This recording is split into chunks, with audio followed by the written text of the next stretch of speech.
Headquartered in New Delhi, India, established under the patronage of the Supreme Buddhist religious hierarchy, it currently has a global membership of over 320 organizations, both monastic and lay, that include world bodies, national and regional federations, monasteries, international organizations, and institutions. The IBC represents the rich diversity of Buddhism and provides a platform for the global Buddhist community to share its wisdom and meaningfully participate in the ongoing global social and political discourse, while at the same time preserving and promoting its shared heritage. This is the third flagship program of International Buddhist Confederation, the other two being Buddha Purnima and the Asada Purnima.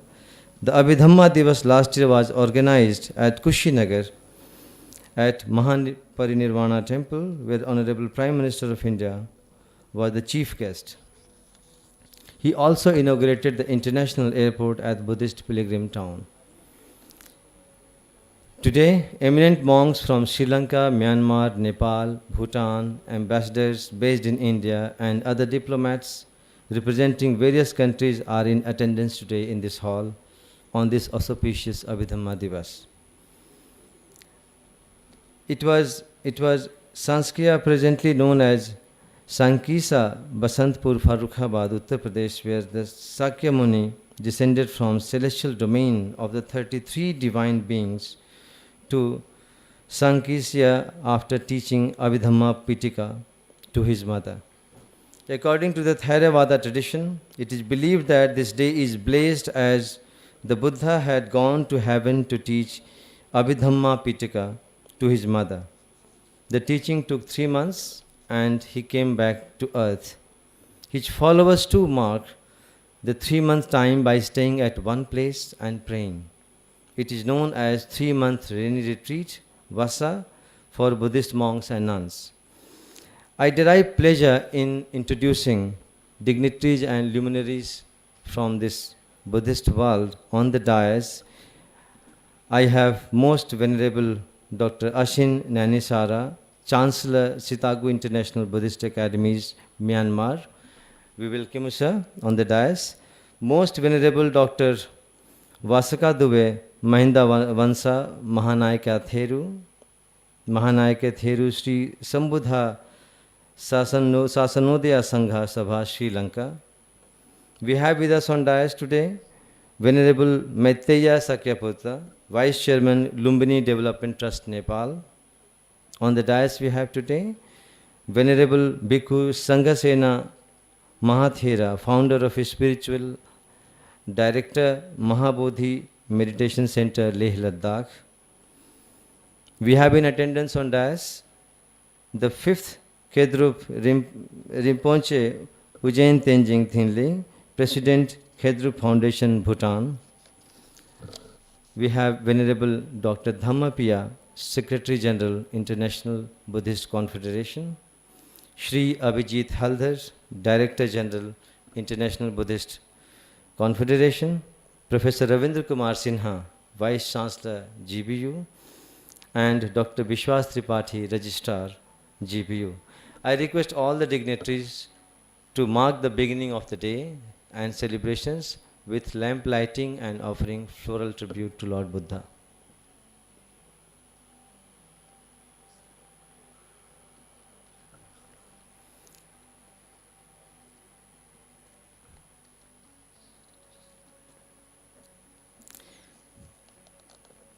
I request all the students of Gautam Buddha University from Buddhist department to line up for Mangal Path.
Good morning, the most venerable Bhikkhu Sangha, lay devotees and dignitaries.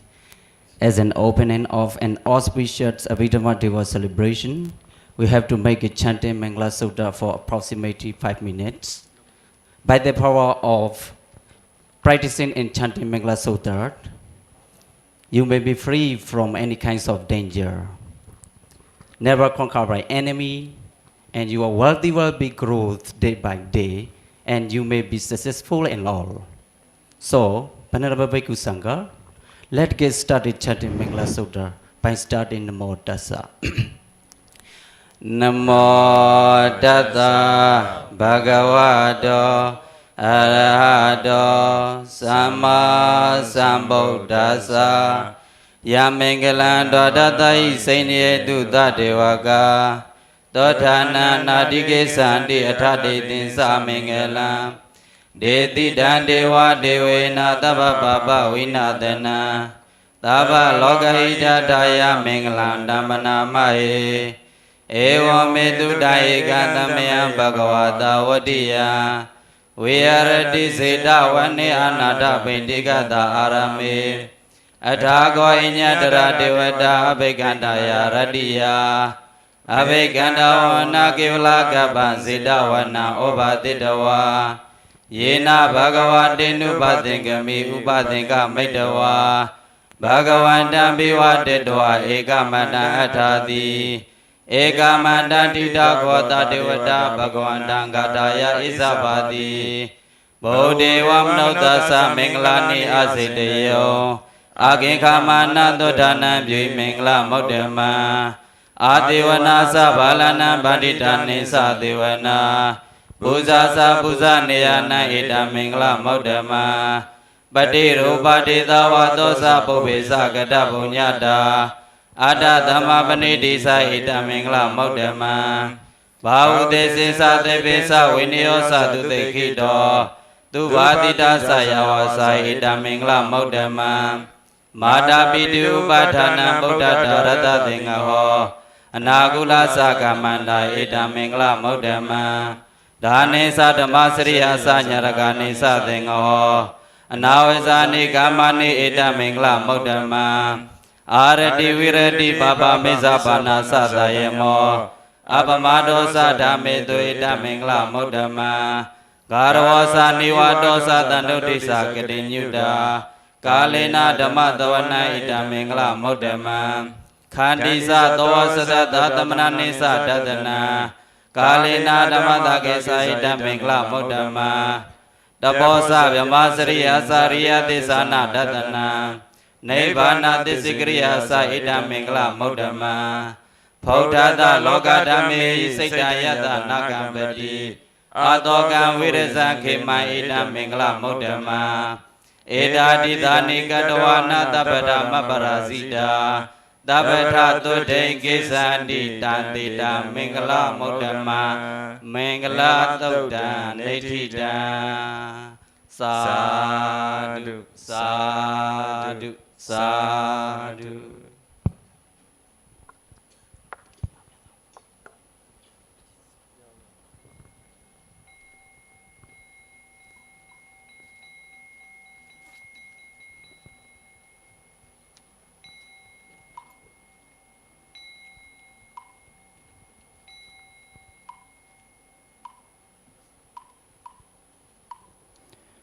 Nam mô Bổn Sư Thích Ca Mâu Ni Phật. Nam mô Bổn Sư Ni Phật. Nam mô Bổn Sư Thích Ca Mâu Ni Phật. Nam mô Bát Nhã Hội Thượng Phật Bồ Tát. Nam mô Bát Nhã Hội Thượng Mô Bát Nhã Hội Thượng Phật Bồ Tát. Ma Bát Nhã Ba La Mật Đà. Bồ Tát hành tâm Bát Nhã Ba La Mật Đa Thời thời chiếu kiến ngộ ẩn giai không độ nhân thiết khổ ánh xa lợi từ. Vì sang sơn tân tỳ không không tân tỳ sang thọ tường hạnh thương duyên phục như thầy xa lời tự thầy chư pháp không tương bất sanh bất diệt. Bằng dòm thầy có không chung vô sân vô thọ tường hạnh thân vô nhạc nhị tây thiệt hân y vô sân thịnh hương vì xuân pháp vô nhàn giới này chi vô y thực. Thần này chi vô lão từ tận vô khổ tập diện đạo vô chi diệt vô đắng dị vô sở đắng có bộ đề tạng đo ấy bán nhà ba la mật đa có tâm vô quay ngài. Liền lệ điện đạo mong tướng cứu cánh niết bàn tâm thế chư Phật ấy bát nhà ba la mật đa cô đắng a nậu đa la tam niệu tam bộ đề cổ chi bát nhà ba la. Đời mình chủ thế vô thường chủ thế vô đẳng đẳng chỗ năng chờ nhân thiết khổ chân thiệt bằng hư cô thiên ban nhà ba la mật đa chỗ thân viên chỗ viên yên đề.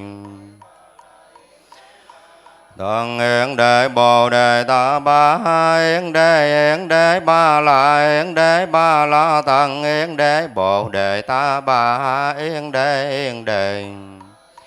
Bà la tăng yến đế bồ đề ta ba nguyện đem công đức lành này khắp tất cả đệ tử và chúng sanh đều chọn thành Phật đạo.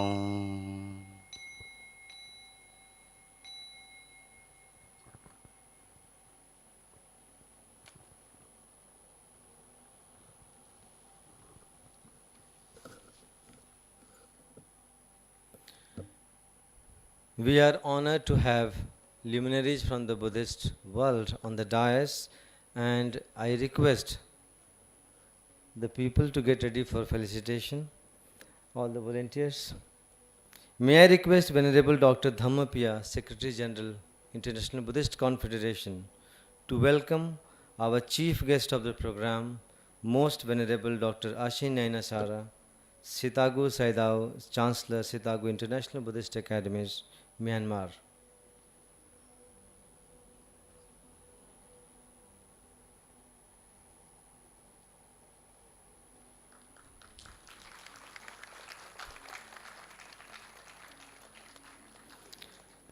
May I request Venerable Dr. Dhammapiya again to welcome Most Venerable Dr. Vaska Dove Mahinda Vansa Mahanayaka Theru Sri Sambuddha Sasanodaya Sangha Sabha, Sri Lanka.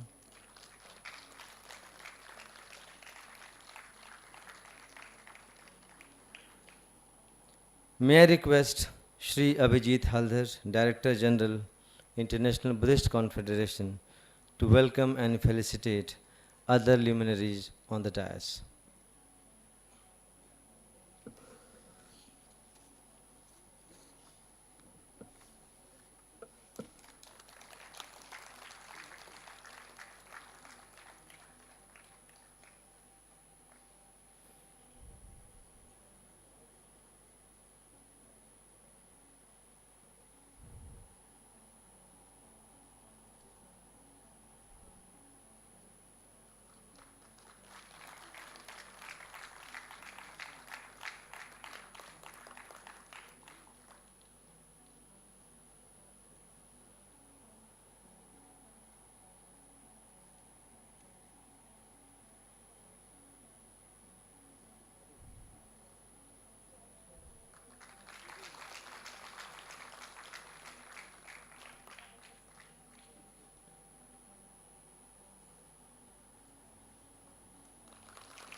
Venerable Dr. Dhammapiya is the Secretary General of International Buddhist Confederation. He is also the founder of Dhamma Deepa Foundation, Secretary General of the Northeast India Buddhist Sangha Council, and the founder and chairman of Bahujan Hitai Education Trust, Mahabanku, Tripura. Apart from holding these prestigious posts, he is also the professor and principal of the Michael Madhusudan Datta College, Tripura. He is running a charitable residential school named Dhamma Deepa Senior Secondary School along with a monastic education institution named Dhamma Deepa International Buddhist Academy, where over 150 Buddhist monks and novices are given monastic education and are being trained in meditation and Dhamma courses. Venerable Dr. Dhammapiya has also actively participated in several national and international seminars, conferences, workshops, symposia in India and abroad since 1994. I have privilege to invite Venerable Dr. Dhammapiya to deliver his welcome speech.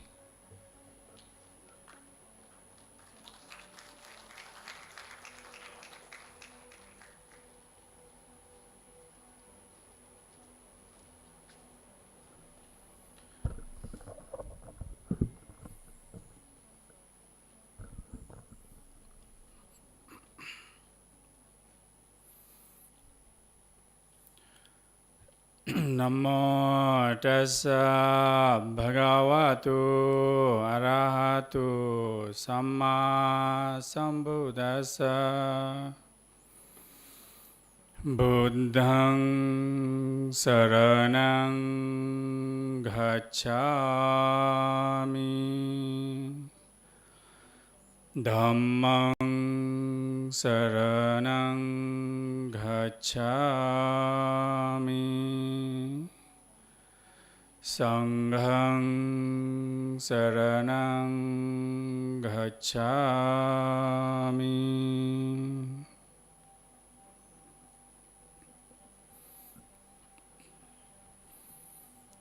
Most Venerable Sitigu Sayadaw, Most Venerable Vaskadova, Venerable Mahanayaka Thero, Venerable monks on the dais, Venerable monks, nuns, brothers, sisters, friends in Dhamma, and the Honorable Vice Chancellor of GBU, Registrar of GBU, and all my friends present here today.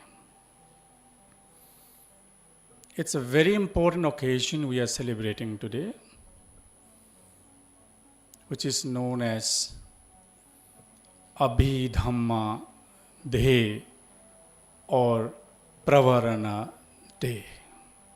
On this special occasion, I take this opportunity to welcome Sitigu Sayadaw, Venerable Vaskadova Mahanayaka Thero, and everyone of you present here today.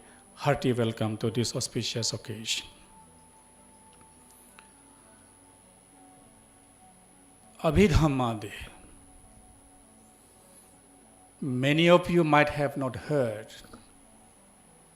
because it's Abhidhamma Day is being celebrated as a flagship program of IVC for last 2 and 3 years. Abhidhamma. You might have heard Dhamma or Dharma, but what is the Abhidharma or Abhidhamma? The day of Abhidhamma is marked for compassion, confession, reflection, and purification, unity, and harmony. It's a very important day. Why compassion? It was the Gautama Buddha, after becoming fully enlightened, he wanted to pay gratitude to his mother, who passed away 7 days after giving birth to Siddhartha Gautama and were reborn in some celestial loka. So, out of boundless compassion and gratitude, the Buddha had decided to teach Dhamma or Dharma to his mother. And as our MC has said, the Buddha was there for 3 months to teach the Dharma, and that Dharma taught to his mother by the Buddha and to other celestial beings came to be known as Abhidharma or Abhidhamma. It is the Dharma but higher form of Dharma. It's not the normal form of Dharma that we normally know. Here in Abhidharma, we are taught to understand the interdependent nature of our existence.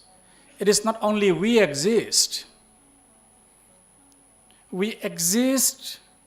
in relation with many other factors, many other living beings. If we are to live in happy, peaceful, harmonious environment, it is not enough that we only look after myself or ourselves. We have to look after everyone who exists in this world, in this universe, including nature, animals, rivers, water, air, everything that is there in the world, we have to take care of them. And harmony is the most important thing. If there is no harmony within me, if there is no harmony among the different aspects or different factors of the universe or the world, then we cannot have a peaceful and harmonious coexistence. That's why a very important thing is harmony. I have told confession. Why confession? Confession is a process of purification. If I keep doing all the wrong things, I do not confess, then I will not accept my wrongdoing. This confession is a process where the Sangha members, monks and nuns, at the end of the Vassa, on today, the Pravarna day, they confess to each other if there is anything knowingly, unknowingly done wrong. See, so this is also a process of purification. And it's reflection, because we are to reflect on our own activities, our mind, our speech, our actions, whether what we are doing is helping or doing anything good for ourselves, for the world, for society, for the community. If not, we have to change ourselves. Harmony. When monks, nuns, they come together to confess each other, there dissolves the ego and pride, deceit, and we open ourselves to each other, so we build harmony among the Sangha members. That's why this occasion is also marked as an occasion of harmony. So, when there is compassion, there is confession or purity, when there is reflection and learning the higher knowledge of interdependence nature of things, and when there is harmony, there is peace. There has to be peace. And peace is the message of the Buddha. Whosoever practices the Dhamma taught by the Buddha will definitely experience peace and harmony within, and will distribute and share peace and harmony outside in the world.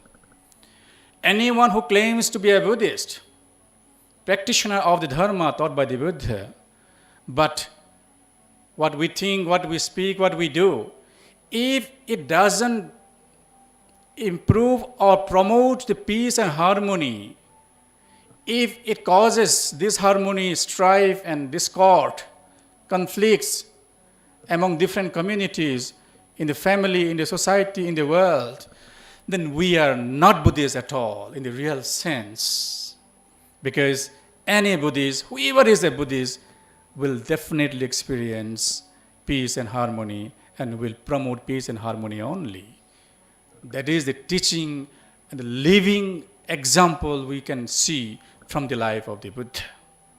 So on this special occasion today, I would like to request all the practitioners of Buddha Dharma in India and across the world to promote the message of peace, harmony, happiness, and non-violence. We Buddhists are not to engage in violent activities mentally, vocally, or physically. If we do so, we are not practicing Buddha Dharma that we have to keep in our mind. Our Honorable Prime Minister of India, Shri Narendra Modi ji, used to emphasize on various occasions on the teachings of the Buddha and the message of peace and harmony.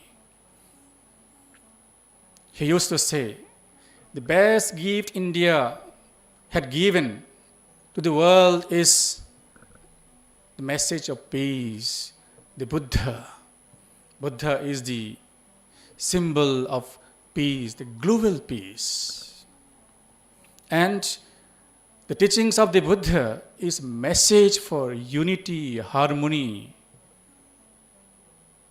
So we, the Buddhists, be the example of promoter of peace, torchbearer of peace, not violence, and anything that will bring discord among different communities of practitioners of different faiths. At the end, I welcome again and express my deep gratitude for you being here to grace this occasion and making this Abhidhamma Day celebration a grand, successful, and meaningful one. Bhavatu Sabbha Mangalang. Thank you so much, everyone.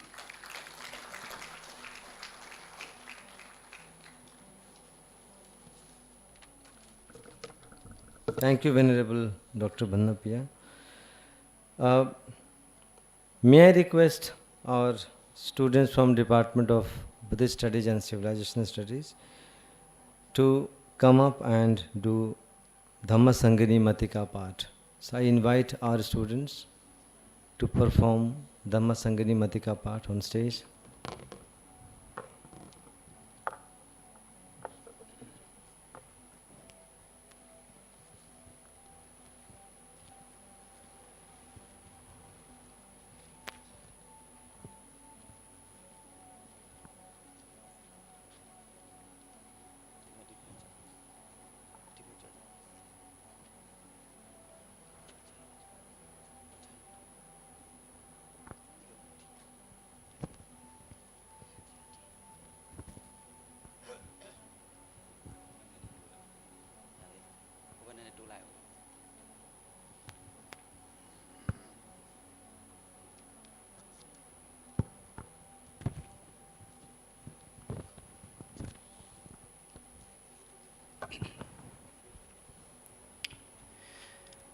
Abhidhamma Day is a well-known Buddhist festival that marks the Buddha descent on earth from the celestial adobe, which is called Taodesa Deva world.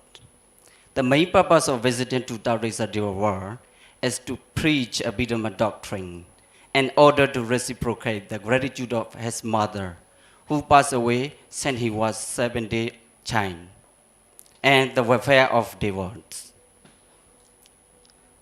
And we have to make a chanting here as the content of the Dhamma Sangani, which is called Dhamma Sangani Madhika. You can contemplate, according to the Buddhist way, you can contemplate the gratitude of parents when we are making a chanting Dhamma Sangani Madhika. It will take time approximately 15 to 70 minutes. So, Venerable Bhikkhu Sangha, let's get started chanting our Dhamma Sangani Madhika by starting Namo Tassa. Namo tassa bhagavato arahato samma sambuddhassa Kudala dhamma akudala dhamma abhyagata dhamma Dukkaya Vedanaya Thambyutta Dhamma Dukkhaya Vedanaya Thambyutta Dhamma Adukkha Dukkaya Vedanaya Thambyutta Dhamma Vipaka Dhamma Vipaka Dhamma Dhamma Neva Vipaka Na Vipaka Dhamma Dhamma Upadaniya Dhamma Anupadaniya Dhamma Anupadaniya Dhamma Tangiletika Dhamma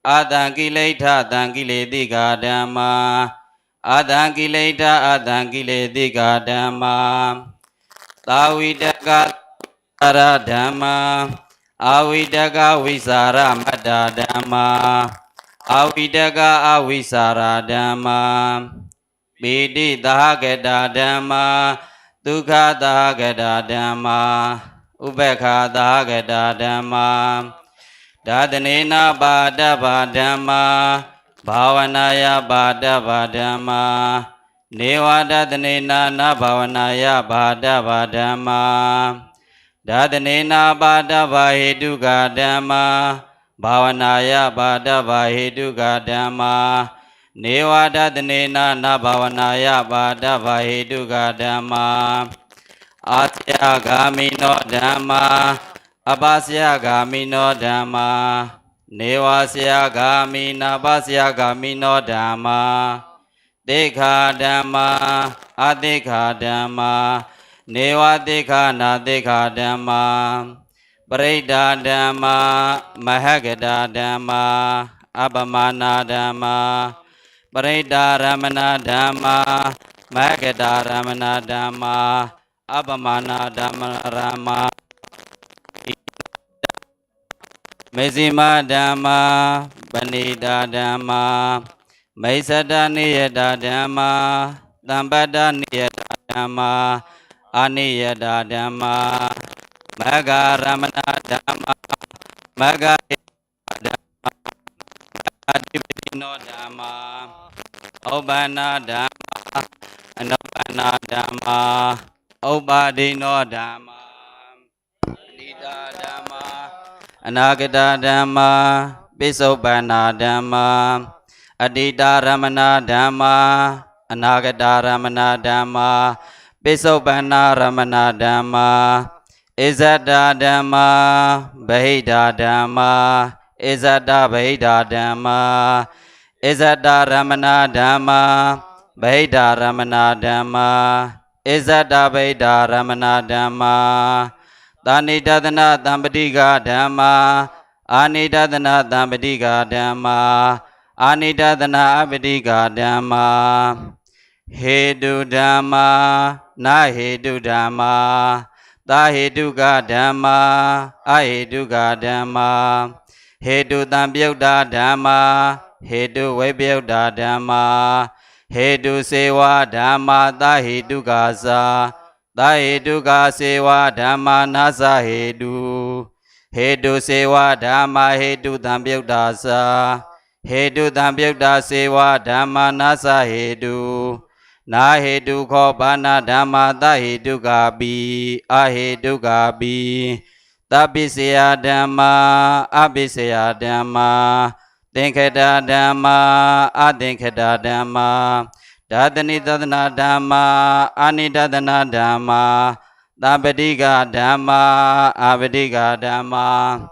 Rubino Dhamma Arubino Dhamma Logiya Dhamma Logodara Dhamma Kinasi Vinyaya Dhamma Kinasi Na Vinyaya Dhamma Adawa Dhamma No Adawa Dhamma Tadawa Dhamma Anadawa Dhamma Adawa Dhambyuda Dhamma Adawa Vibhyuda Dhamma Adawa Sewa Dhamma Tadawa Sa Tadawa Seva Dhamma Nosa Adawa Seva Dhamma Adawa Tambyudasa Adawa Tambyuda Seva Dhamma Nosa Adawa Vibhyuda Kobana Dhamma Tadawa Bi Anadawa Bi Dinyosana Dhamma No Dinyosana Dhamma Dinyosaniya Dhamma Adinyosaniya Dhamma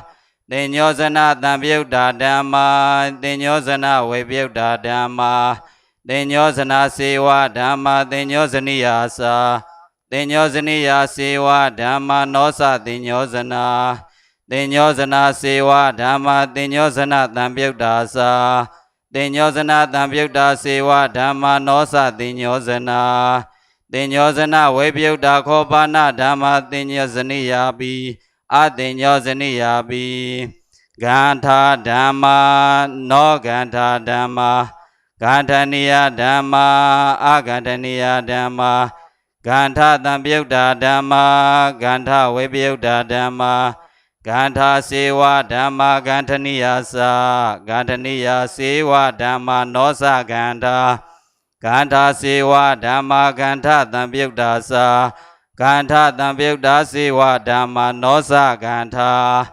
Vibhyuda Kobana Dhamma Gantaniya Bi Agantaniya Bi Oga Dhamma No Oga Dhamma Oganiya Dhamma Anoganiya Dhamma Oga Tambyuda Dhamma Oga Vibhyuda Dhamma Oga Seva Dhamma Oganiyasa Oganiya Seva Dhamma Nosa Oga Seva Dhamma Oga Tambyudasa Oga Tambyuda Seva Dhamma Nosa Oga Vibhyuda Kobana Dhamma Oganiya Bi Anoganiya Bi Yoga Dhamma No Yoga Dhamma Yoga Niya Dhamma Ayoga Niya Dhamma Yoga Tambyuda Dhamma Yoga Vibhyuda Dhamma Yoga Seva Dhamma Yoga Niyasa Yoga Niya Seva Dhamma Nosa Yoga Seva Dhamma Yoga Tambyudasa Yoga Tambyuda Seva Dhamma Nosa Yoga Vibhyuda Kobana Dhamma Yoga Niyabi Ayoga Niyabi Nivarana Dhamma No Nivarana Dhamma Nivaraniya Dhamma Anivaraniya Dhamma Nivarana Tambyuda Dhamma Nivarana Vibhyuda Dhamma Nivarana Seva Dhamma Nivaraniyasa Nivaraniya Seva Dhamma Nosa Nivarana Seva Dhamma Nivarana Tambyudasa Nivarana Tambyuda Seva Dhamma Nosa Nivarana Vibhyuda Kobana Dhamma Nivaraniyabi Anivaraniyabi Paramada Dhamma No Paramada Dhamma Paramatha Dhamma Aparamatha Dhamma Paramada Tambyuda Dhamma Paramada Vibhyuda Dhamma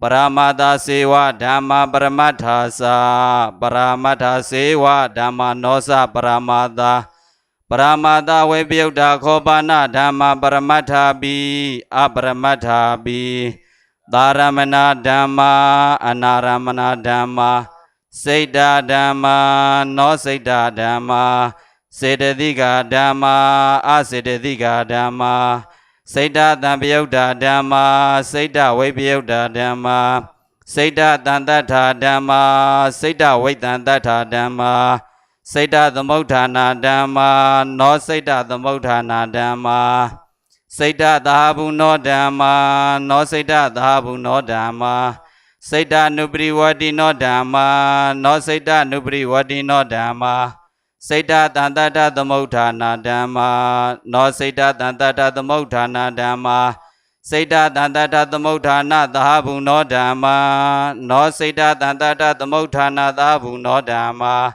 Siddha Tantatha Thamudhana Pariwadino Dhamma No Siddha Tantatha Thamudhana Nupriwadino Dhamma Izadika Dhamma Bahira Dhamma Upada Dhamma No Upada Dhamma Upadena Dhamma Anubadena Dhamma Upadana Dhamma no Upadana Dhamma Upadaniya Dhamma Anupadaniya Dhamma Upadana Thambyutta Dhamma Upadana Vebhyutta Dhamma Upadana Sewa Dhamma Upadaniya Sa Upadaniya Sewa Dhamma Nosa Upadana Upadana Sewa Dhamma Upadana Thambyutta Sa Upadana Thambyutta Sewa Dhamma Nosa Upadana Upadana Vebhyutta Khopana Dhamma Upadaniyapi Anubadaniyapi Kileta Dhamma No Kileta Dhamma Tangiletika Dhamma Atangiletika Dhamma Tangileta Dhamma Atangileta Dhamma Kileta Thambyutta Dhamma Kileta Vebhyutta Dhamma Kileta Sewa Dhamma Tangiletika Sa Tangiletika Sewa Dhamma Nosa Kileta Kileta Sewa Dhamma Tangileta Sa Tangileta Sewa Dhamma Nosa Kileta Kileta Sewa Dhamma Kileta Thambyutta Sa Kileta Thambyutta Sewa Dhamma Nosa Kileta Kileta Vebhyutta Khopana Dhamma Tangiletika Pi Atangiletika Pi Dhatanena Bhadabha Dhamma Nadatanena Bhadabha Dhamma Bhavanaya Bhadabha Dhamma Na Bhavanaya Bhadabha Dhamma Dhatanena Bhadabha Eduka Dhamma Nadatanena Bhadabha Eduka Dhamma Bhavanaya Bhadabha Eduka Dhamma Na Bhavanaya Bhadabha Eduka Dhamma Taviteka Dhamma Aviteka Dhamma Tavisara Dhamma Avisara Dhamma Tampidika Dhamma Abhidika Dhamma Pididhagata Dhamma Na Pididhagata Dhamma Dukkhathagata Dhamma Na Dukkhathagata Dhamma Ubekhathagata Dhamma Na Ubekhathagata Dhamma Kamavasara Dhamma Na Kamavasara Dhamma Rupavasara Dhamma Na Rupavasara Dhamma Arupavasara Dhamma Na Arupavasara Dhamma Priyabhana Dhamma Apriyabhana Dhamma Neyanika Dhamma Aneyanika Dhamma Niyata Dhamma Aniyata Dhamma Tauddara Dhamma Anuddara Dhamma Dharana Dhamma Arana Dhamma Vaisavagino Dhamma Avaisavagino Dhamma Vaisupama Dhamma Vasirupama Dhamma Bala Dhamma Pandita Dhamma Kana Dhamma Thoga Dhamma Dabaniya Dhamma Adabaniya Dhamma Adivasana Dhamma Adivasana Bhatha Dhamma Nirodi Dhamma Nirodi Bhatha Dhamma Pinyati Dhamma Pinyati Bhatha Dhamma Namisa Rupinsa Avaisasa Bhavadanasa Bhavadedisa Vibhavadedisa Tatata Dedisa Oseda Dedisa Andawa Dedisa Anandawa Dedisa Bobanda Nudedisa Abranda Nudedisa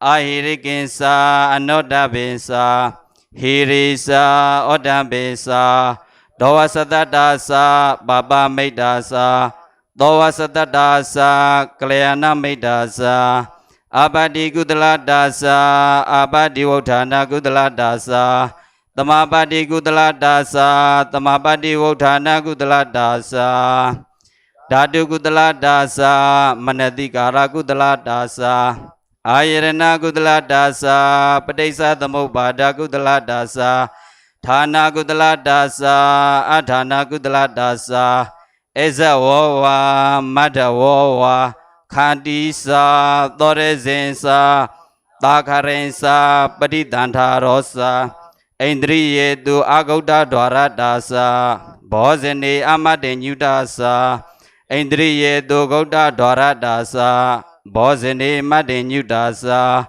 Mauta Desensa Adabazenyensa Tadisa Tambazenyensa Padithankara Balensa Bhavana Balensa Dhammatosa Vipadanasa Tamatha Nimidensa, Mahaga Nimidensa, Bagahosa, Awake Bosa, Dila Vibadisa, Deity Vibadisa, Dila Tambyudasa, Deity Tampadasa, Dila Vidodisa, Deity Vidodisa, Deity Vidodikopana, Yata Deitata Sabadana, Tawe Gosa, Tawe Zini Dutanedo, Tawe Gatasa, Yoni Dobadana, Adan Dotitasa, Gudale Dudamedo, Abadi Wanitasa, Badanadame, Wezasa, Maudisa,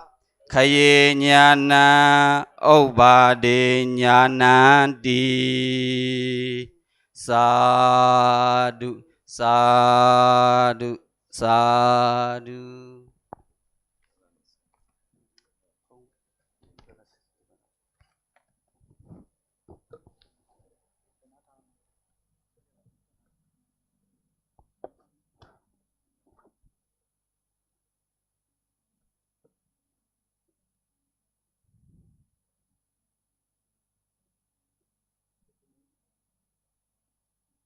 I derive a lot of pleasure and pride in introducing our chief guest, Most Venerable Asin Nanisara Sitago Saidao, Chancellor Sitago International Buddhist Academy, Myanmar.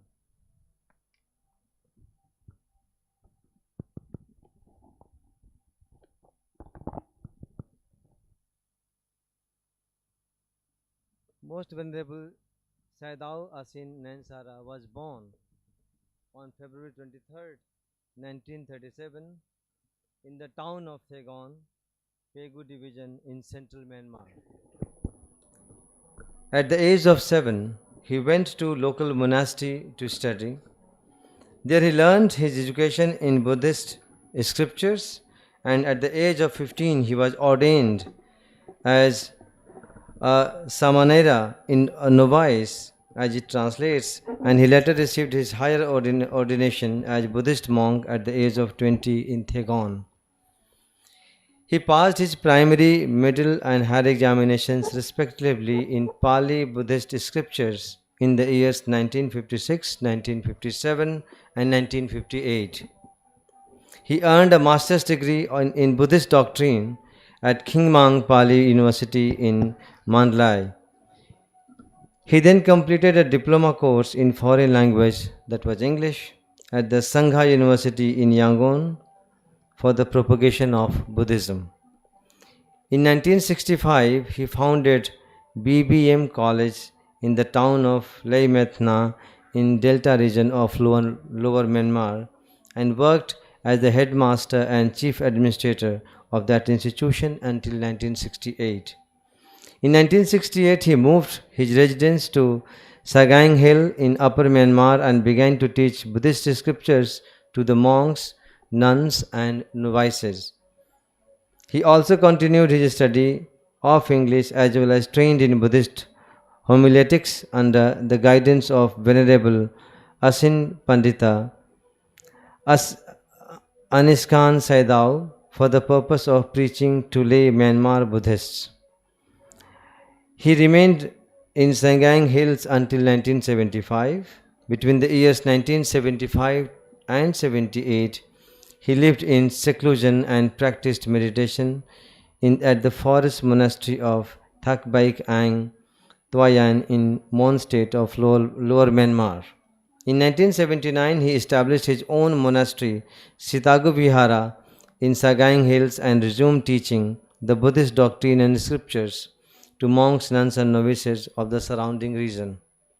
In 1981, he began collecting donations for the construction of a water supply system that would eventually provide clean drinking water to over 800 monasteries and 8,000 residents of Saigang Hills.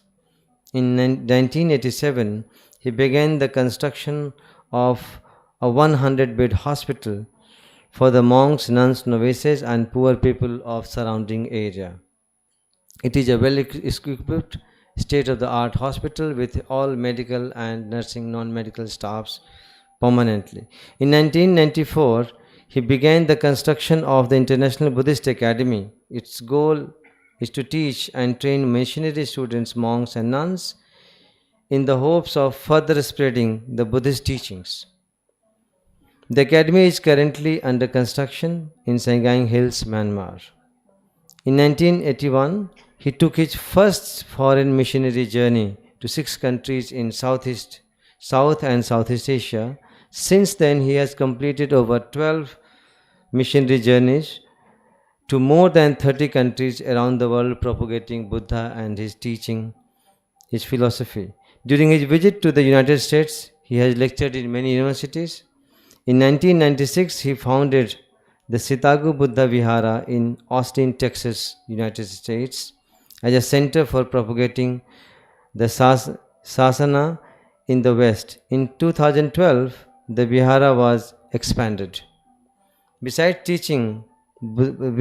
being a teacher of Buddhism and organizing and administrating various charitable projects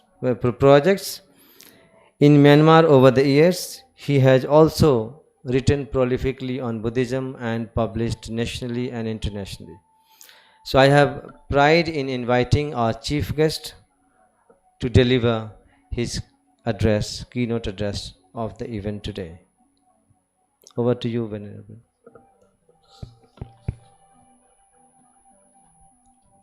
Good morning. Bhavatu Sabha Mangalam. May all blessing be with you. By the power of Buddha, Dhamma and Sangha. In this significant day of the Abhidhamma, I have a chance to share my knowledge with you, especially in Gautam Buddha University. Abhidhamma was taught by the Gautama Buddha, but it was not taught in the human world.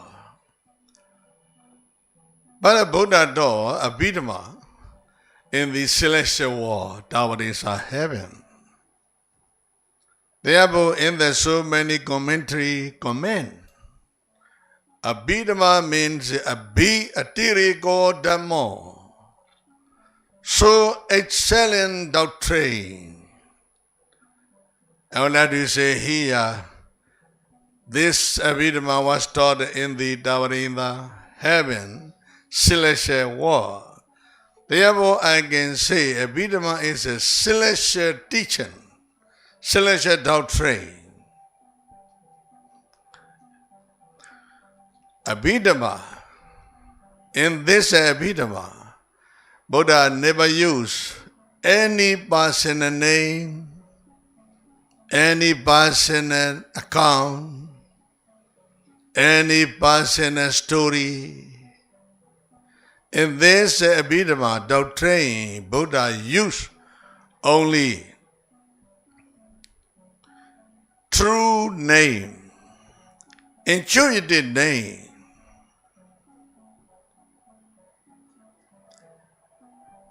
So Tanta Bidaka and Abhidhamma Bidakas, Buddha used many doctrine, common doctrine. Use of many personal names in the Abhidhamma Bidaka and in the Sotanta Bidaka and Vinaya Bidaka. Sotanta Bidaka is a special rules and regulation for the monks and non-novices. This is a called authentic doctrine. Doctrine of authority exalted by the authority Buddha. Sotanta Bidaka is many personal affair, many personal account. Buddha used a personal name. Name of person, name of stories are many than in this Sotata disco. In the Abhidhamma Pitaka, Buddha used only the true name, only the truth.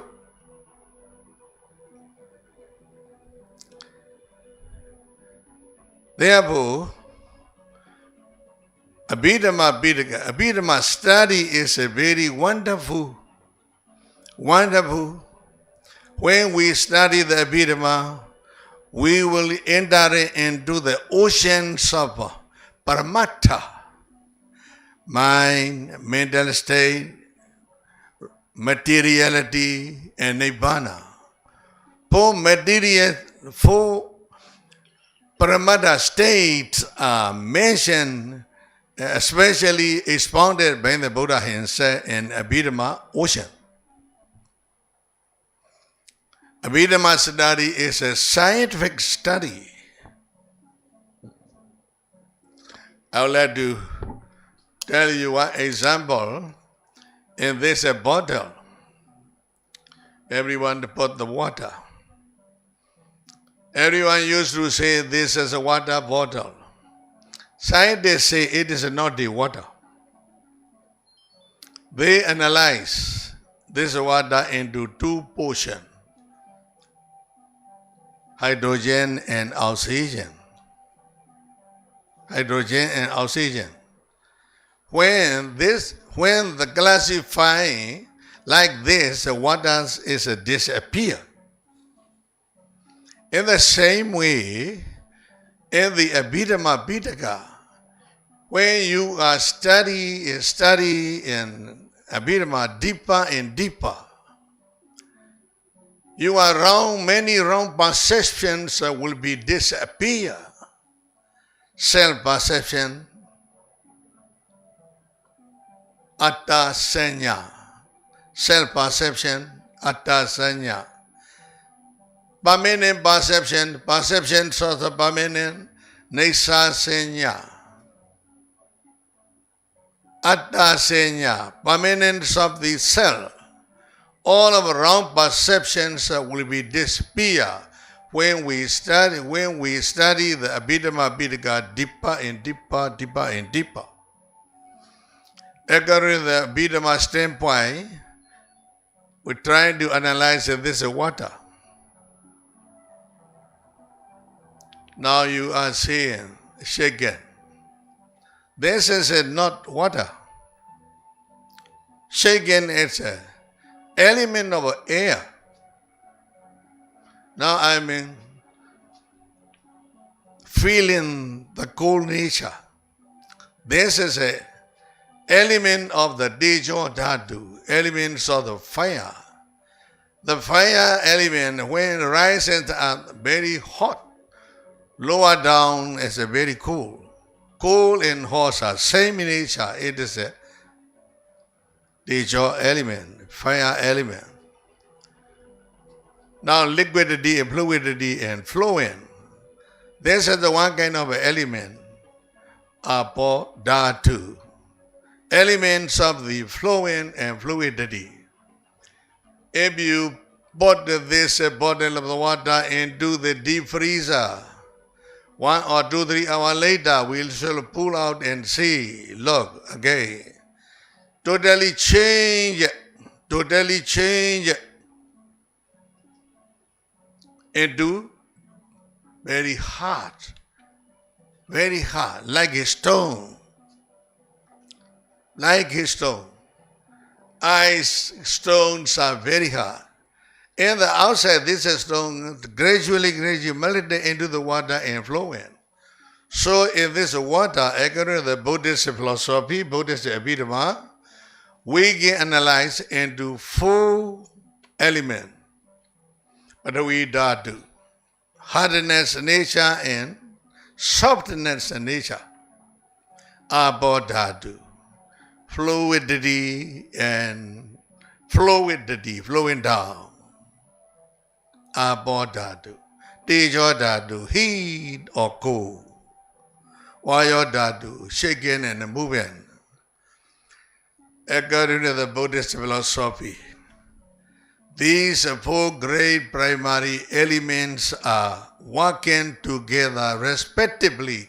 Their function: hardness nature, flowing nature, nature of heating, nature of shaking. Four primary elements. All of a star, all of the moon, the sun, the globe, all of the people, their body constitute on these four great primary elements.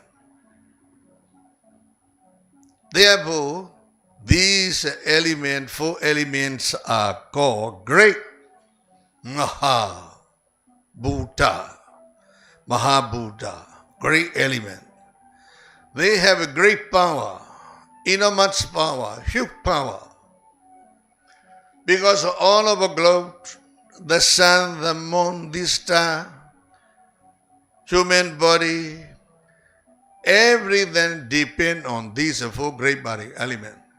When they are balanced, when these great primary elements are balanced, we are comfortable. We are happy. We are healthy. Hello, how are you? Yes, I am fine. Because balance of a primary element. But sometimes they get out of balance. They get out of balance. Destructive powers comes into these primary elements. And they die. We are ready to die. We are ready to feel diseases. Destructive element comes in this primary element, diseases, sorrow, lamentation, this separation from beloved one, everything destroyed. So, Abhidhamma study is very wonderful to look the nature of materiality, valence or unbalance. When they are balanced, we feel the sukha virana. When they are unbalanced, we are feeling the dukkha virana. We continue to study this virana also. Sukha and dukkha, happy and unhappy. This is Abhidhamma. Abhidhamma and Vipassana cannot be separated. Cannot be separated. As a meditation student, I would like to suggest, please study the basic Abhidhamma. Abhiatirika Dhamma, excellent Dhamma, excellent Dhamma, exceeded Dhamma, classifying the Dhamma. Now you come to know classifications of a Dhamma in this portal. But we do hardness and softness, nature. Abodhatu, flowing and flotation, and shaking and moving, Vayodhatu, elements of the air, and flowing on the Abodhatu. But we Abodhijo Vayo. These are great. Ladies and gentlemen, dear brothers and sisters, Abhidhamma and Vipassana cannot be separated. In the mental side, mind side, mental state side also, when we study the many classifications of the consciousness, akusala citta, kusala citta, kamavara citta, upavadara citta, ayavadara citta, many classifications of consciousness. This is leading to the understanding of rightly. Right understanding, it is called samadhi. So when we study the Abhidhamma, mentally, physically, in any side, it is that when we study the clearly, this is a mental state, this is a mind, This is a material. When we understand that clearly, our view become clear. This is a God, deity Visuddhi. Deity Visuddhi. In other words, it is a God, Samma deity. When we see clearly, characteristics of a mind in metta, characteristic of the four primary elements, when we clearly understand, this is called Samma deity. Wonderful technique, Abhidhamma study. Buddha expounded Samma deity bhikkhave, Nibbana nena, Nibbana bona, Nibbana papara. When we study the Abhidhamma thoroughly in detail, our view becomes clearly, this is called Visuddhi or Samadhi. When we achieve this Samadhi, understanding rightly the Abhidhamma, our view, our mind, our understanding, Samadhi leading to the Nibbana.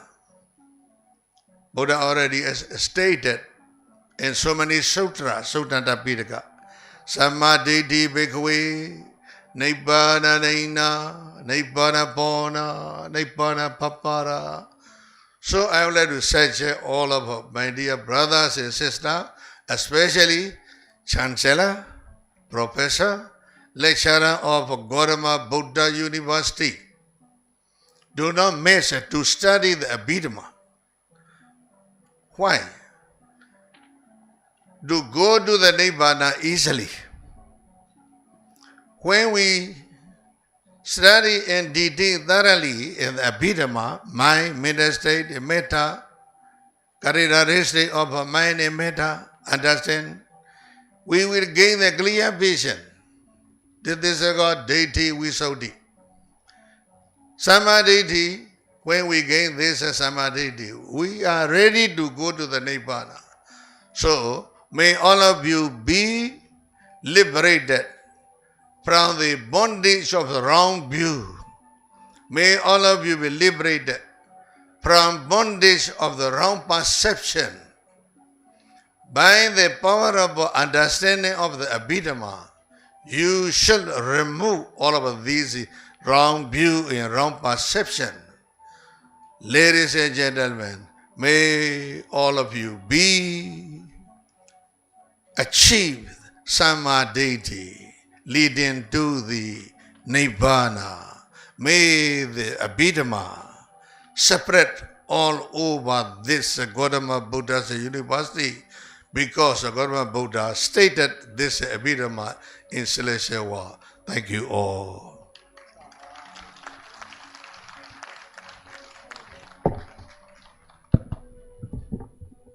Thank you very much, Most Venerable. Our Chancellor, Honorable Sri Yogi Adityanath Ji, could not be present here today because of certain engagements, but he has sent us a message on this Abhidhamma Divas Day. May I request our Vice Chancellor, Professor Ravindra Kumar Sinha, to read his message and share with audience.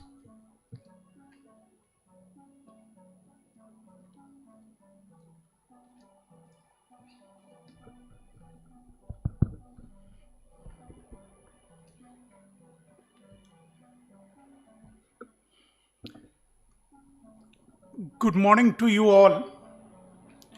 It is my pleasure as well as privilege to read the message of our Chancellor of Gautam Buddha University and Honorable Chief Minister of the State of Uttar Pradesh. So the letter is with me. I am reading it. Quote, मुझे यह जानकर अत्यंत प्रसन्नता की अनुभूति हो रही है कि गौतम बुद्ध विश्वविद्यालय गौतम बुद्ध नगर में अंतर्राष्ट्रीय बौद्ध परिसंघ इंटरनेशनल बुद्धिस्ट कॉन्फेडरेशन संस्कृति मंत्रालय भारत सरकार के सहयोग से 9 अक्टूबर 2022 को अंतर्राष्ट्रीय अभिधम्म दिवस का आयोजन किया जा रहा है। गौतम बुद्ध का अहिंसा, करुणा और मैत्री का संदेश संपूर्ण मानवता के लिए अमूल्य निधि है। भगवान बुद्ध की शिक्षा हम सभी को जीवन में धर्म का आचरण करने, नैतिक मूल्यों और अपने कर्तव्यों के प्रति जागरूक रहने के लिए प्रेरित करती है। वर्तमान समय में भगवान बुद्ध के बताए मार्ग पर चलकर विश्व में शांति एवं सद्भाव का वातावरण सृजित किया जा सकता है। उत्तर प्रदेश में भगवान बुद्ध से जुड़े सर्वाधिक स्थल हैं, हम सभी का गौरव है। इसके दृष्टिगत हमारे राज्य में अंतर्राष्ट्रीय अभिधम्म दिवस के आयोजन का विशिष्ट महत्व है। मुझे आशा है कि यह कार्यक्रम भगवान बुद्ध के मैत्री और करुणा के संदेश के व्यापक प्रसार में उपयोगी सिद्ध होगा। आयोजन की सफलता हेतु मेरी हार्दिक शुभकामनाएं। Yogi Adityanath.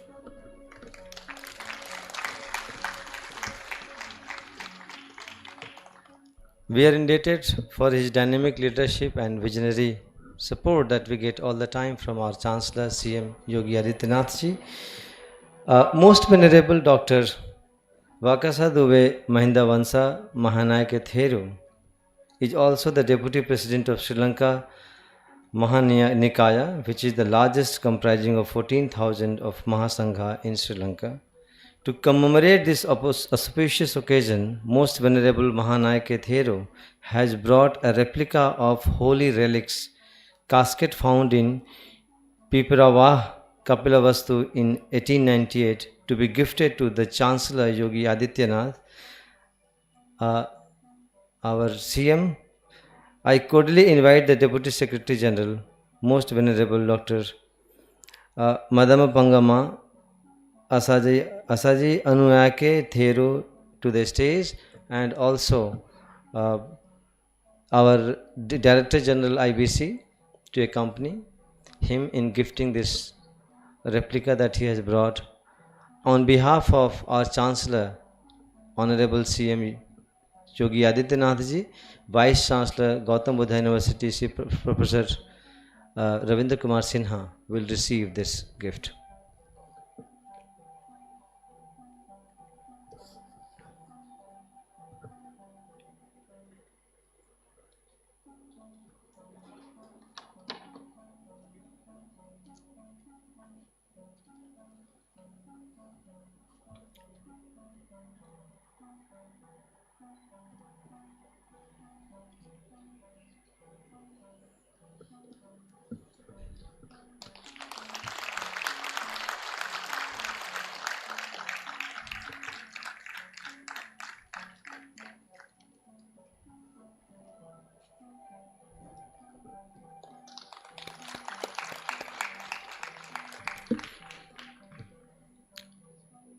We have a series of events scheduled for the day today.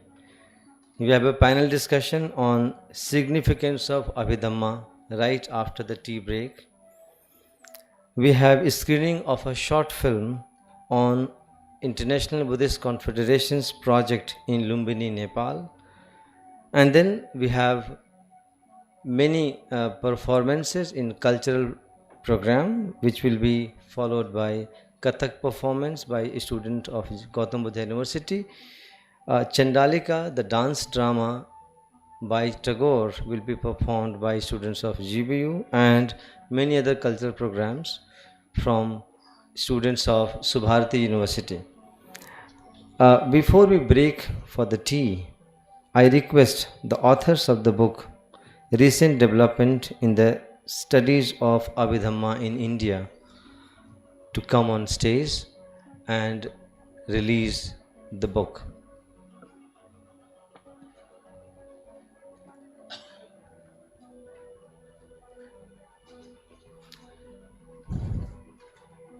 This book is written by Bimalendra Kumar and Ujjwal Kumar, and I request all the dignitaries to join these authors in releasing the book.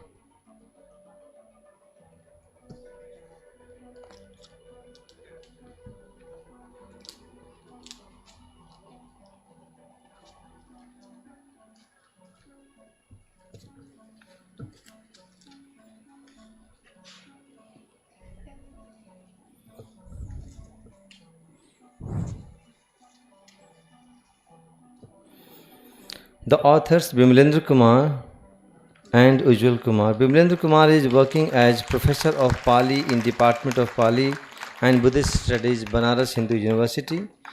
Before this, he joined Vishwa Bharati University, Santiniketan, and taught Tibetan and Buddhist studies. Another author, Ujjwal Kumar, is currently Associate Professor of Buddhist Studies at the University of Calcutta. He completed his MA in Pali and in Buddhist Studies from Banaras Hindu University and the University of Hong Kong, respectively. He received his PhD in Pali from Pune University. I invite the authors to brief the audience about the contents of the book.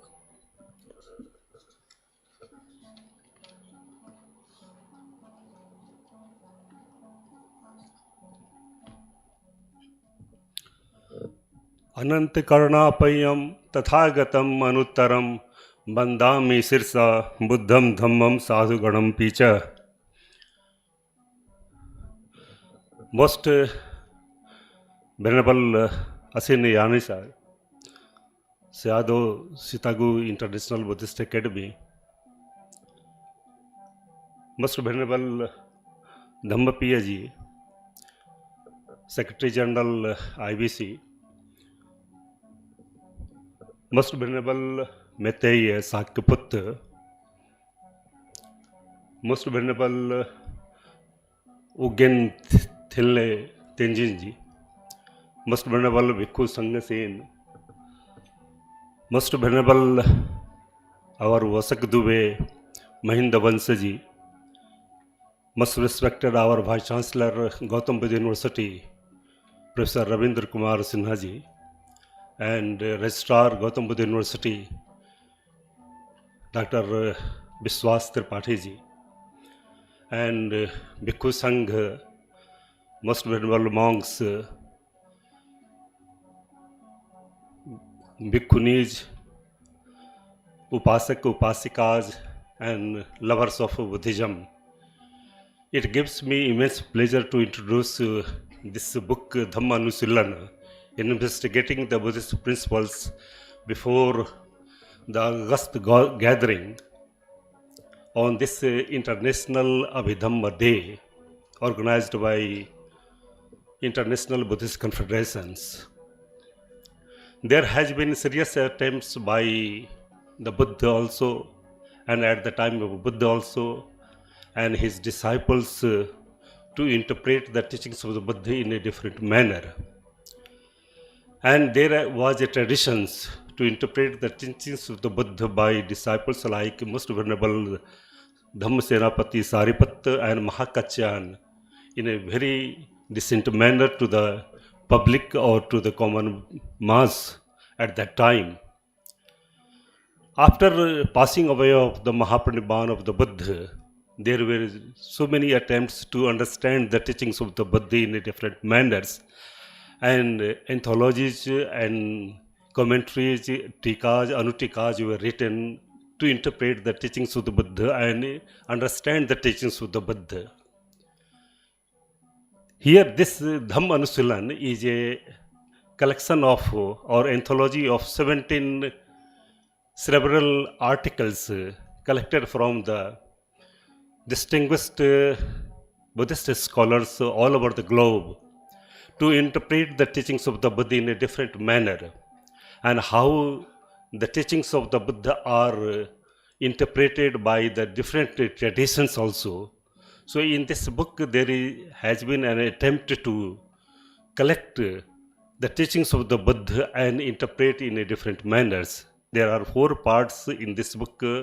First is the meditation part, in which there are 4 papers, research papers, which discuss about the applications of the meditations in society, how the action part of meditations can be applied.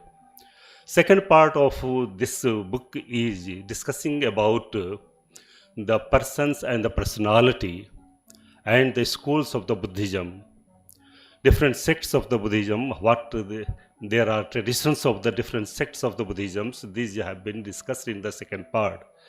Third part discusses about the Dharmakirti and Rahul Sankrityan, interpretations of logic and epistemology. And the last part of this book discusses about the principles, history, and grammar portions, how the teachings of the Buddha have been interpreted in different manners. So I am very much glad to introduce this book before the August gathering. I am very much thankful to Secretary General, IBC, Venerable Dhammapiyaji, Secretary General, Director General, our Abhijit Haldarji, and other organizing committee of our International Buddhist Confederations for this International Abhidhamma Day for releasing this book, Dhamm Anusilana. So I am thankful to all the authorities as well as Vice Chancellor Ravindra Kumar Sinha ji of Gautam Buddha University for releasing this book. I am also thankful to all the several contributors of this volume who have contributed and they have made possible this Dhammanusilan before this August gathering. Thank you very much.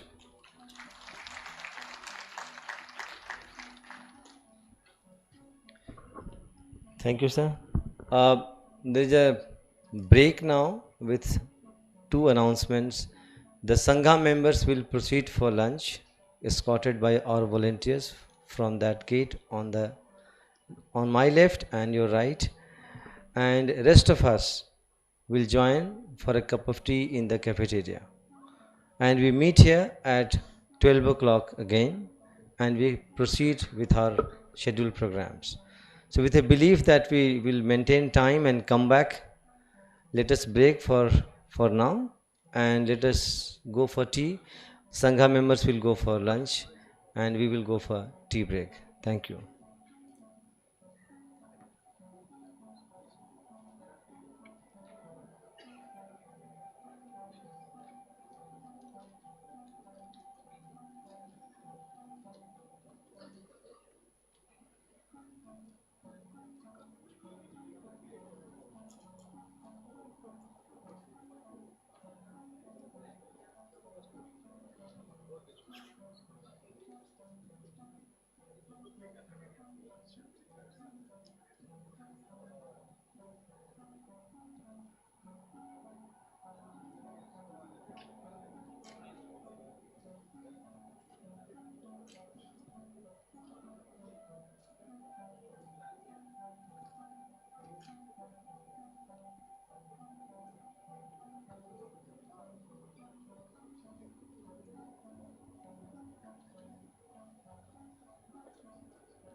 Welcome back after the break. I request all of you to take your respective seats.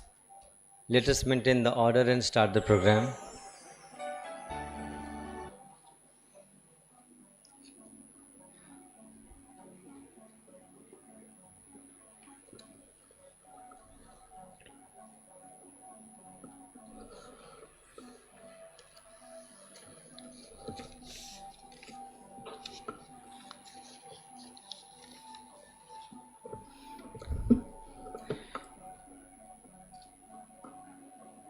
In continuation to our inaugural session,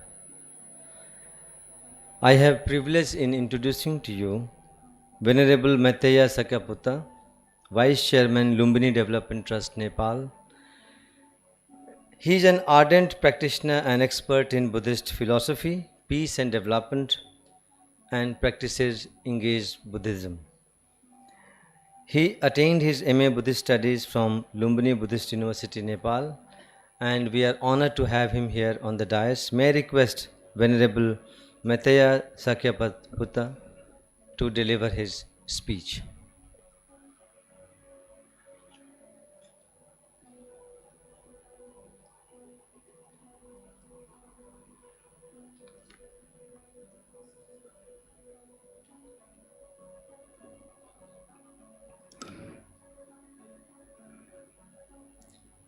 Namo tassa bhagavato arahato samma sambuddhassa.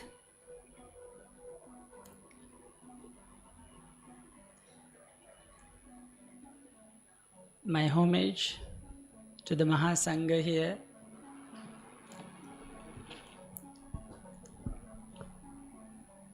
the Director General of IBC India, Honorable Vice Chairman of Gautam Buddha University, Most Venerable Sanghasena Bante, His Eminence Khedrup Rinpoche, Professor Rabindra Panta, and all very distinguished presence here.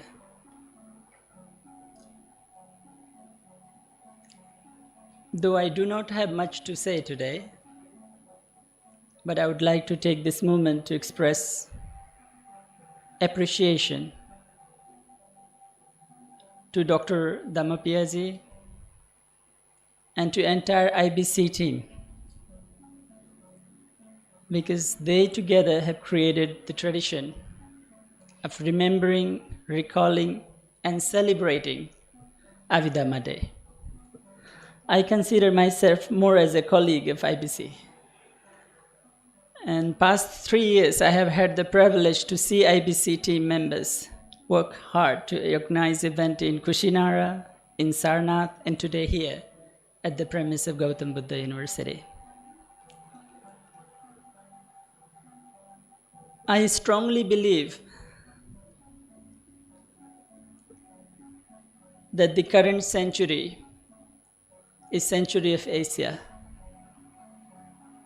As the world is transitioning from mechanical and industrial revolution, and as it leaps through to the digital era, now is the age of ideas, now is the era of ideas. And I strongly believe that the time has come, especially for this vast land that we used to know as Jambudvipa. Right from the southern seas to the tip of the Himalayas, this is the land where ideas grew. From the very beginning of the humanity itself. I remember there was an archaeological discovery in one of the caves near Rajagaha, modern-day Rajgir. Perhaps one of the most ancient cave art done by some tribal people that predates any of the civilization in northern India. You can imagine that millions of years ago, our ancestors were trying to make sense of these stars, planets all around, trying to understand what it means. Humanity since have always tried to understand what is this cosmos, what is this universe, and what is our place in it.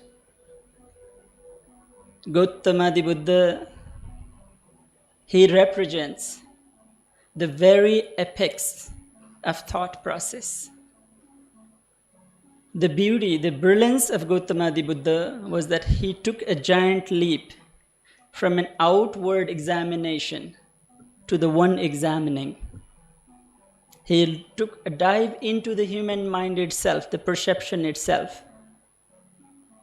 Our ancestors, our rishis, our sages have alluded to it. They have thought about that it's important to look at the looker, the one who looks. But Gautama the Buddha, he took a very sharp dive right to the very core of perception itself. It is a very sad pity that this ancient land, we have lost all his words. We have lost all his teachings and traditions. We are immensely grateful to the various nations that over the years have become islands of Dhamma. Teachings, traditions, narratives of the Buddha's teaching has survived in islands like Sri Lanka, Myanmar, Thailand, and so forth. Today, this is a special day for commemorating Abhidhamma Day. This brings us an opportunity to talk about what Abhidharma meant. Those of us, venerable monks and nuns, who are trying so hard to understand, follow the words of Buddha, for us we know that Abhidharma is not an easy subject to talk about. In fact, when you study Abhidharma, our teachers, the first thing they say is that, Abhidharma is very hard to understand. One of my teachers, Venerable Bhikkhu Bodhi, he lives in the United States. I remember 10 years ago when I used to study with him and I asked him, okay, now what about Abhidharma? He's a classic Pali scholar. He has written the very texts on Abhidharma himself. And yet he says it's very hard to understand. I do not know Abhidharma fully. You see, Abhidharma was a language, a way to tell the truth that you could describe so much, mountainous of teaching from just a simple gesture. That was the beauty of the Buddha's teaching. We have forgotten the traditions, we have forgotten our own roots. In the ancient Indian tradition, there used to be two kinds of teachers and practitioners. One used to be Vanakas. Vanakas were the storytellers. They would remember, they would memorize one of the texts in the Sutta Pitaka. Like, for example, any Vanaka who could remember all of Digha Nikaya was excellent. Similarly, there were experts who would remember Matraka. They would remember the formulas of Buddhism. In one simple metaphor, I like to try and imagine for myself, trying to understand what Abhidharma meant. It's more of a scientific language, more of a, let's say, a language, a clinical language that a doctor would use. You see, when we go to a common person, let's say a grandmother who's not literate, tries to describe migraine to her grandkid. And kid doesn't know what migraine is. Grandmother doesn't know. So you'll have a long story to tell. Oh, that I have headache all the time. And this and so happens and I have the headache. This is the kind of headache. It's not the headache that I got from being hit on the head or anything. To describe what is migraine, a story would be needed to tell, a passage. But whereas a doctor says very precisely, this is migraine, just one word. Anybody studying clinical science can differentiate a normal headache from migraine just by the word migraine itself. You see, our ancestors were experts in understanding human emotion. The beauty of Abhidharma, to give you a glimpse. We all know today, if you look at the spiritual teaching, if you look at the whole corpus of your spiritual dialogue all over the world, number one word that pops up everywhere that is equated with spirituality and religion is peace. Just one word, all over the world. Second word is love. Third, compassion. We talk so much about these words. But if you go to Buddha himself and say, I want peace, You know what a Buddha would say? Describe me peace. What kind of peace do you want? If you read Buddhist scripture, there is not a single idea of peace. There will be a peace, someone who had a very troublesome disease, let's say migraine, and finally got rid of it. There will be a peace of getting rid of painful thing. That's another kind of peace. Peace of having achieved something that you were dreaming for so long. That's another kind of peace. Our ancestors differentiated between these human emotions. The beauty of Abhidharma is that it talks in such precise manner the very core of human emotion, how human emotion works. Types of love. Venerable monks were reciting Sahagata Chitta, the mind that is combined with anger, anxiety. There are subtle differences. Will make a huge difference initially. That's the beauty of Buddha's teaching. You can see 20 shades of love, 30 shades of peace. And one has to understand these emotions to the finest core to understand what am I feeling. And the beauty of Abhidharma is someone who knows Abhidharma so well can predict it and can help us see for ourselves why we practice the things Buddha talks about. Like, for example, Sila. Sila was not just a moral preaching for Buddha. Teachers before Buddha also talked about Sila all the time. But Buddha says that when you practice Sila, generosity, for example, when you practice not stealing but giving back something, what happens?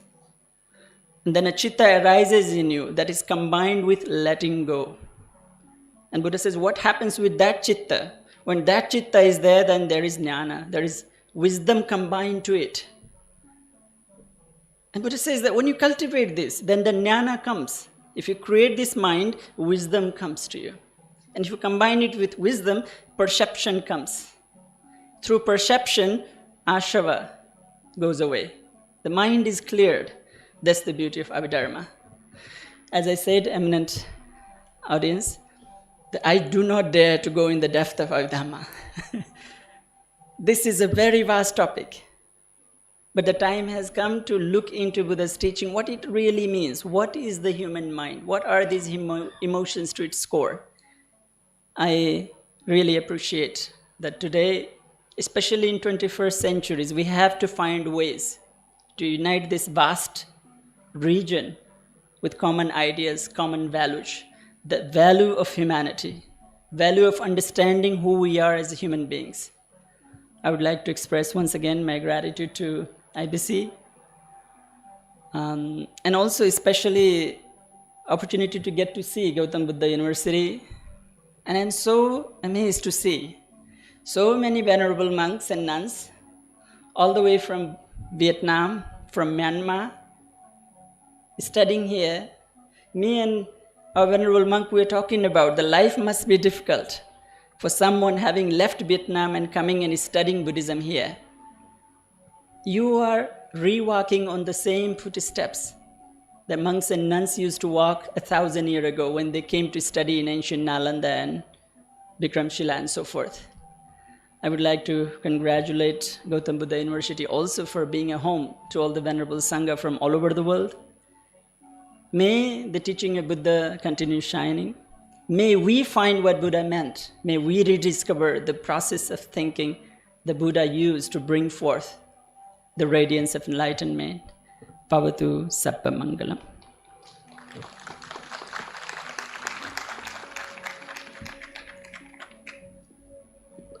Thank you, Venerable. We have with us Venerable Bhikkhu Sanghasena, founder and spiritual director, Mahabodhi Meditation Center, Leh and Ladakh. I request Bhikkhu Sanghasena to address the gathering.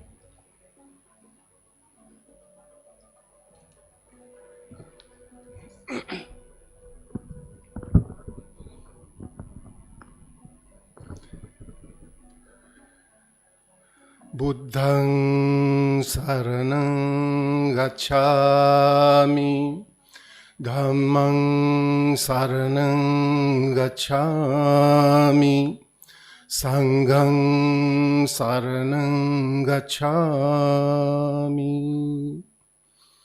May all the Buddhas and Bodhisattvas, Devas and Nagas, saints and sages from all the directions of the universe may kindly look at us and shower their blessings upon all of us for the success of our coming together here.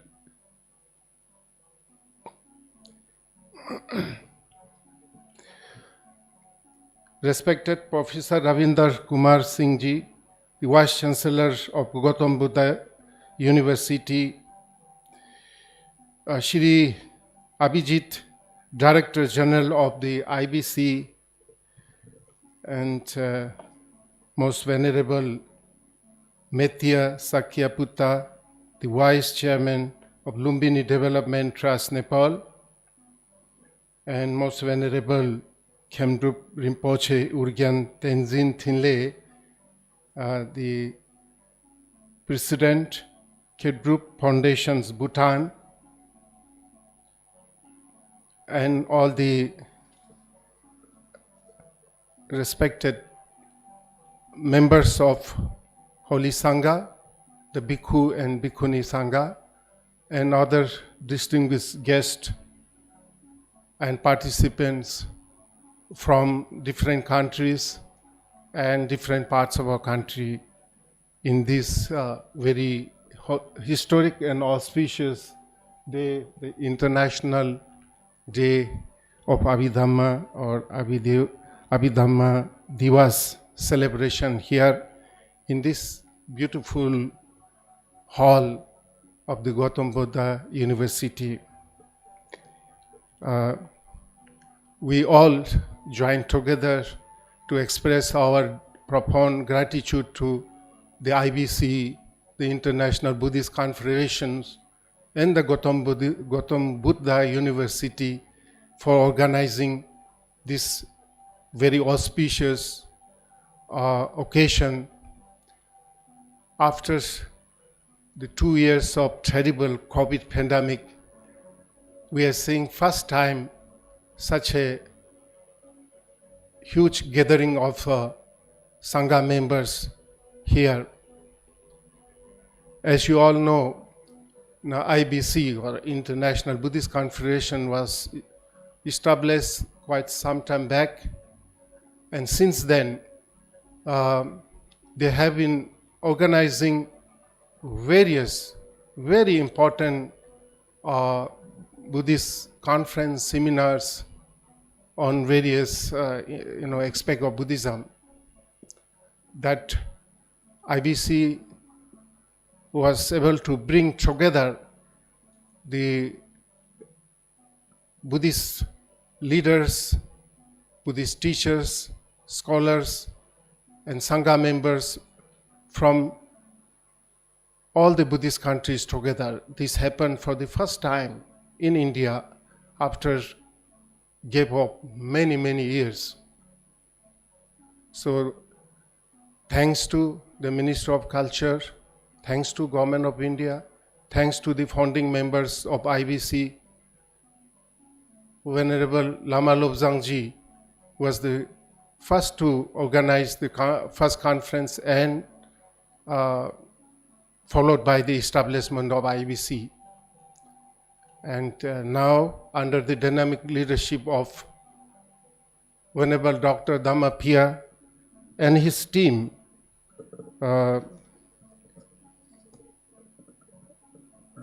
Shri Abhijit, Director General of IBC, and Dr. Panji, who has been associated with IBC many years. And so the whole team have been doing really wonderful work for the revival of Buddhism in its birthplace, India, and around in the whole world in general. Thanks to the whole team for their excellent work. And Gautam Buddha University, as you know, you will rarely find such a beautiful campus and beautiful hall. The students who are studying, they know, and the guests who are visiting here first time may not be knowing, there is a much bigger hall than this one, more beautiful than this hall, where we organized Mahakaruna Divas some years back, and Dr. Kiran Bedi was one of the guest speakers, and she was telling this hall looks much bigger, beautiful than the Vigyan Bhavan. So thanks to UP government for establishing such a beautiful campus and such a beautiful conference. As you know, the Buddhism was born in India and started spreading the Buddhism from the land of Bihar and UP mainly, and Nepal too. Sorry, excuse me, our friends from even Nepal also. Yeah. So first, Buddha became the light of Bihar, UP, of course, Nepal, and then became the light of the whole country, India, then became the light of the Asia, and today the Buddha's teachings of Buddhism is the light of the world. Buddhism is the fastest growing religion in the Western countries. And when we see all the numerous challenges the world facing today, brutal violence, killings, greed, hatred, division, and so on, and merciless cruelty towards Mother Earth, environment. As a result, we are facing global warming, climate change, and last 2 days we have been experiencing such a heavy rain. This is very unusual. This is the effect of climate change, global warming, and the global warming and climate change and all these environmental degradations taking place is also a result of human pollution of human minds. What we see outside is nothing but a manifestation of human being, human mind. So as our earlier speaker, the Venerable, said, now we the Buddhists have a responsibility to carry the message of peace, message of compassion, message of non-violence to every corner of this world. Many people, including non-Buddhists, the Western worlds, are looking at Buddhism as the last hope for the survival of this world. Yeah, definitely Buddhism has an important role to play to meet the challenges the humanity facing today. And I think it is the time, as our earlier speaker mentioned, this is the century of Asia, this is the century of India, it is the time of Asia to lead the world with our ancient wisdom. Ancient wisdom of non-violence, ahimsa, karuna, meditations, and so on. Western worlds have money, technology, but they don't have the wisdom to deal with the, what you call, the violences taking place. As we all know, the war going on between Russia and Ukraine. Even after 7 months, the world leaders fail, Western worlds fail completely to stop that. Only the universal compassion, the universal loving kindness, the universal wisdom taught by Buddha perhaps can stop this. So until now the world has been led by Westerners. We are thankful to them. Now is the time of Asia. Now is the time of India to lead the world with our ancient wisdom, meditation, yoga, and karuna, compassions. So it is very timely that the IBC was set up, and IBC is trying hard to unite all the Buddhists around the world to revive the wonderful teachings of Buddha in his own birthplace. This noblest religion, the Buddhism, the religion of compassion, religion of ahimsa, religion of wisdom, as you know, was born and flourished and spread it from India and now spreading all over the world. Unfortunately, within this country, in the birthplace, slowly decline and disappear. Now again, through the initiatives, efforts of our great leaders like Shri Narendra Modi ji, our Prime Minister of India, who himself is Karma Yogi, and so many others people, thanks to Dr. B.R. Ambedkar also, who have started the revival of Buddhism.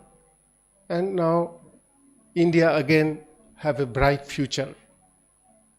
And India again will be able to, guide the world through this great compassion, loving kindness as taught by Buddha. I will not take much time, and I will not waste your time by repeating about the importance of Abhidhamma. This morning, we have been very fortunate to have most venerable Dr. Nyani Sarasado, to have his blessings, his discourse, how beautifully he have explained the importance of study of Abhidhamma. Abhidhamma Day or Dhammachakra Day was not so popular in the past. It is only the IBC have initiated this Dhammachakra Day, so important. Of course, individually, in our viharas, in Buddhist center, they celebrate, but not like Buddha Jayanti, not like World Day, Now, IBC have initiated a number of very important, Buddhist programs like Abhidhamma Day or Dhammachakra Day. So this Abhidhamma is one of the most important teachings of Buddha. It deals with the ultimate truth. Usually we are lost in the relative truth and conventional truth, but we must reach to the ultimate truth. We want to liberate ourselves from all these wrong perception, wrong conception, ideas about oneself and about others and about the world. So, without taking much time, I once again express my profound gratitude to the IBC and Gautam Buddha University for organizing these wonderful programs and inviting me to be part of this program. We already have a MOU with IBC and Gautam Buddha University. We look forward to organize many such important programs for the revival of Buddhism within India and for the world peace in general. And thank you so much and wish you all the best. I'm so happy this morning to see so many Sangha members with the beautiful color of strong orange color and red colors. So many Sangha members from, I think mostly from Vietnam and Burma. So wonderful.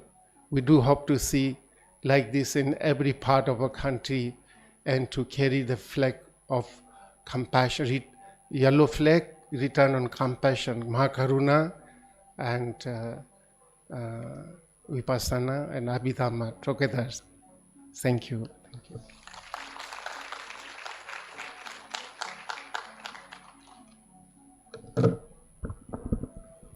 Thank you, Bhikkhu Sanghasena. We have most venerable,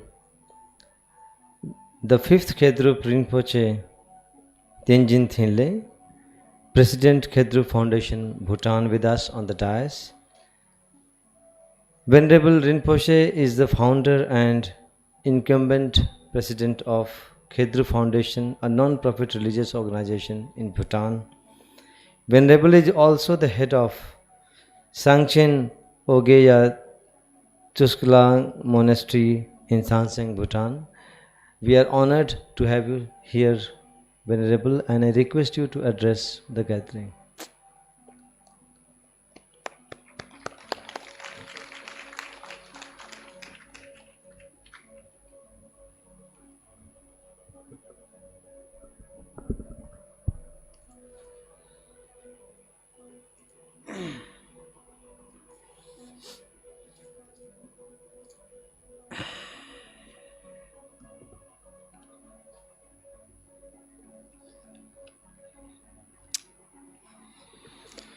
Respected Vice Chancellor of Gautam Buddha University, Director General of IBC, Venerable Mitya Sakyaputta, Venerable Bhikkhu Sanghasena, Dharma brothers and sisters, it's an honor to be part of Abhidhamma Divas.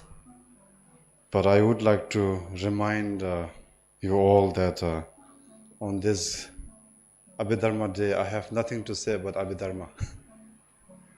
So the previous speakers has all spoke what is important about Abhidharma.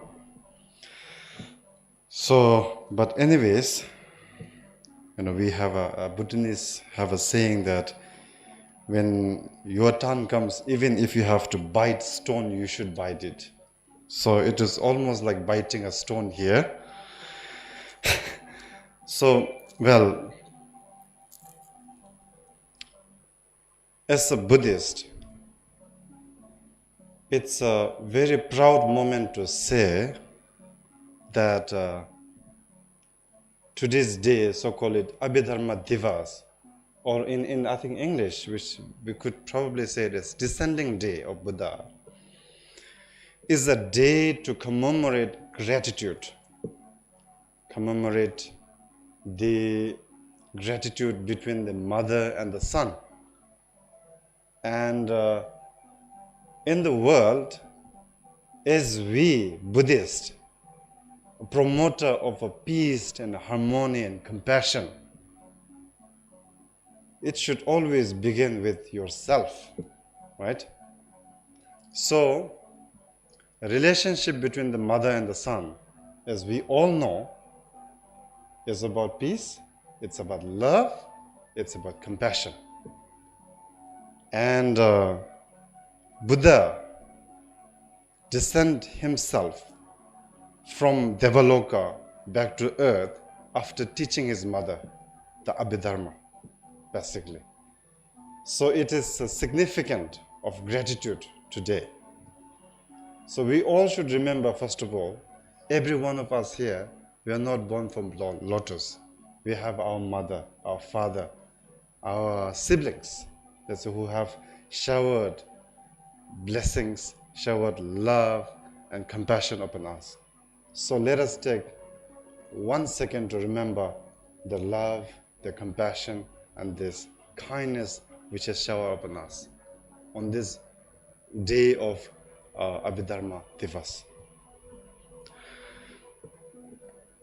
So, after this, I would like to, I have something very important to talk about Abhidhamma itself, but one thing to remember as a Buddhist,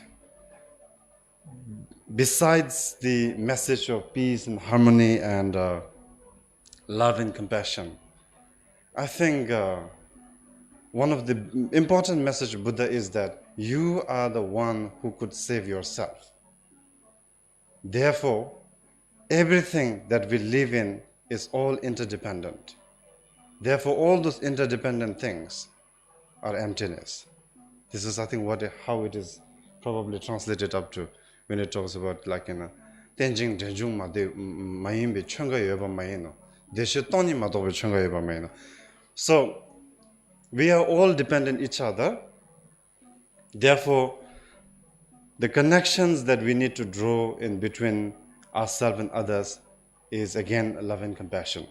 So, therefore, I think in today's to celebrate today's day, we should remember that our beloved ones. We should remember that we should live on this path of loving and kindness and compassion, and share the message to the rest of other worlds. So, but in order to share the message, we should be the one to practice first. We should be the one to implement. We should be the one to symbolize the loving and kindness. So I wish everyone that we have these blessings of Buddha, that we would be able to realize ourselves fully compassionate in the loving and kindness, and may the world blessed with happiness and peace. Thank you.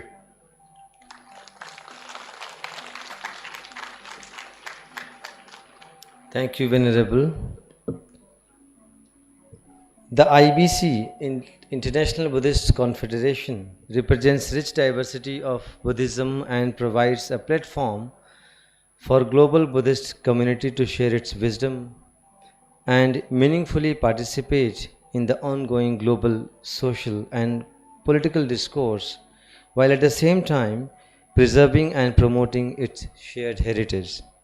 And we firmly believe that it is a meaningful intervention in our conflicting togetherness, with a firm belief that Confederation will be able to underline Buddhist teachings and its relevance in maintaining harmony, peace in this new world order. I am delighted to share about the continued efforts and the project they have launched in Lumbini, Nepal.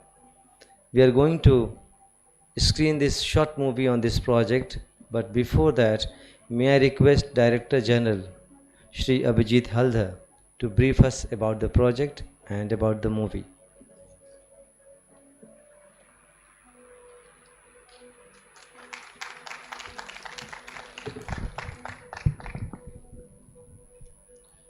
Good afternoon to all of you. I must say that I am extremely pleased on behalf of the IBC to see you all present here and make this rare and unique event a success. We have been celebrating this event for the last 2 years. Last year, of course, on this occasion, we saw the Prime Minister opening the Kushinagar airport, and we decided that we'll continue the tradition, and this year we decided to go ahead with the Abhidhamma Day, and we're grateful to the venerable guests we have here. Of course, I would like to especially thank Venerable Mithya Sakyaputa, Vice Chairman, Lumbini Development Trust. He's important for us because the film which you will see is actually a film which showcases the temple project or the India International Center project, monastic project, which India wants to construct in Lumbini.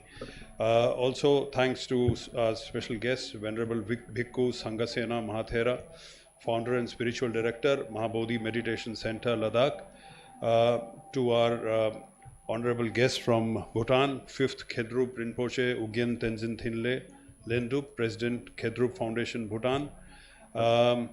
And one cannot do away without thanking Vice Chancellor Professor Sina.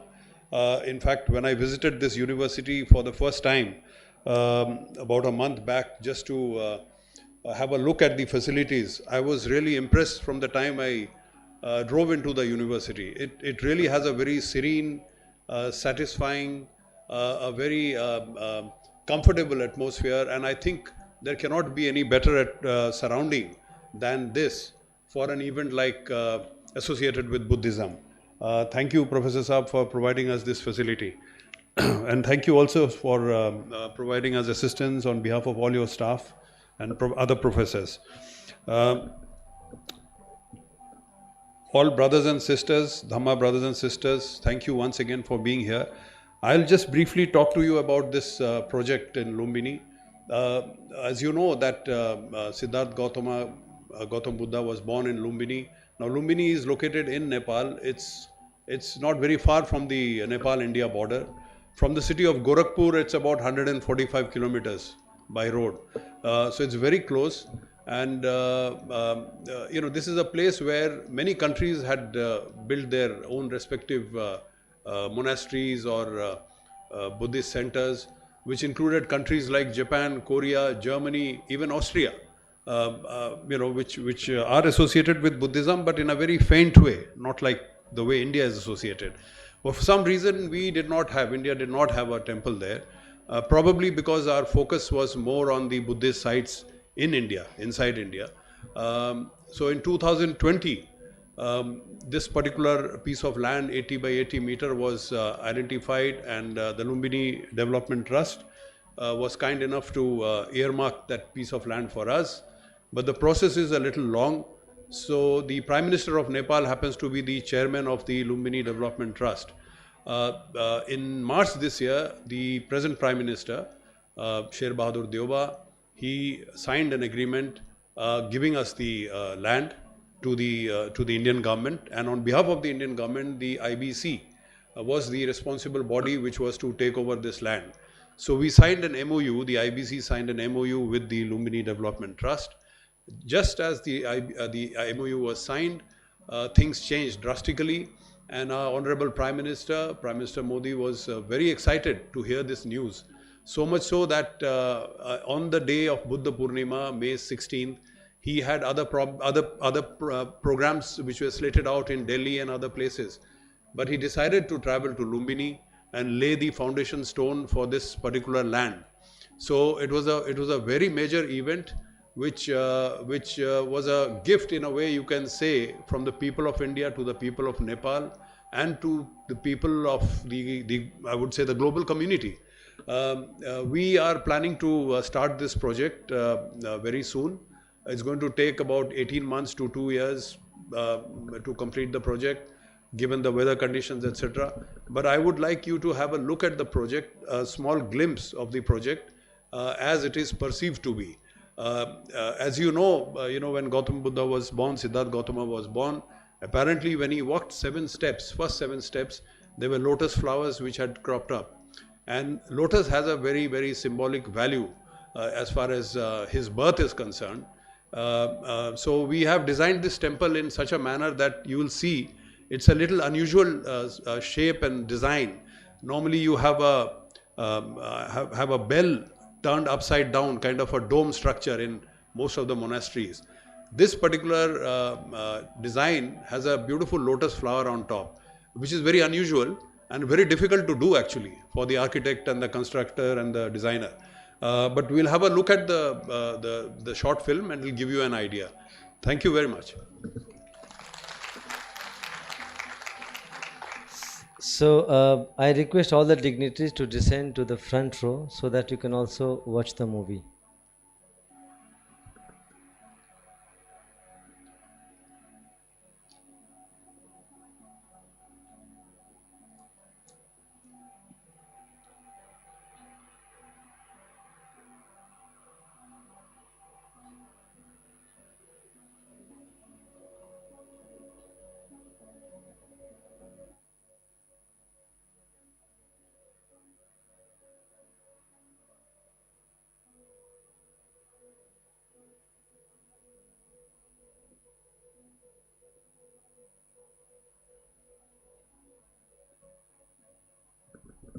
Light hello ज़रा light मध्यम कर दीजिए ऊपर से, IT department को request है।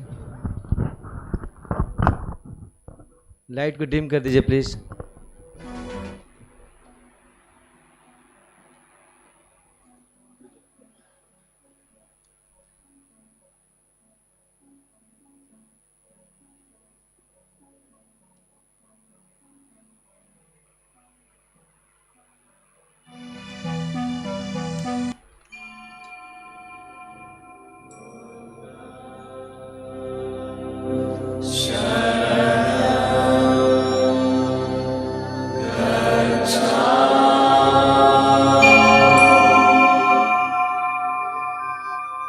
Several years ago, in a place called Lumbini, a child was born in 623 BC.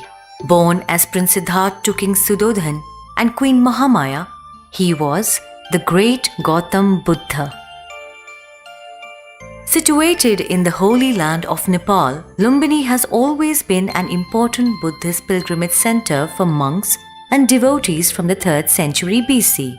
Approved by the Nepal government in 1978, the Lumbini Master Plan is spread across a sprawling area of 8 square kilometers with 3 zones: the Sacred Garden, the Monastic Zone, and the new Lumbini Village. The International Buddhist Confederation humbly greets you to experience the miracle of feeling oneness with Lord Buddha and at peace with oneself. Nestled within the monastic zone of Lumbini, to experience, reflect, and rever the sacred story of Buddha's life teachings, we bring to you a state-of-the-art project, India International Center for Buddhist Culture and Heritage. The design visualization of this beautiful building springs from the story of Buddha's birth, when he took 7 steps immediately after being born. At each holy step of this newborn, a lotus flower bloomed, symbolizing the idea of this majestic 3-storied structure with alternating blue water bodies and green landscape stairway to reach the main level of the building. Just as the Buddha, calm from outside, and a contemplative power force from the inside, similarly the building appears like a composed structure from the outside, but is a limitless knowledge source from the inside. This architectural marvel will be committed to Nepal's goal of net zero greenhouse emissions by 2045. As we enter the building, we are led to the first floor, where we arrive at the Grand Welcome Area, or the Agaman Sthal.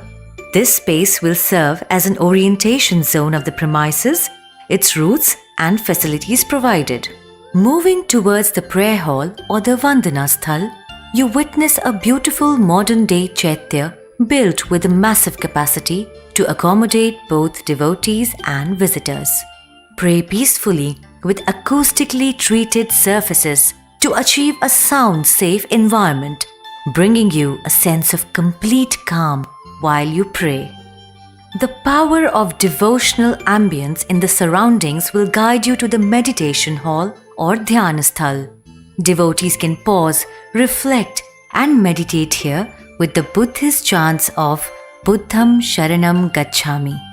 From the serene calm of Dhyana Sthal, we proceed towards the Padmapani Interpretation Center. For our visitors, this center gives an immersive experience about Buddha's birth story and dream of Mahamaya through digital screens, Buddha's teachings through projection mapping, and a powerful glimpse towards his journey of Nirvana through holographic exhibits. To gain a greater understanding of Buddhism and many philosophical ideas, visit the library or the Gyanasthal. Research scholars can consult rare books and recent publications that have been methodically sourced from different parts of the world. For our millennials, the library is digitally equipped with modern-day technology. Between the Interpretation Center and the library, the third jewel is completed by the Tri Ratna Art Gallery, which has been especially curated as a space for exhibiting rare Buddhist art collections. A special exhibition on the popular Jataka stories will be an added attraction for the devotees. Bringing a holistic experience that is both devotional and recreational, this resource center offers world-class facilities in areas such as the cafe, guest rooms, and the staff quarters. A boardroom and a conference room will be available to facilitate corporate off-site programs too. Use of solar energy has been made to provide clean energy for 365 days of the year. Setup of active elements which ensures the building mass is converted into an efficient energy bank. This helps to keep you cool with radiant cooling. The sustainable building structure would reduce carbon footprint and contribute less amount of greenhouse gas to the atmosphere during its overall operations. So come, join us at India International Center for Buddhist Culture and Heritage at Nepal. It welcomes you for an exceptional experience to reflect, relax, and witness the pilgrimage of modern times in Lumbini, the start of Buddha's journey where life comes to a full circle.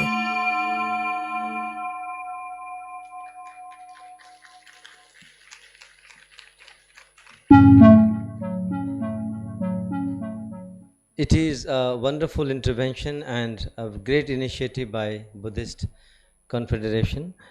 To mark the end of this session, may I request Honorable Vice Chancellor Professor R.K. Sinha to propose vote of thanks.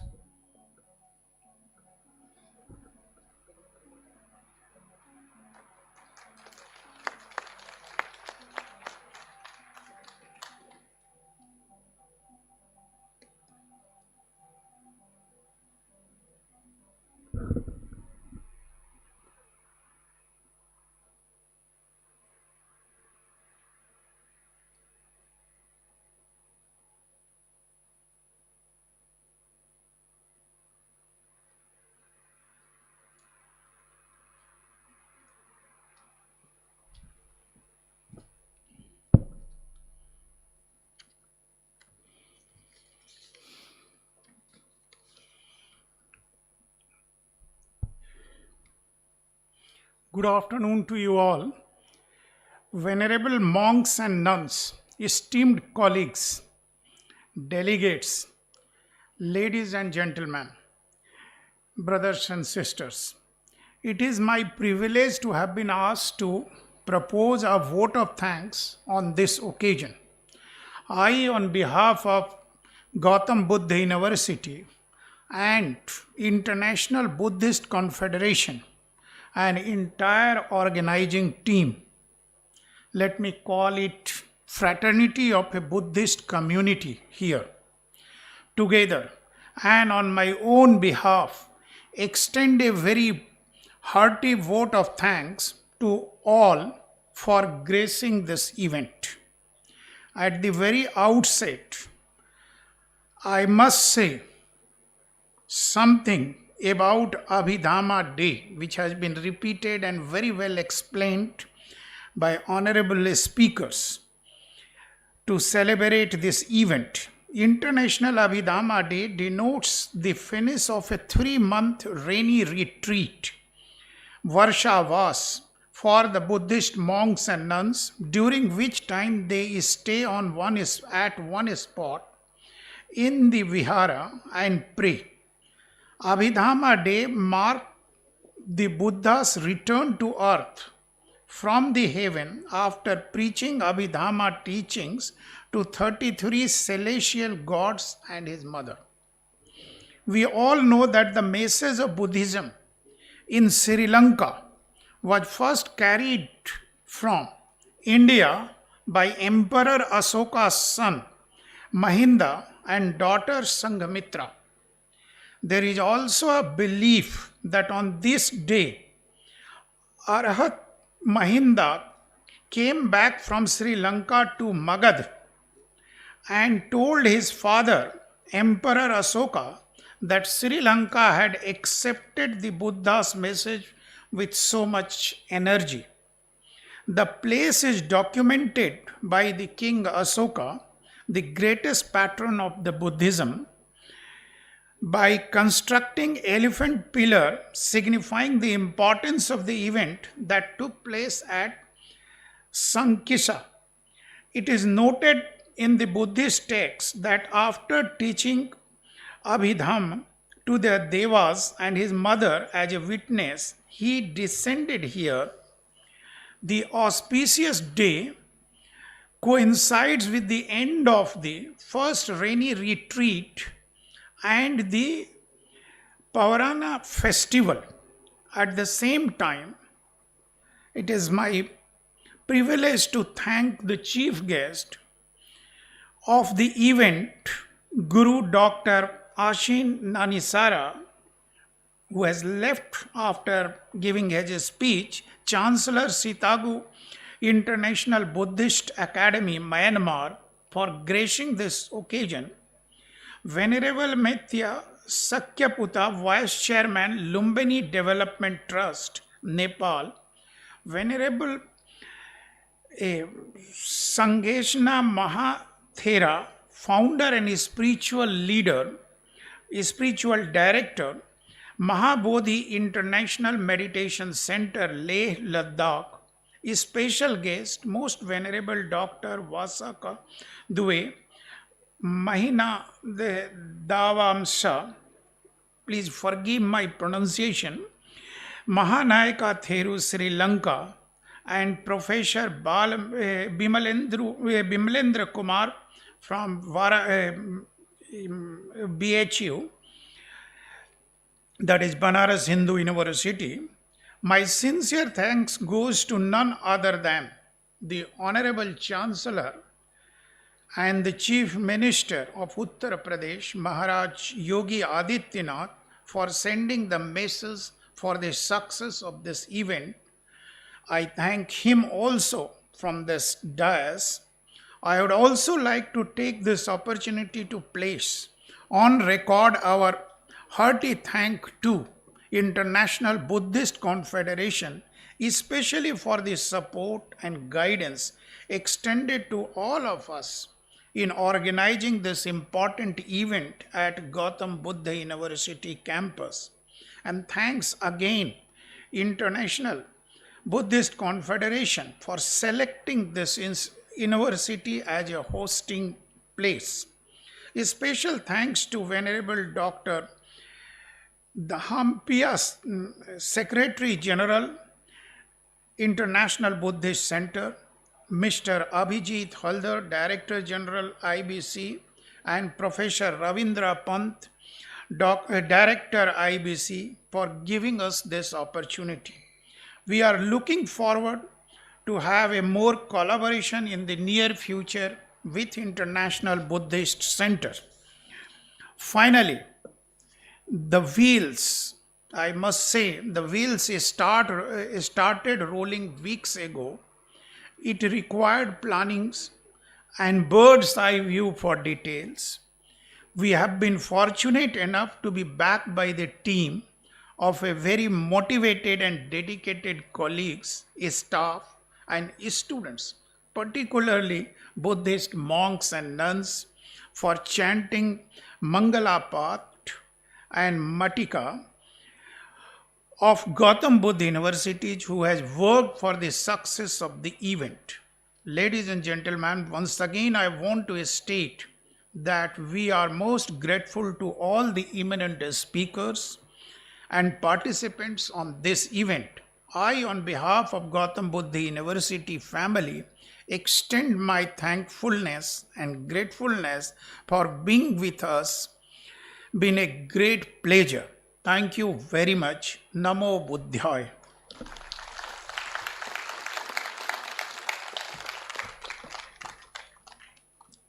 Thank you, sir.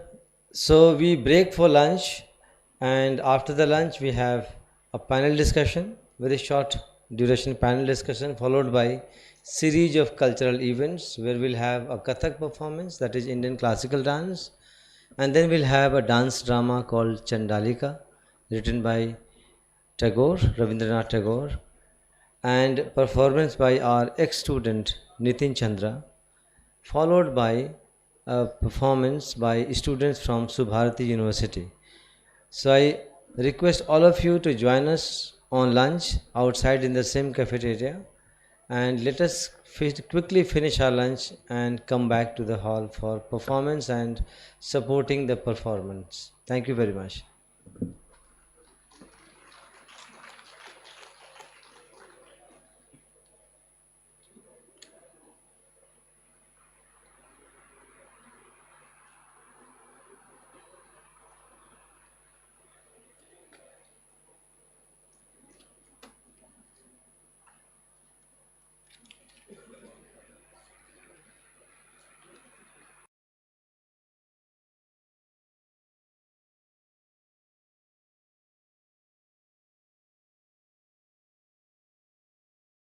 Discussion, and I request him to call upon the other fellow panelists and introduce them to the audience.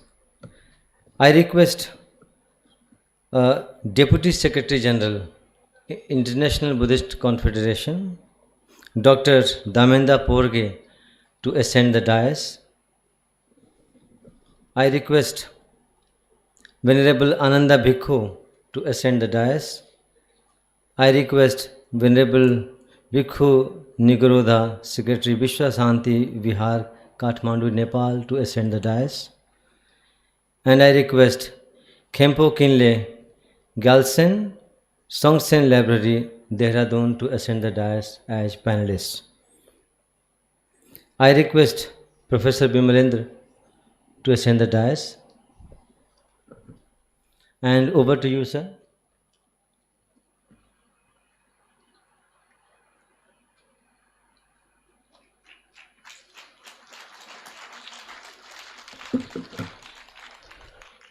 I request Deputy Secretary General in International Buddhist Confederation, Dr. Damenda Porge, to felicitate our panelists sitting on the dais.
Thank you, sir. Kindly take your seat.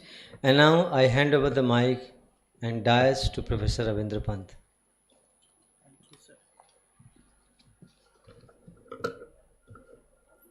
Namo tassa bhagavato arahato samma sambuddhassa. Most venerable Sangha members, dignitaries, Vice Chancellor of the University, it is indeed a moment of joy to be here and welcome you to this panel discussion on significance of Abhidhamma. We are fortunate to have some very eminent monks and scholars of Abhidhamma who would be participating and talking on the significance of Abhidhamma in the present day society and related material with the theme. First of all, I would like to invite Venerable Ananda Bhikkhu, who is the General Secretary of Mahabodhi Society of India, Bangalore, an erudite scholar and a meditation teacher. And since the time is short, we have to do things. So I would request that, each speaker takes about 15 minutes. And because after this, we have a cultural program also. So we need to encourage our cultural troupe also. Thank you. Bhante, please.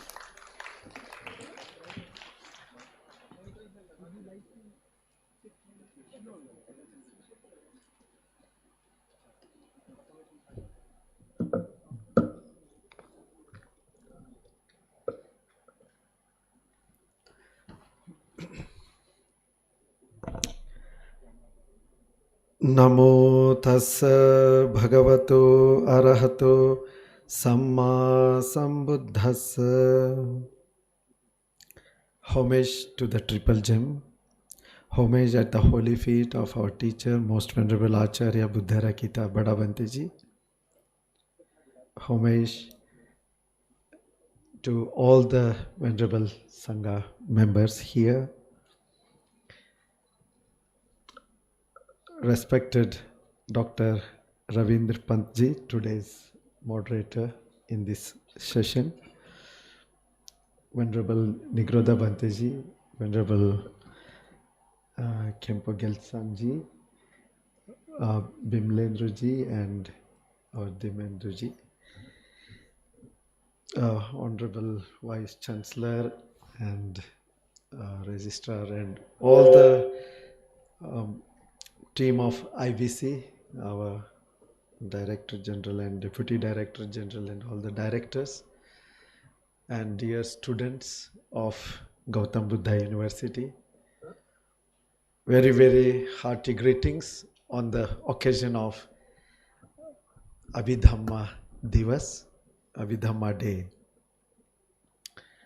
Today, it is a day when our Supreme Buddha has descended after the 7th Vasa, the rainy season, and this shows as mark of deep gratitude towards his mother and all the so many beings who heard the Abhidhamma for 3 months.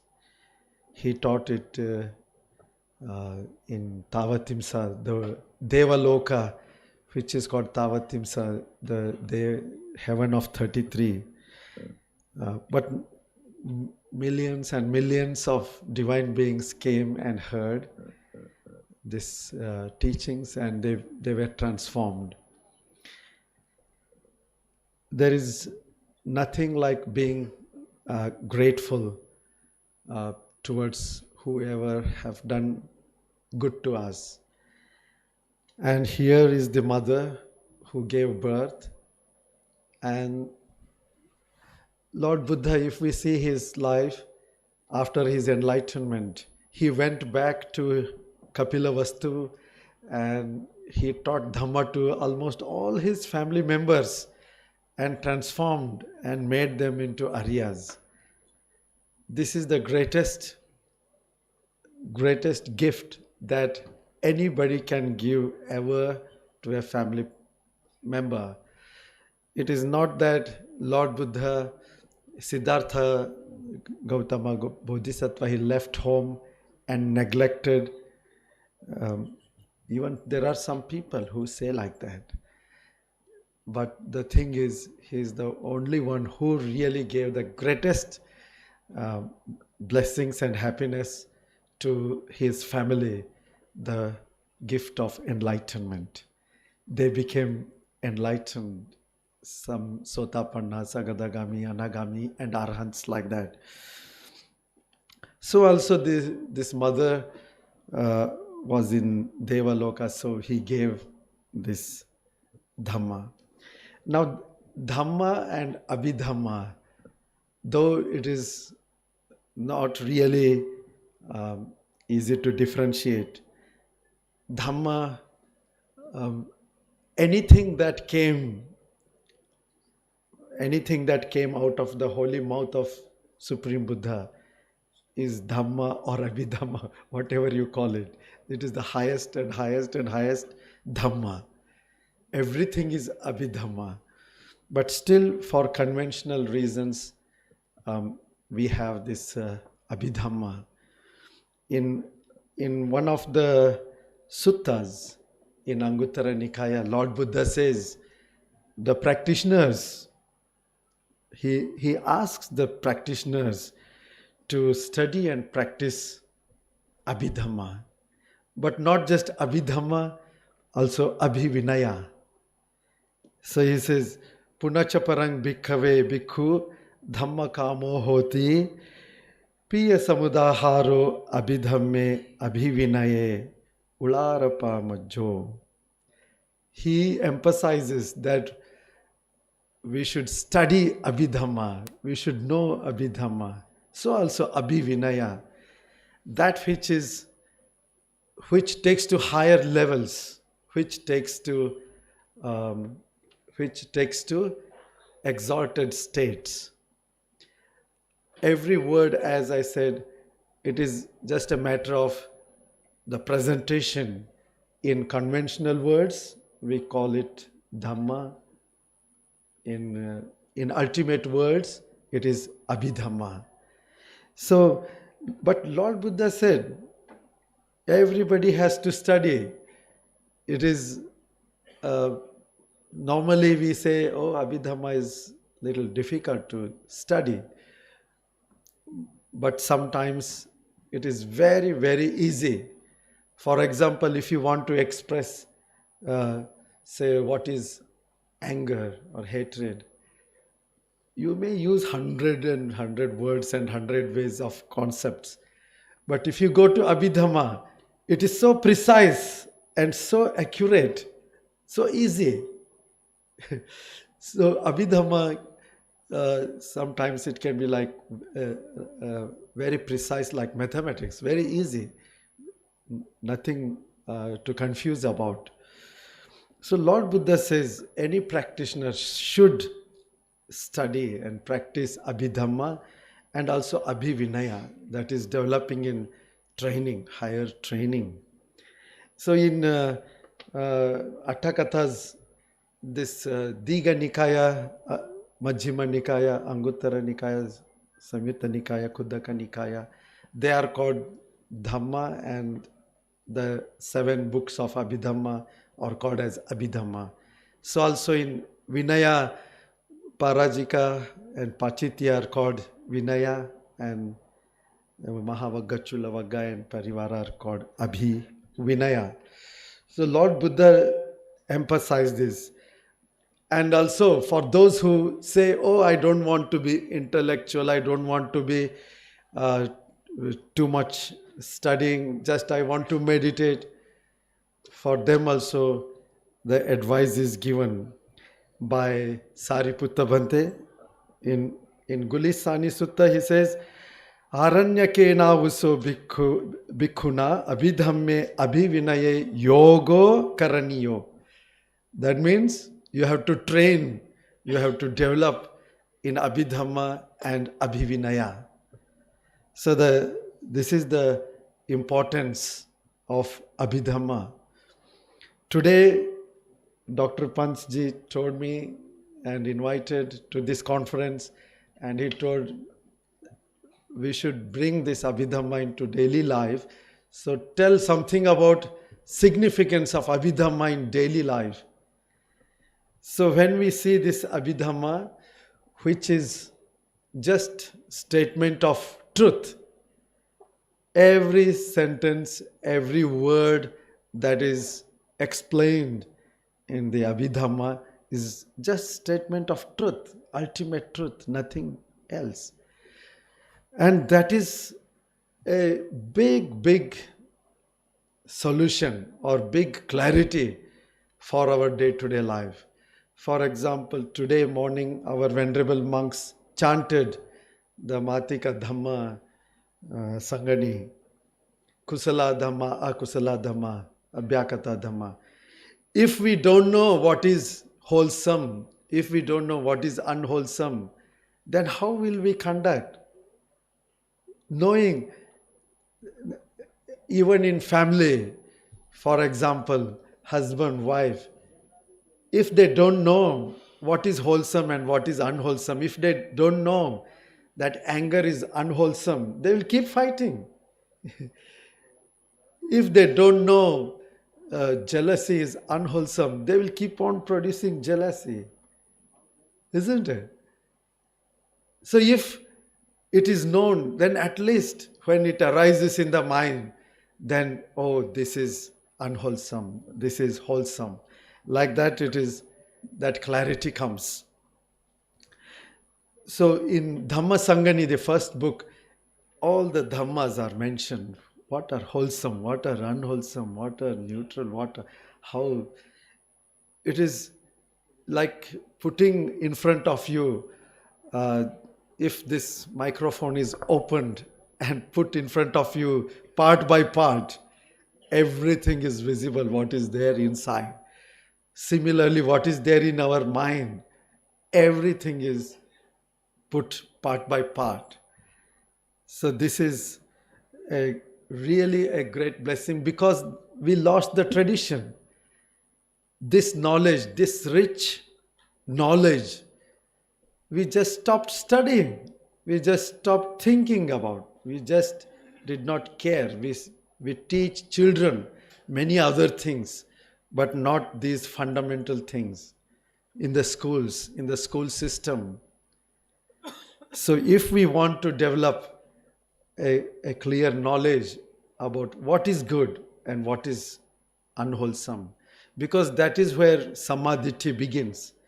The right understanding, the right view begins with knowing what is wholesome, what is unwholesome. And from there, we start doing wholesome or unwholesome actions. Then results. So big implication in life. Then if we come to the second book of Abhidhamma, that is Vibhanga. Vibhanga means analysis, division. It is, if we see the analysis, it is just definitions.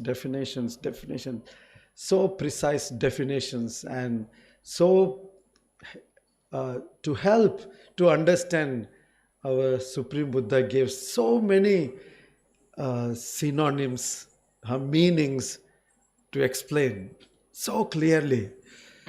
Lord Buddha's teaching is called Vibhajyavada, no? To investigate. Investigation means to break, go deeply inside.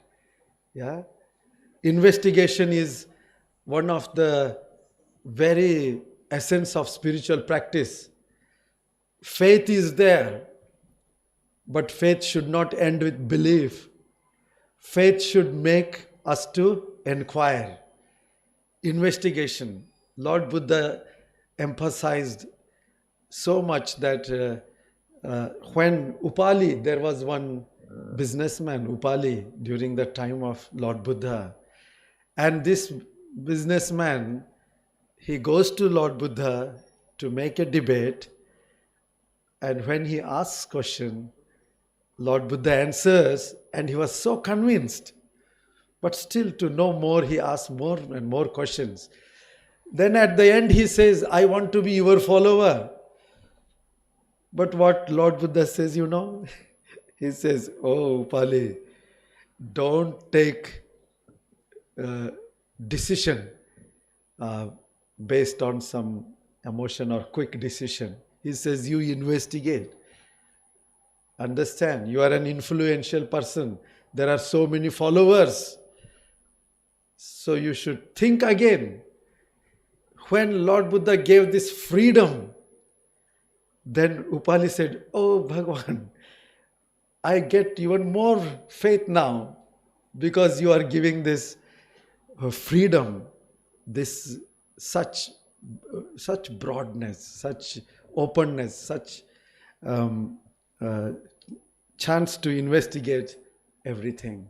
So in Abhidhamma, it is nothing but deeper and deeper investigation of truth, ultimate truths, chitta, chetasika. What is our mind? What are the ingredients of our mind? The material world. Today morning, Sitagu Saido mentioned so beautifully about water with simple example of water, how the 4 elements he brought in just one bottle of water, he was able to explain. Abhidhamma is simple in a way. Similarly, if we take one chitta, we can say, oh, these are the chetasikas, these are the ingredients. So like that.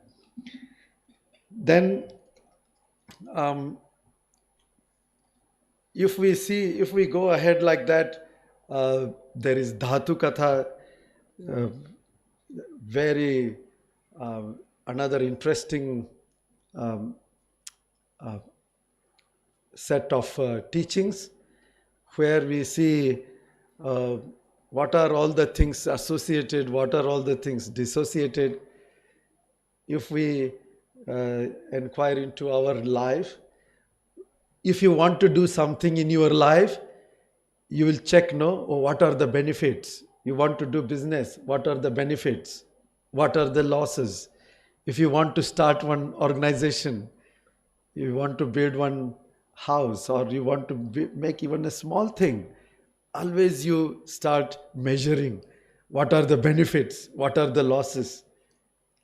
Isn't it? Now in management, SWOT analysis, what are the strengths and weaknesses and opportunities, threats. They make a very thorough analysis for any business or management of any organization. Now if we see this one, we see, oh, this is the possibility, potentiality. Lord Buddha says, this is the potentiality. This is associated with all these good things, which is good for us to go ahead. Now this chitta, this consciousness, this kind of thought, this action, this is associated with negative things. So better we leave it aside. Now, where do you find such clear explanation other than in Abhidhamma? And don't we need this in our daily life? Why so many fightings are happening? Lord Buddha says, husband, wife fight, and parents, children fight, brother, sister fight, among relations, forget about other people. Why? Because they don't know. When they started family, they should know what are the ingredients that make family strong, what are the ingredients that break the relationship. That education is not given, neither by parents nor by our education system. So we lose it, we have lost it. When that used to be given, education in fact started in the viharas in ancient times. Viharas were our schools. The first school to go was to vihara. Learn the basics, even alphabets and everything. Along with that, the basics. And these were the things that used to be taught. So it is worth to revive this teaching. And then we have the problem of concept. Concept means kalpana. We live in the world of kalpana, concept. Most of the times we are creating concepts about everything we experience. Whatever we see, hear, smell, taste, touch, or think, we create concepts. And we hold those concepts as real. And then we start living life reacting to that concept. Any person, if you say one time, oh, that person is not a good person, always you have anger towards that person. Some food you don't like, then for years and years you will dislike that food. Once you create one concept, strong concept. So all relationships, all understanding, very few times concepts may go in accordance with truth, then it's okay. Otherwise, concepts always take away from reality.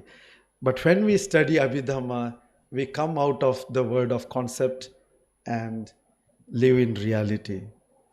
Then there is this Kathavattu, that is another wonderful book of so many questions, so many viewpoints which were answered.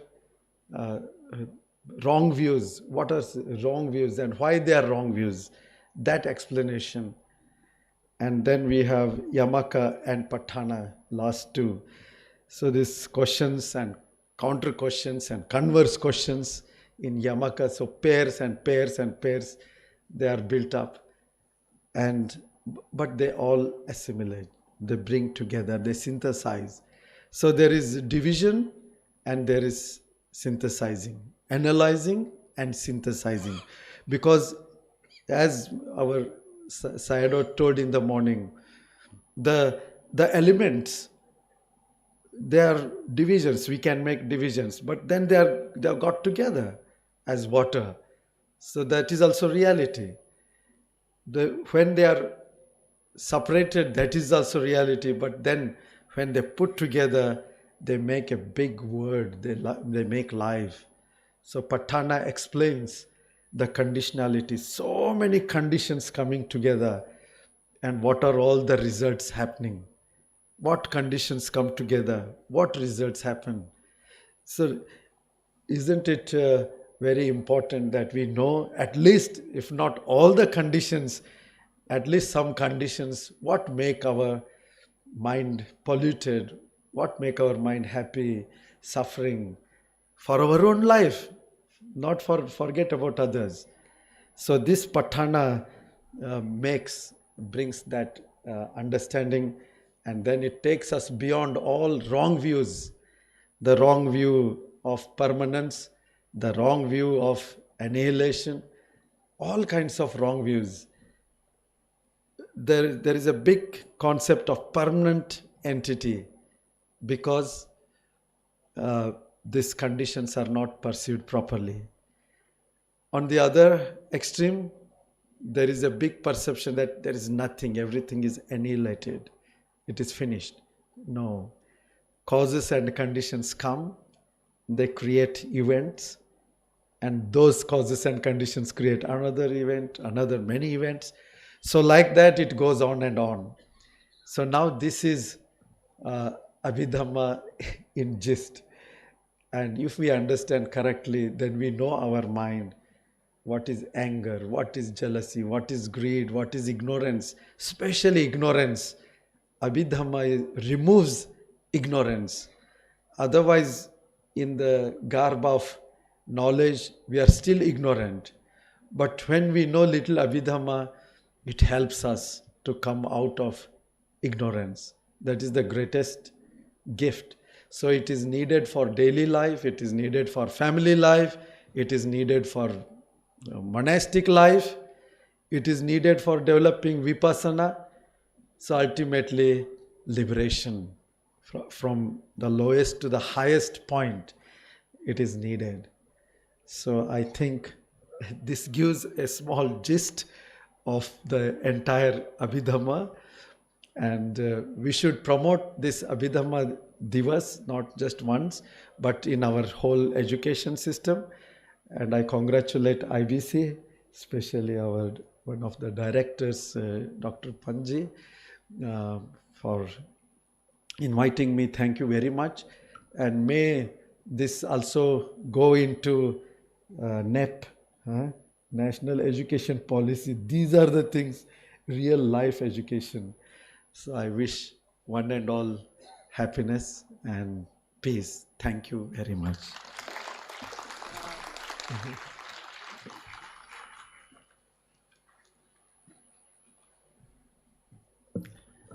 We heard the deliberation of Venerable Bhante, how nicely in such a short time he could communicate how Abhidhamma is needed for us in our daily life.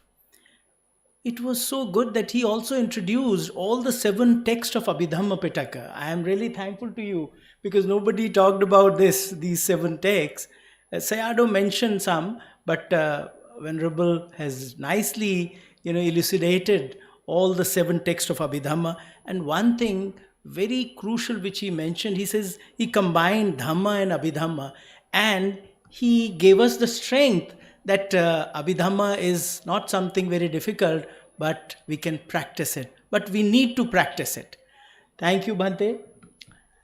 Now I call upon our second speaker, Venerable Bhikkhu Nirodha. He is the chairman of Theravada Buddhist Academy in Kathmandu. He is also the secretary of Vishwa Shanti Stup Kathmandu and secretary of all Nepal Buddhist Association. He is a good scholar, and here he'll be talking about again the significance of Abhidhamma. Bhante, please.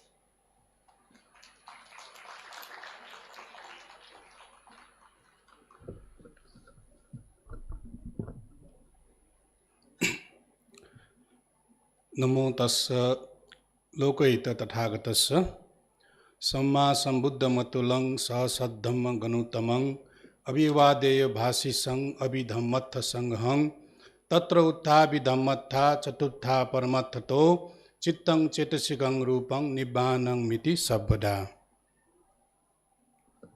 Most Venerable Mahasangha, Venerable monks, nuns, Venerable Khenpos, Rinpoches, and distinguished guests. Venerable Dr. Dhamma P.S., Secretary General, IBC, Honorable Vice Chairman, Gautam Buddha University, Moderator Dr. Rabindra Shah, our Vice Chairman, Lumin Development Trust, Mete Bhante, Venerable Anand Bhante, Venerable Kempo speaker, respected speaker, Professor Bimlendra Kumarji, and all the participants, ladies and gentlemen, dear Dhamma brothers and sisters. Although our Rabindra sir announced me as a Buddhist scholar, I am not a expert in Abhidhamma, but anyhow, I will try my best to share about the significance of Abhidhamma. I am very pleased and grateful that I have been invited to participate in such an important and auspicious event. International Abhidhamma Divas celebration in this Gautam Buddha University, Greater Noida in India. Abhidhamma, as we all know, holds a special significance among all the Buddhist teachings, as it teaches about absolute truth and the relative truth. Before going into the topic, I would first like to thank the IBC and also GBU, the organizer of this event. I feel greatly honored and very humble.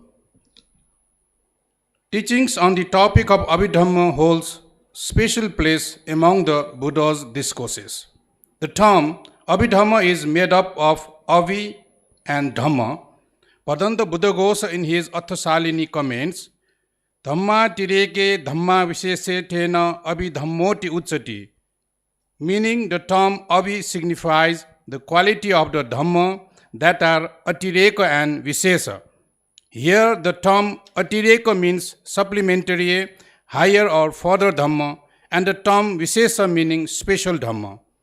Dhamma signifies intrinsic nature of qualities. Therefore, to put it simply, Abhidhamma is a special and supplementary teaching of the Buddha. Right after his enlightenment, the Buddha spent 7 weeks in and around the Bodhi tree, taking joy in investigating and reflecting his recently discovered path of freedom. He spent the whole 4th week reflecting and scrutinizing the Abhidhamma. And only after the complete knowledge of Abhidhamma, it is said that a colorful aura, Chavanna Rasmi, emitted around his body. Later on, the full moon day after the Vassa, the rainy retreat, the Sharada Purnima, is the day when the enlightened one descended from the Sankase, from the Tao Tingsa abode after delivering discourse on Abhidhamma to his mother. At the same time, the Buddha taught Abhidhamma to one of his prime disciples, Sariputra, who continued the tradition of Abhidhamma. Thus, the teaching mentioned in the Abhidhamma are regarded as special and supplementary to the Sutta teaching.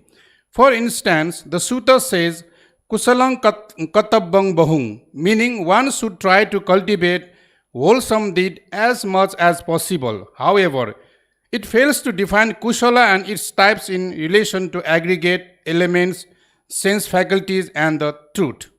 Whereas the same concept is defined in the Abhidhamma as Anavajja Sukha Vipaka Lakhana, meaning Kusala is a blameless act which has the characteristic of producing pleasant result.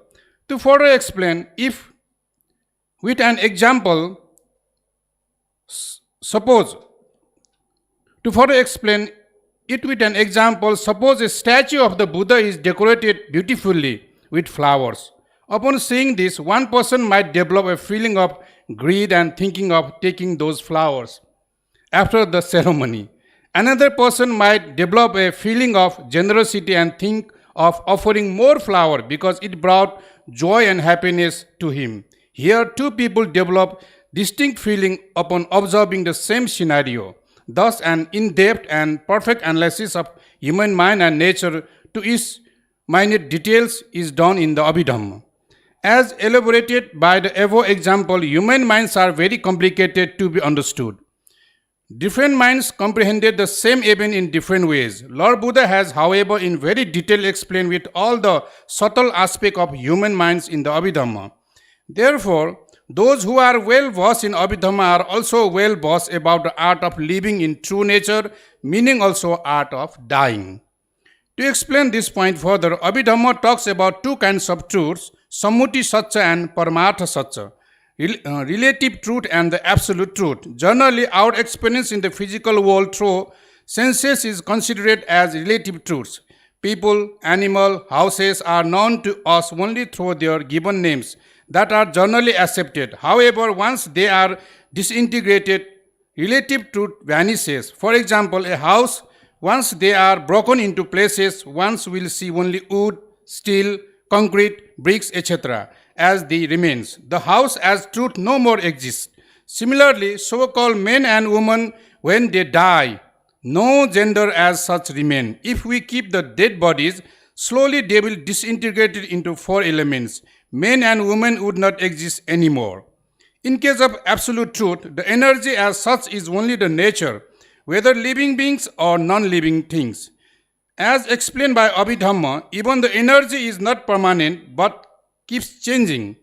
There are twofold definition of the energy also, physical or matter energy and the mind energy.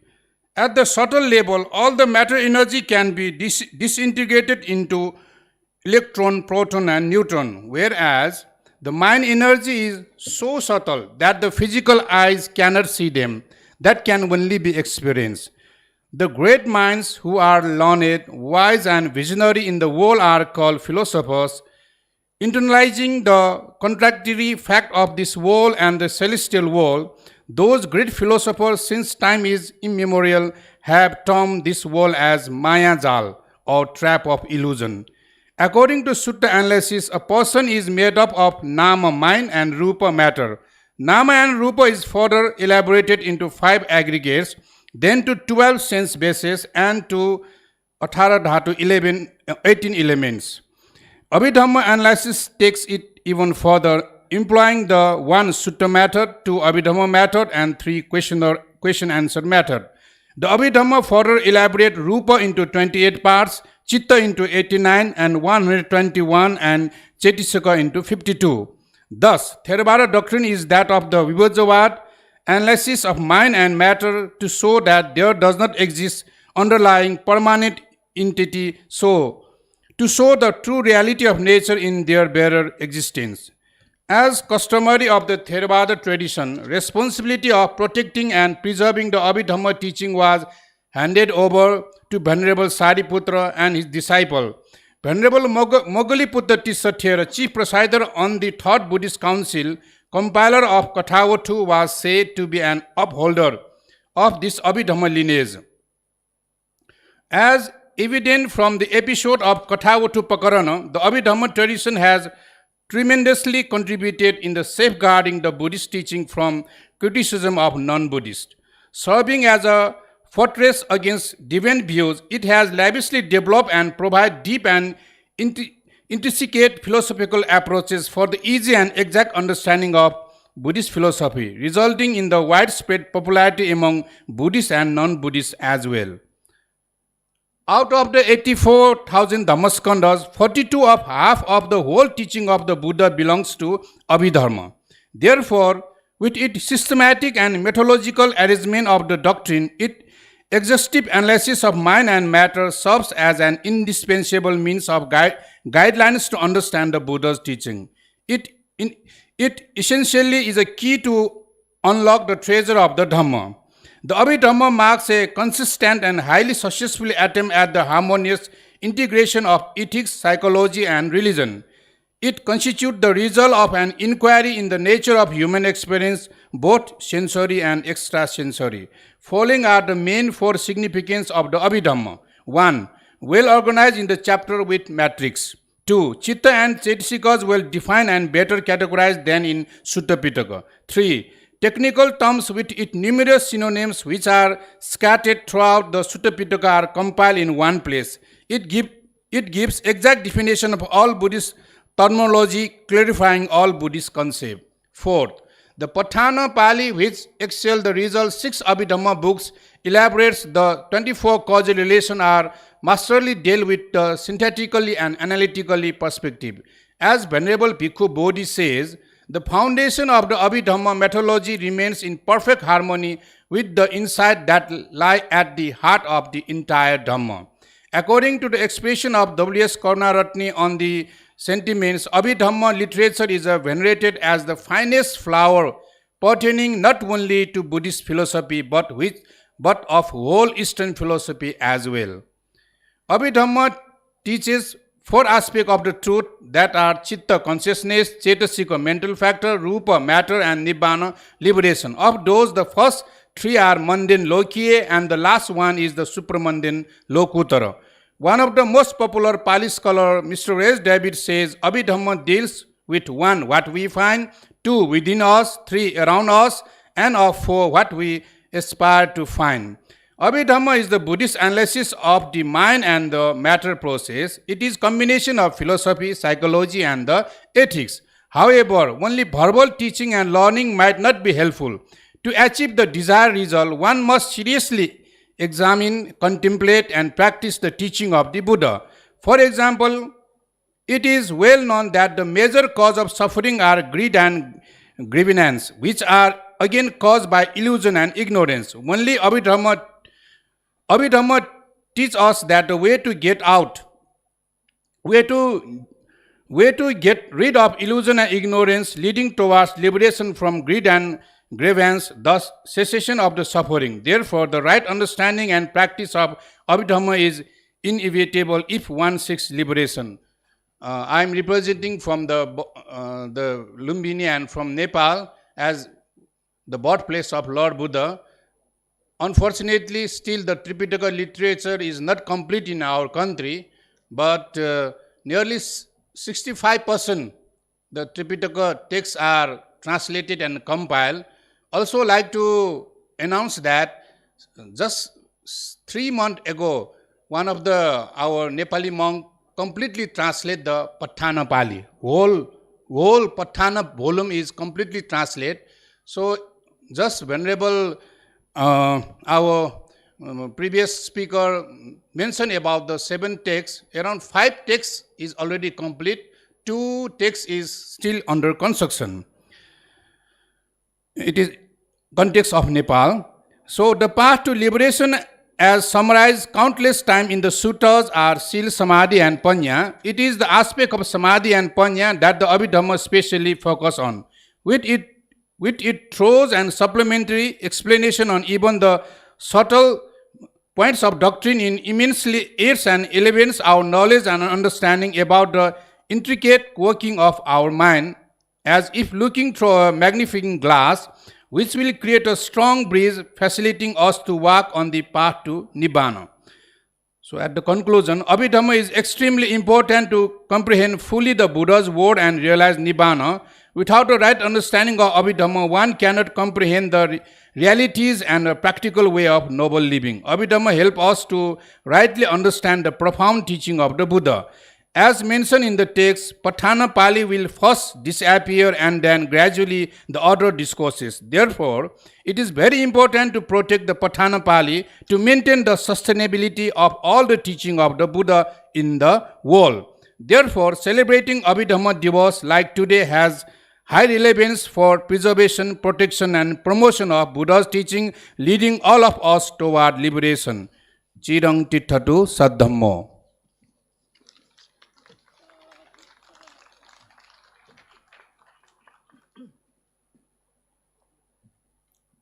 Thank you, Bhante, for your excellent exposition.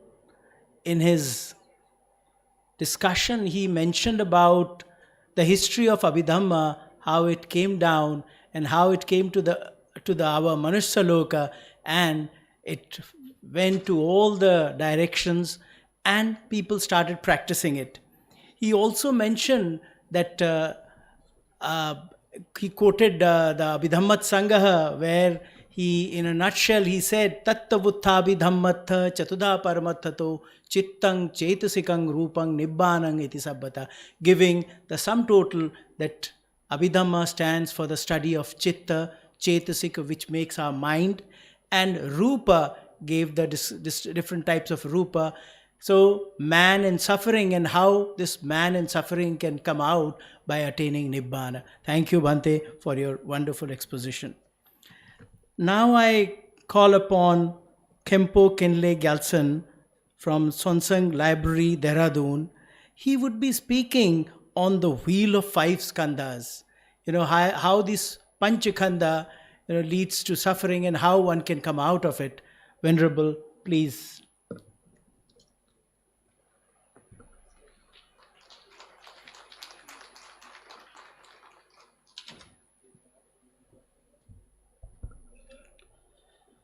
नमो तस्य भगवतो अरहतो सम्यक् सम्बुद्धस्य विद्युत कल्पनाजाल गंभीरोदार मुहूर्तये नमः समंत भद्राय समंत स्मरणाथ विश्वे.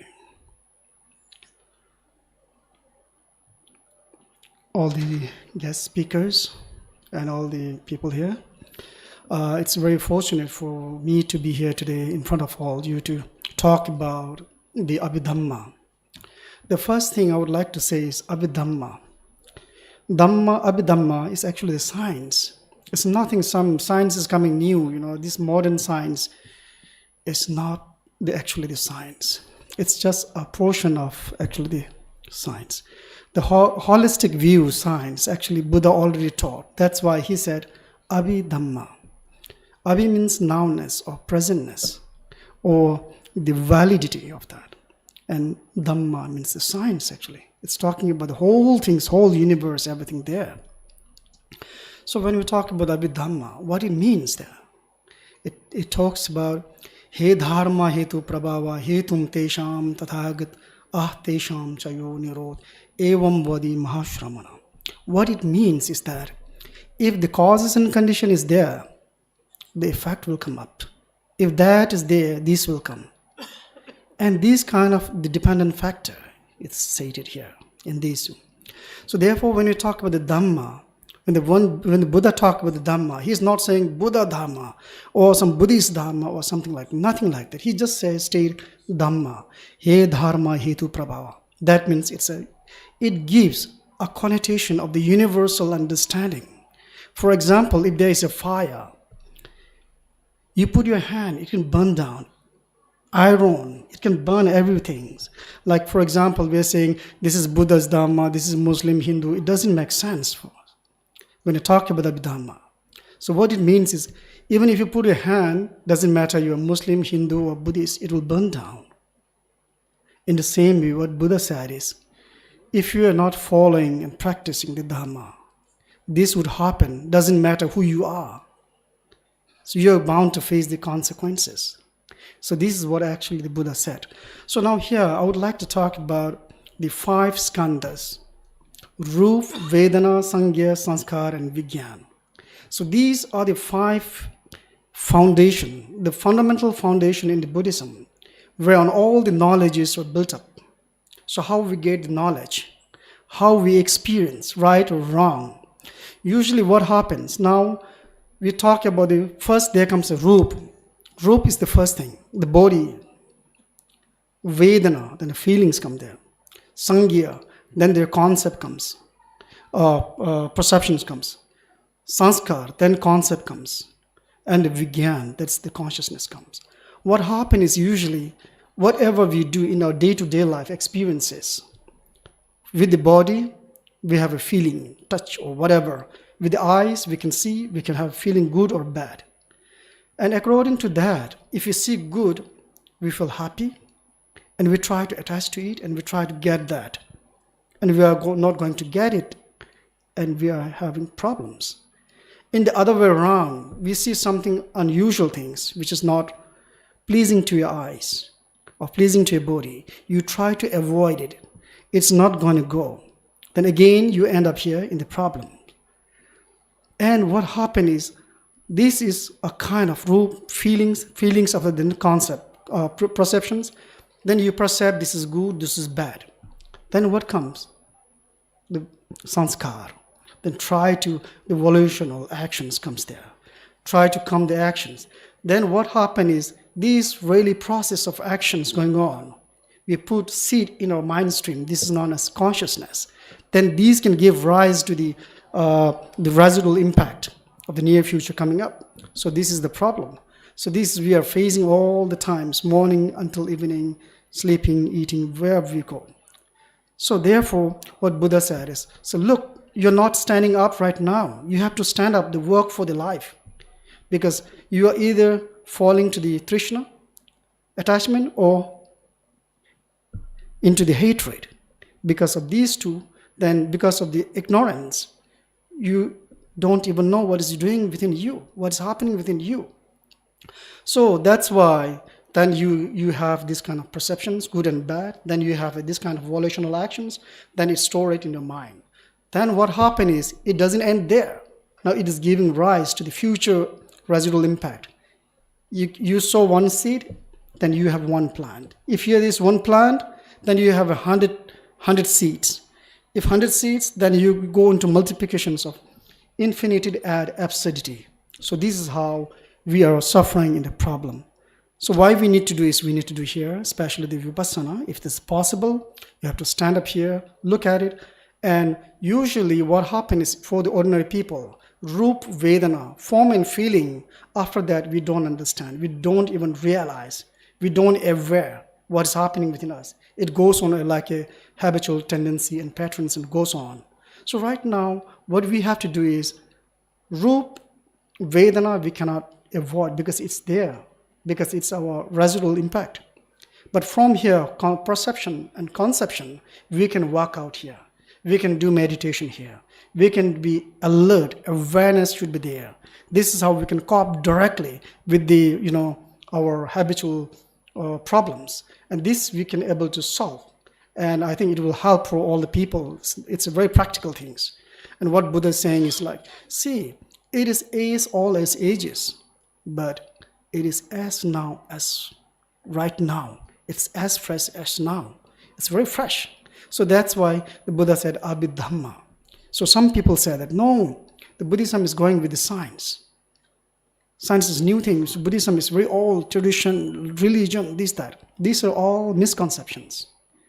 Buddhism is actually not going with the science. It's already there in its fully fruition, in a fullest flowering stages. But what we all need to do is, we need to recognize that. And we need to implement that. We need to really eat it. And the problem with us is that, for example, now there is the book coming, Abhidhamma here. Read the Abhidhamma, we never implore it, we never explore it, we never execute it. And now I study, I put in my brain, in the concept label, then I pass it to my student, then student pass to all these things. And no one has never eaten the pizza like this. For example, if you have a manual how to make a pizza, you know how to make the pizza, okay?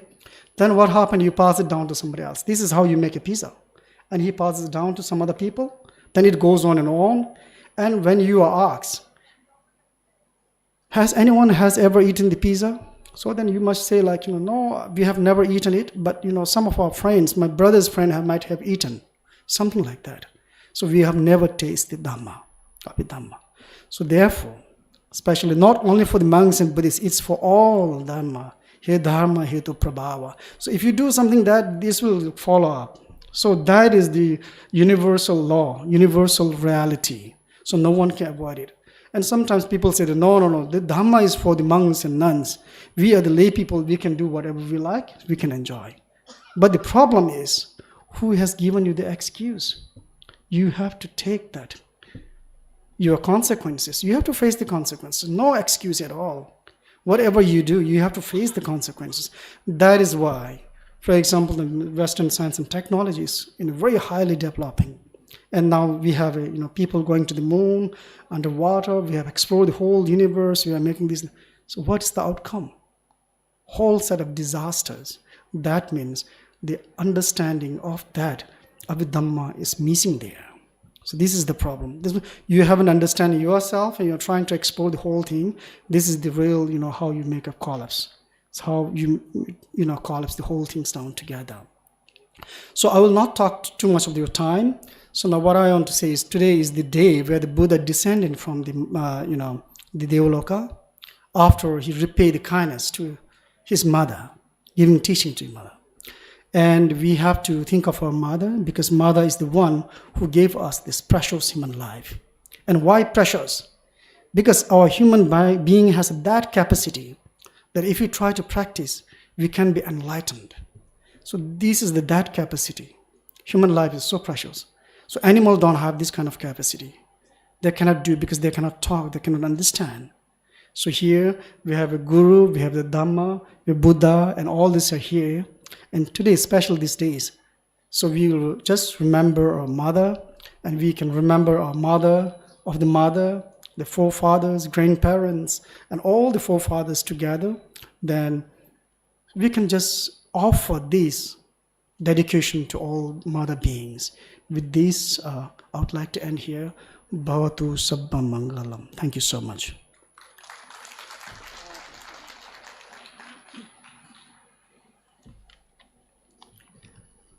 Wonderful exposition. In such a concise manner, he revealed the wheel of Panchaskanda, and the best part, his emphasis was on the practice. We need to understand things and we need to practice.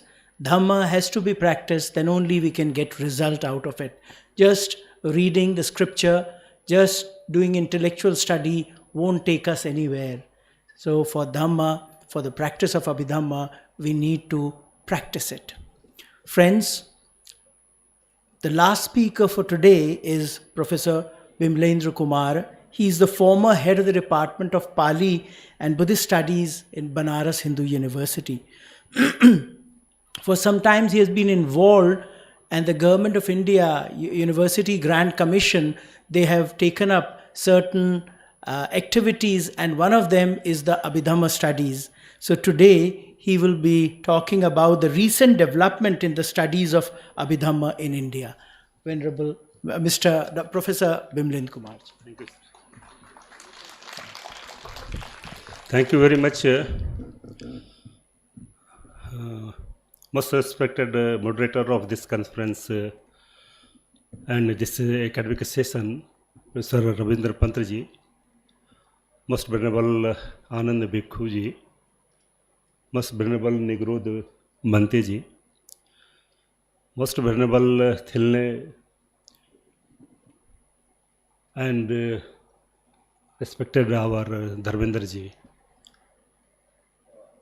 Bhikkhu Sangha present in our conference hall, all the Bhikkhunis, and my dear friends, brothers and sisters. It is really indeed a great pleasure for me to get involved with this International Abhidhamma Day. I have been asked to speak on recent activities related with the Abhidhamma in India. Before coming to this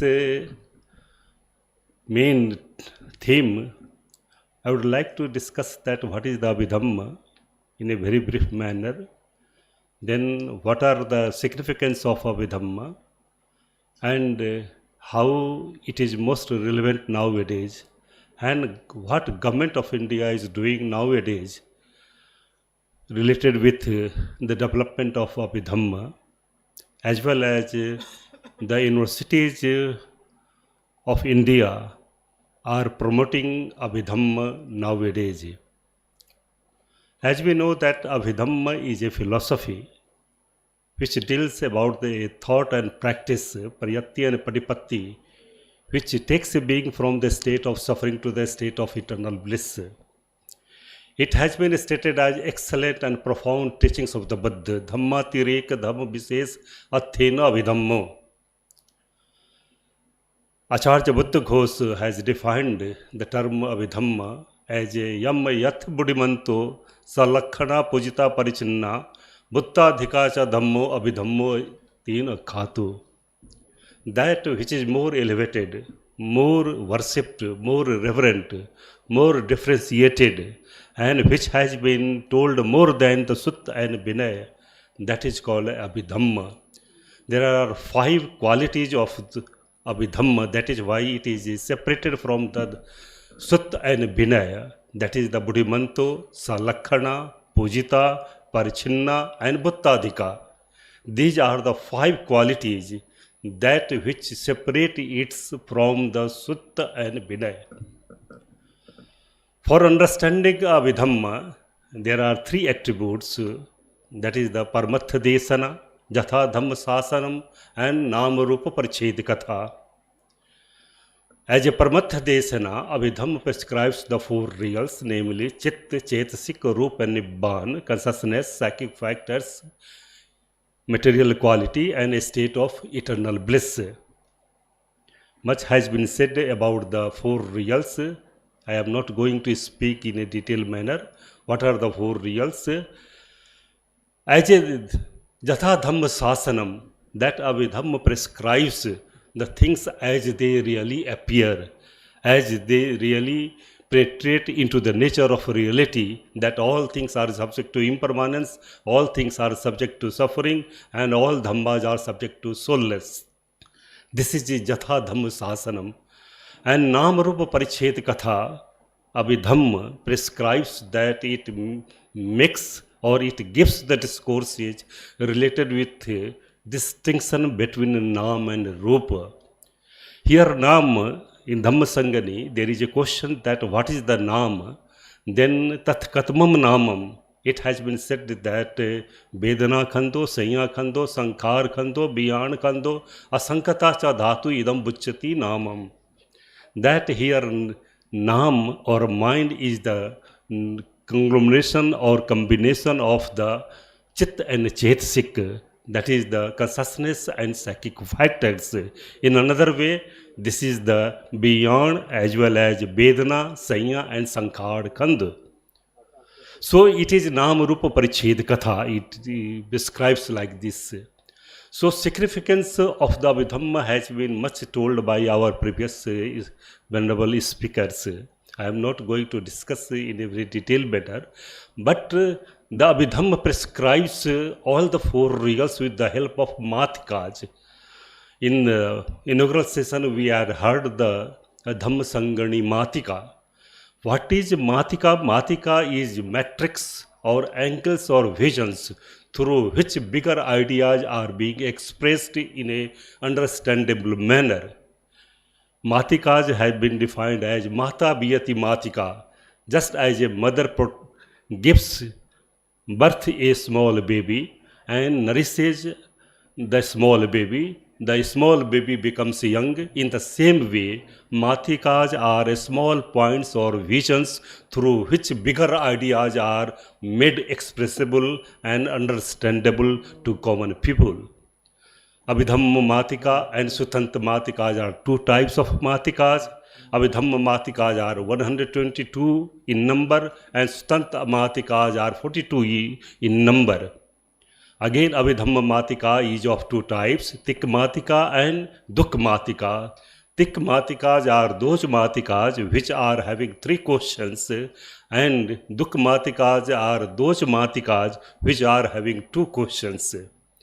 So here for this, in the inaugural session, we had heard all the 122 Tik Matikas and 42 Sutant Matikas. So the Matikas part were done, all the 122 Matikas were recited in the inaugural session.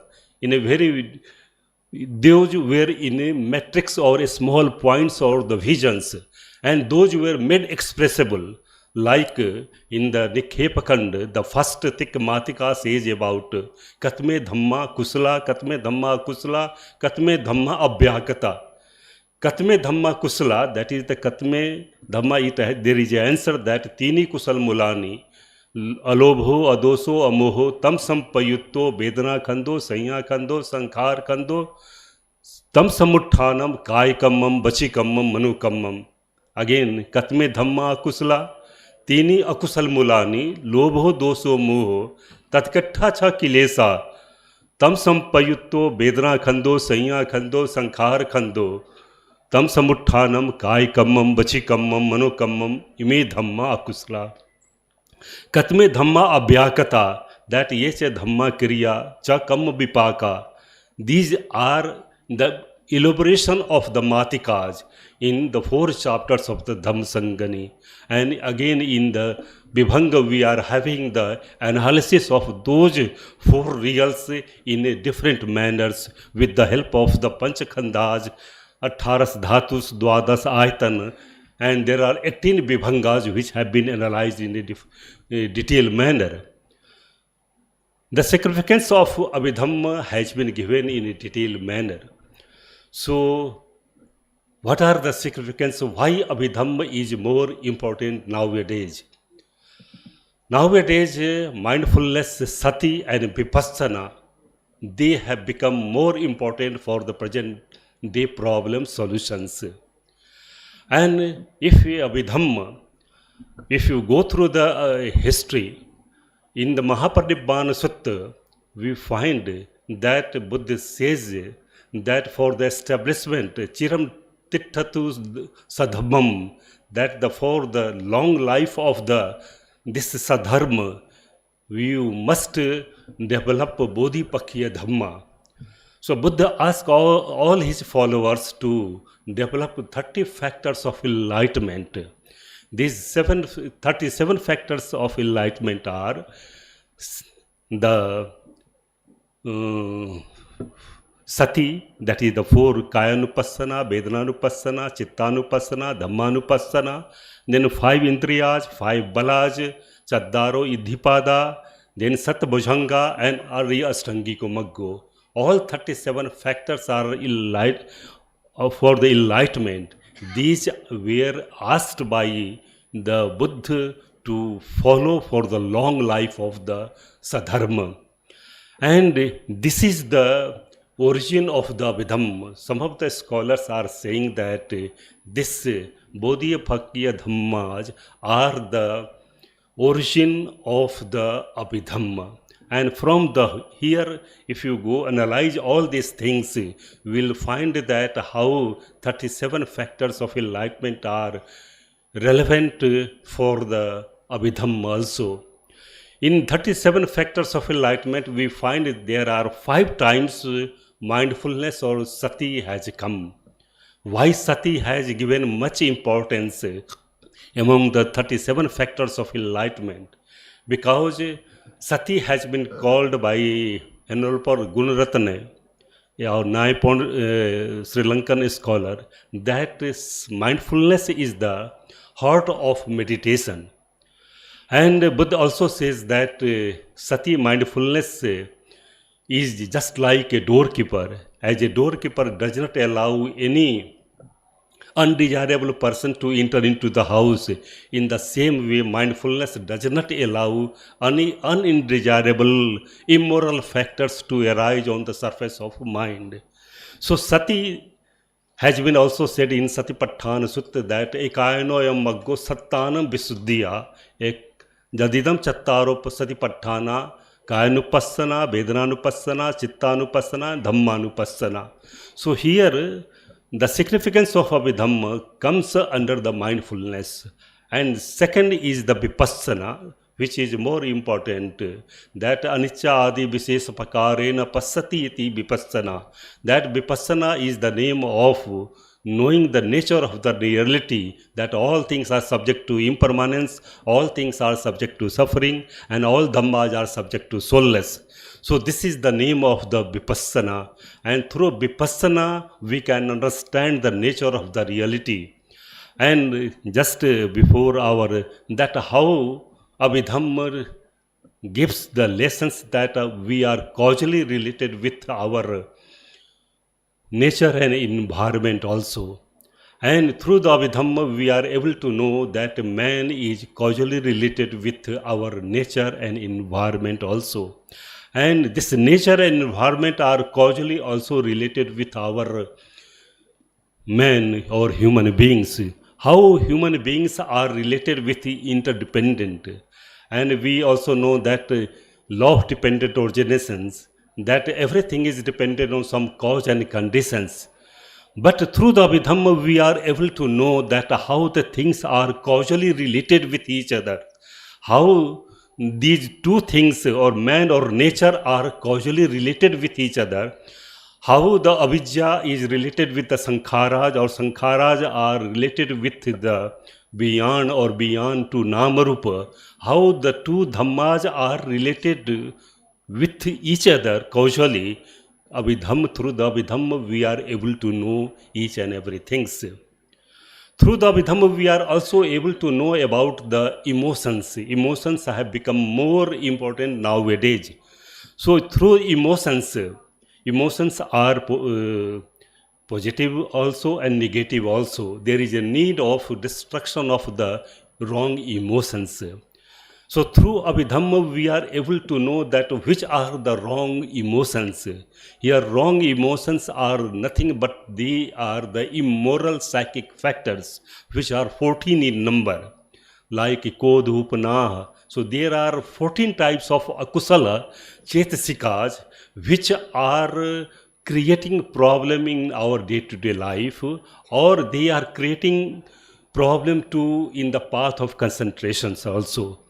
So through Abhidhamma, we are able to know that what are the wrong emotions and what are the good emotions also. We are having the Sohan Chetsikas, that is the beautiful mental factors. And if you know that Karuna, Mudita, these two are the good emotions through which we can curtail our wrong emotions. So this Abhidhamma teaches us that how we have to control our mind. And through our mind we are able to control our all activities, because in Atasalani, Buddha Ghosh says that Chit is nothing but it is all the manifestations of actions are being governed by our mind. So mind that is why it is called as Chittam Chit Kriya, that all manifestations of actions are being done by our mind. And in Dhammapad also we are having two beginning verses which give importance on the mind. So Abhidhamma teaches us that what is mind and how we have to control our good emotions, how we have to control our things. Even in the process of Kamathan, which is meant for mainly for the monks and nuns, there is a need of understanding the 6 temperaments, that is the charyas, rag charya, dos charya, moh charya, vitak charya. There are 6 types of temperaments. Unless we do not understand the temperaments of the person concerned, we cannot select any one of the subject of the meditations. There are 40 kamathan also. So there is a need of understanding and analyzing the Dhamma in a better way. And for Kalyana Mitta also it is better to understand the temperament of the person concerned to whom he is going to give one of the subjects of meditations, which are 40 in number. So these are the qualities of Abhidhamma through which we can come out to some of the problems. Now we are coming to what are the developments which are going nowadays in Abhidhamma. In India, for Abhidhamma studies, main credit goes to our Dharmanand Kosambi, who started teaching or who started the teaching of Abhidhamma in India. He was the person who first went to Vidyodaya Pariva in Sri Lanka, Colombo, and from where he understood the main teachings or main tenets of the Abhidhamma. And first of all, he composed Visuddhi Magga. We are quite aware that first of all, in Roman script, Visuddhi Magga was edited and elaborated by our Dharmanand Kosambi. Later, he joined as a lecturer in Pali at Calcutta University, and he remained there for only 1 year, and then he came back to Maharashtra, and then he started teachings of the Abhidhamma there. And from there, again, he came to Saharanath, Varanasi in 1929, and then he composed Abhidhammat Vibhavani Tika, which is one of the best manual for understanding the Abhidhammat Sangho. Their Abhidhamma studies started in India, and later on we are having that in 40s, how Venerable Bhikkhu Jagdish Kashyap and Rahul, before Bhikkhu Jagdish Kashyap, Rahul Sankirtan, both of them went to Vidyodaya Pariva, and from there they learnt Abhidhamma. And Bhikkhu Jagdish Kashyap translated Abhidhammat Sangho as Abhidhamma philosophy, psycho-ethical teachings of the Buddha. And that is a marvelous translation of Abhidhamma philosophy or Abhidhamma Sangho in a very Indian tradition manner, and we can understand that what are the intricacies of Abhidhamma Sangho through that Abhidhamma philosophy.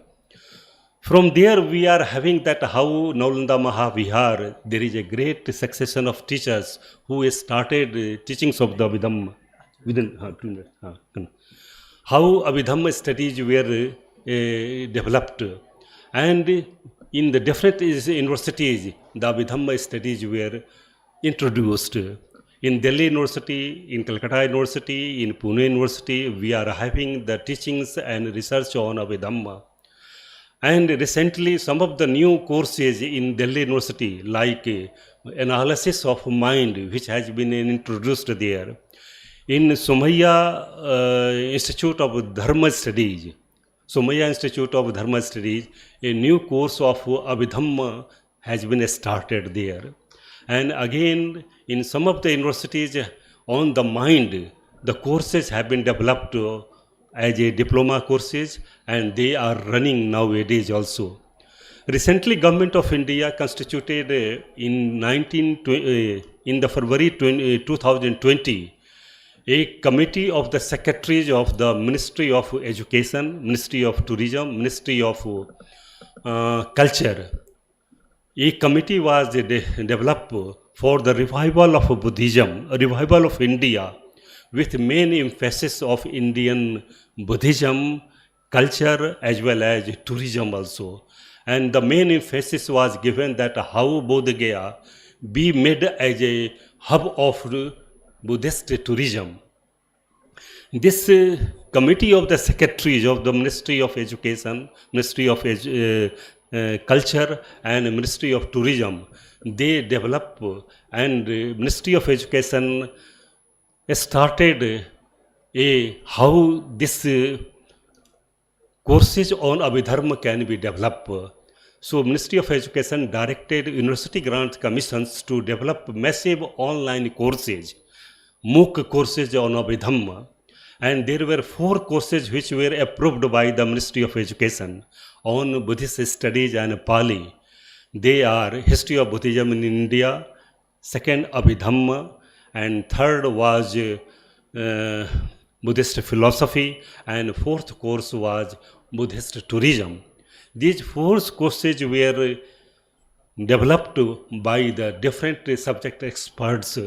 The coordinators have been made by UGC, and the courses are going on. And this MOOC courses in Abhidhamma, just in a very brief manner, there are 40 modules on the Abhidhamma, especially starting from the origin and development of Buddhism, what are the classification of Abhidhamma, what are the 7 texts of Abhidhamma, how the 4 reals of Abhidhamma have been classified on the basis of Jati, Kusala, Akusala, Vipak and Kriya, how the 4 reals have been classified under the category of Bhumi, that is the planes of existence, Kamavachar Chit, Rupavachar Chit, Arupavachar Chit and Lokuttar Chit. So these classifications have been done on out of the 40 modules. Again, the 52 types of psychic factors and the 28 types of material qualities, course of cognitions, how the things are being cognized by our mind, the modules are being prepared. What are the similarities between the Bhavang and Alabhigyan? What are the differences and similarities between the Klishta Manovigyan and Alabhigyan? So these courses on Abhidhamma, they have been developed. What are the similarities between the Kathavattu and the Milinda Pahyu? So these 40 modules have been prepared.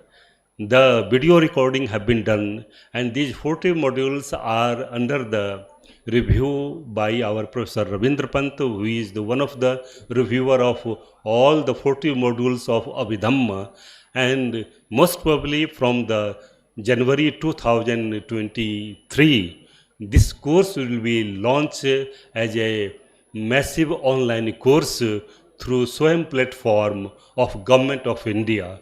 So this is the recent developments on the Abhidhamma.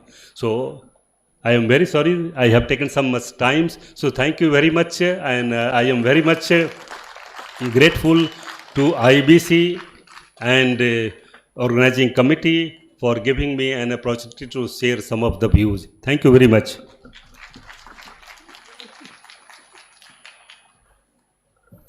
First of all, I would like to thank all our panelists. They made a wonderful exposition of Abhidhamma from different sides, and it concluded with what we are doing.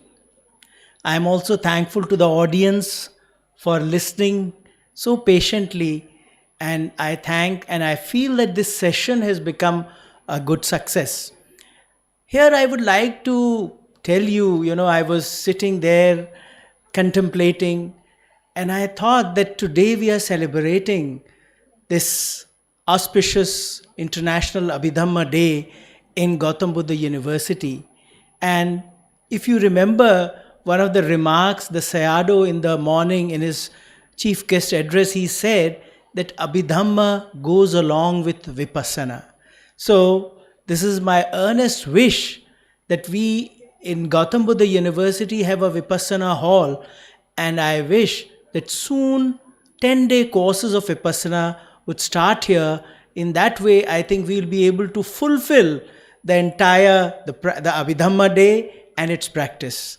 Once again, I would like to thank all of you for your patient listening. And there is a true people who are, gossiping, and they are saying, oh, we are not going to get time. So I think we should allow them to come and enjoy some folk dance and music. Thank you very much.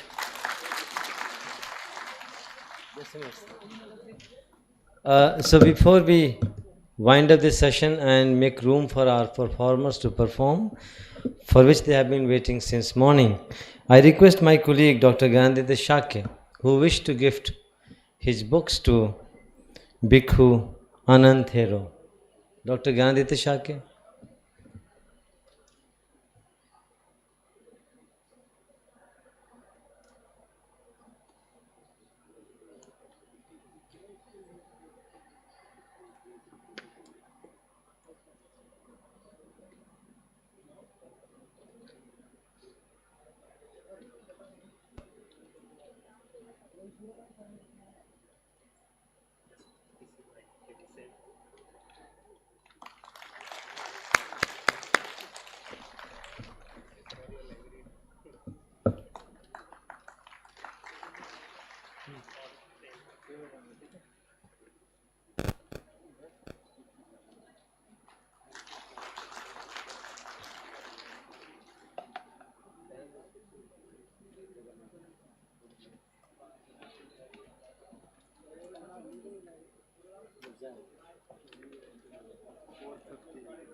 So the time has come where we mark this day with a series of cultural performances,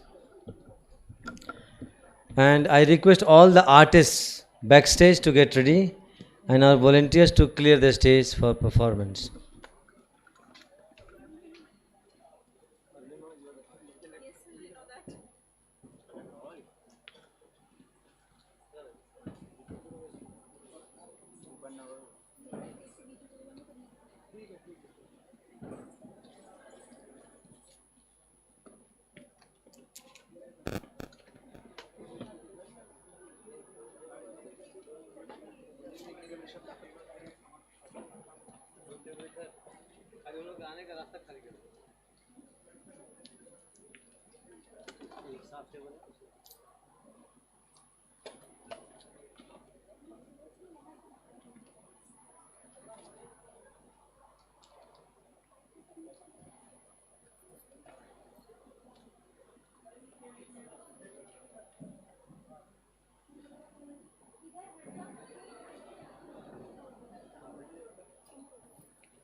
हाँ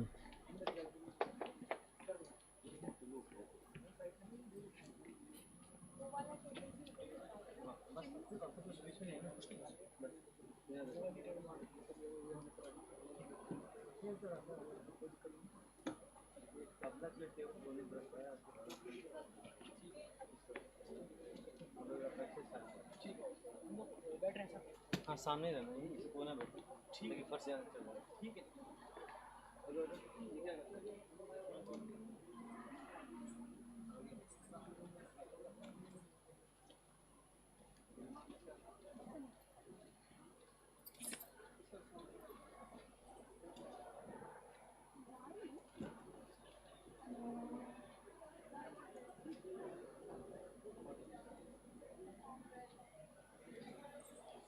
Ready?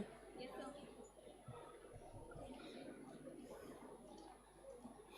And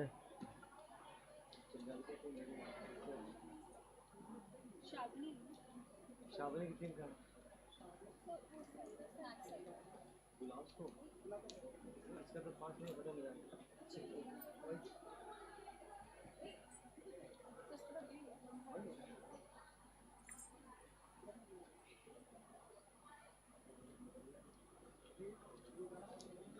Okay, is Nitin Chandra here in the hall? Okay, so you get ready backstage after 20 minutes.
Known as Kathakars or storytellers.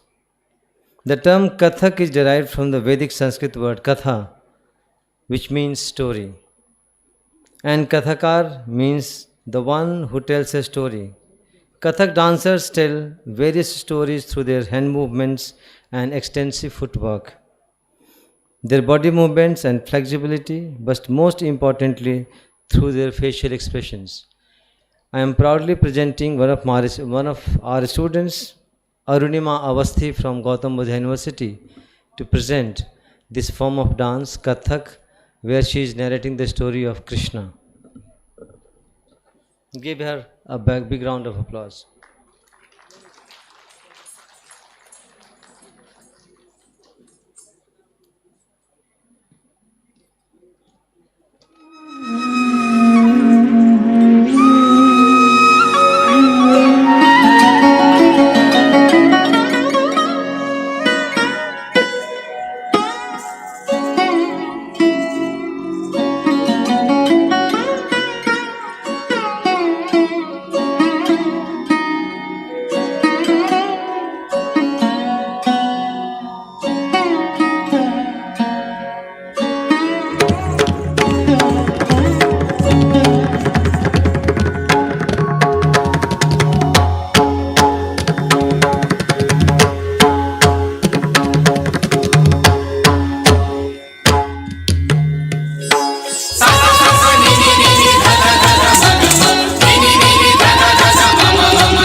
भजे ब्रजेक मण्डलम् समस्त पाप खण्डनम्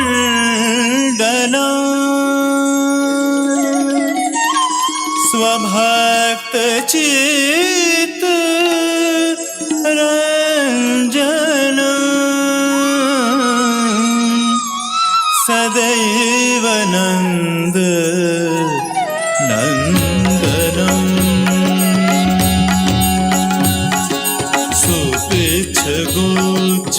सुपिच्छगुच्छमस्तकम् सुनाद वेणु हस्तकं वेणु वेणु वेणु वेणु सुपिच्छगुच्छमस्तकं सुनाद वेणु हस्तकम् अनङ्गरङ्ग सागरं नमामि कृष्ण नागरं नमामि कृष्ण नागरं नमामि कृष्ण नागरम्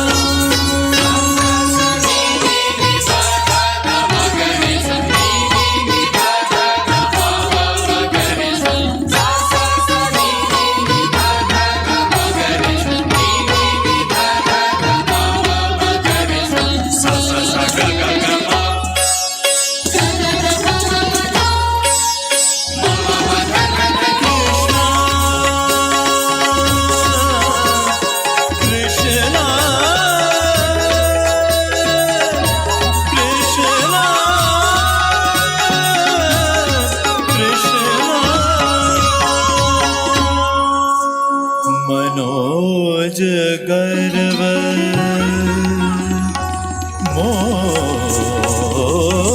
मोचनम् विशाल लोल लोचनम् विधूत गोप शोचनम्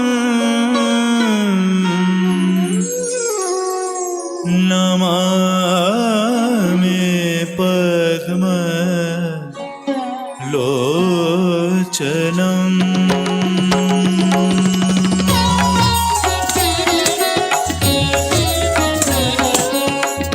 करारविन्द भूधरं स्मिताभलोक सुन्दरं Mahendra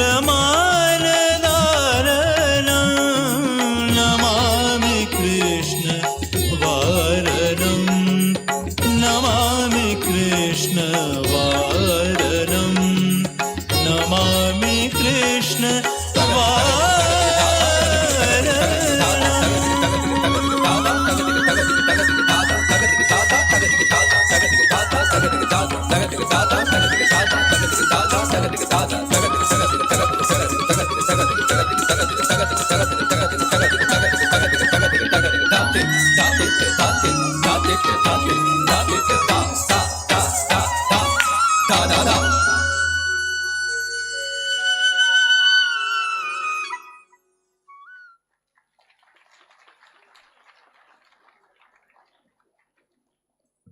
Thank you, Arunima. Wonderful performance. In the next, coming up to you, a play, a dance drama by Gurudev Rabindranath Tagore named Chandalika. It is a beautiful Buddhist teaching intervention in the drama, and that's why we have chosen it for this occasion.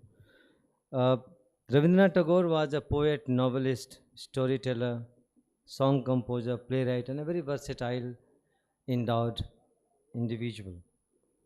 And he has immense contribution and imprint on Bengali literature, and way of life.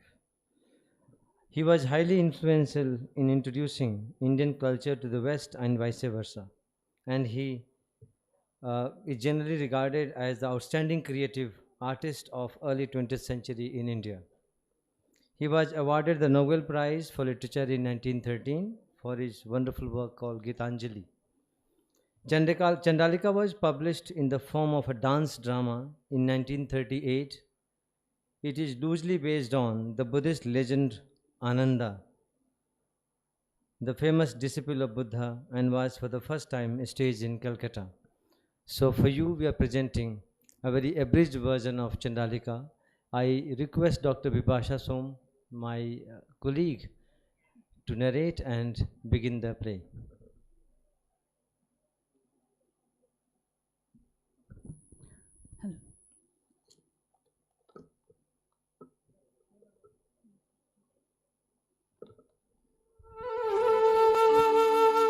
One day, a curd vendor enters a village, hawking and selling his curd to all and sundry. Men and women flock around him to buy some curd. So does Prakriti, a young girl from Chandal caste, deemed untouchable. As soon as she approaches the curd vendor, others warn the vendor against it. Together, they shame and shun her as a Chandal's daughter and walk away.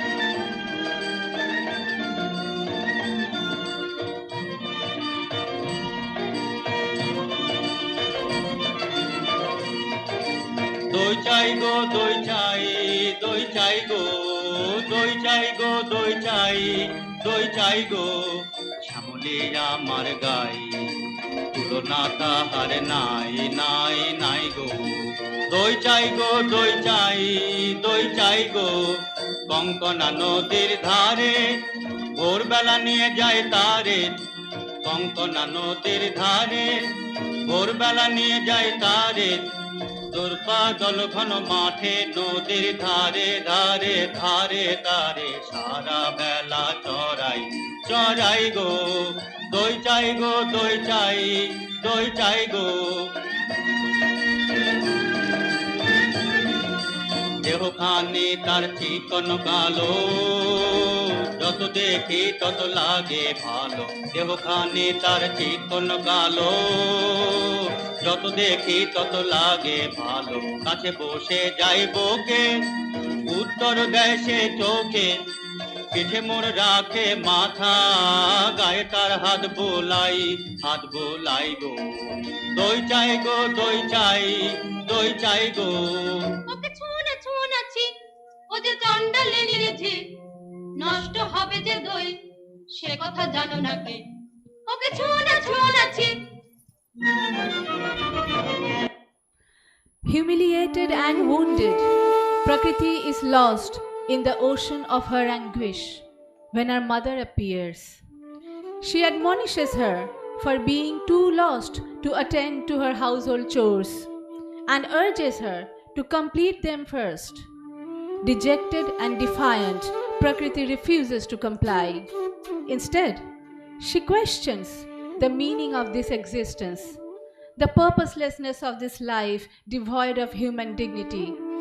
That leaves her mother shocked.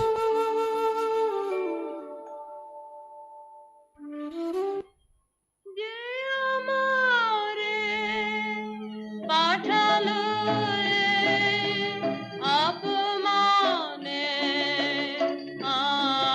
অন্ধকারে বুঝিব না বুঝিব না বুঝিব না সেই দেবতার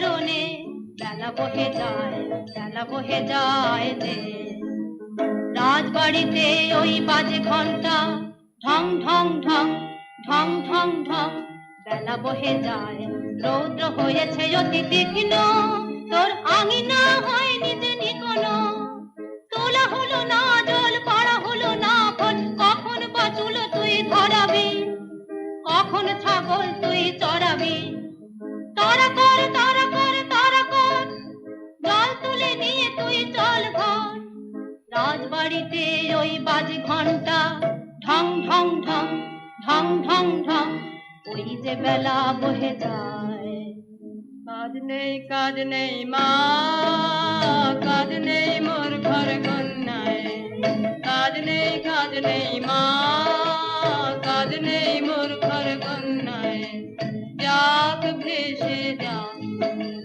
যাক ভেসে সব বন্যায় কাজ নেই মা কাজ নেই মোর ঘর কন্যায় জন্ম কেন দিলি মোরে লাঞ্ছনা জীবন ভরে মা হয়ে দিলে অভিশাপ কার কাছে বল করেছি কোন পাপ বিনয় অপরাধে একই ঘোর অন্যায় থাক তবে থাক তুই পড়ে মিথ্যা কান্না কাঁদ তুই মিথ্যা দুঃখ গড়ে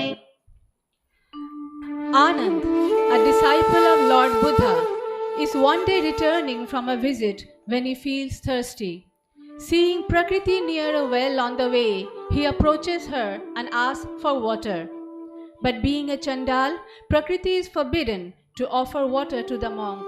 So she asks forgiveness and says that she is Chandal's daughter and hence impure. Hearing that, Ananda says, "You are a human just as I am.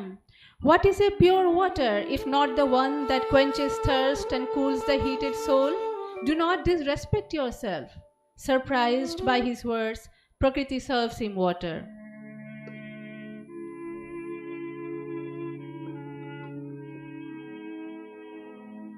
জল দাও আমায় জল দাও জল দাও আমায় জল দাও রুদ্র প্রখর তর পথ সুদীর্ঘ আমায় জল দাও আমি তাপিত পিপাসিত আমায় জল দাও আমি শ্রান্ত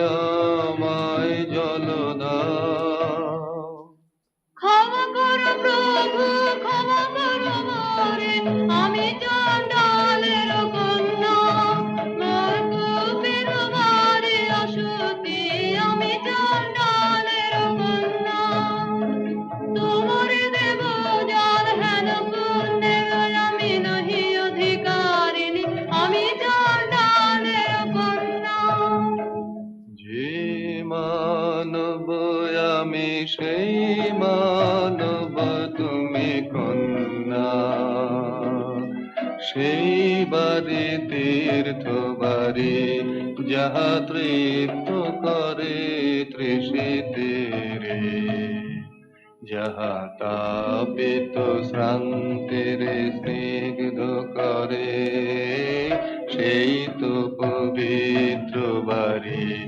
জল দাও আমায় জল দাও কল্যাণ হোক তব Kalyani Condemned by her birth to a despised caste, Prakriti is now suddenly awakened to the consciousness of a human being by the humanity of Ananda, who accepts water from her. This is a great revelation for her, a new birth. She is washed clean of her self-degradation and rises up to the full dignity of a woman with her right to give and love.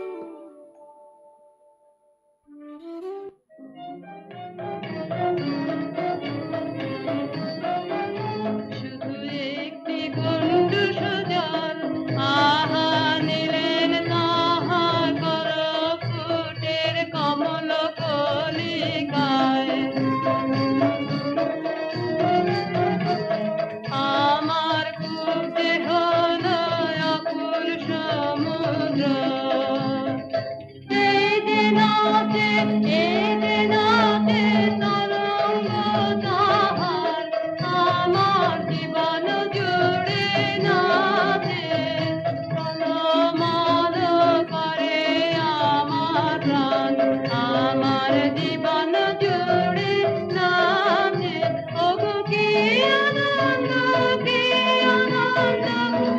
পরম আনন্দে। একটি গণ্ড সোজা আমার জন্ম জন্মান্তরের কালে ধুয়ে দিল গো, শুধু একটি গণ্ড সোজা।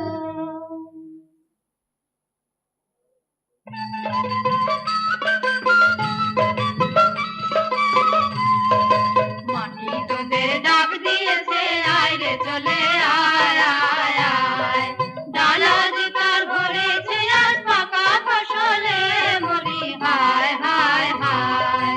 মাটি তোদের ডাক দিয়েছে, আয় রে চলে আয় আয় আয়। ডালা যে তার ভরেছে আজ পাকা ফসলে বলি হায় হায় হায়। মাটি তোদের ডাক দিয়েছে, আয় রে চলে আয় আয় আয়।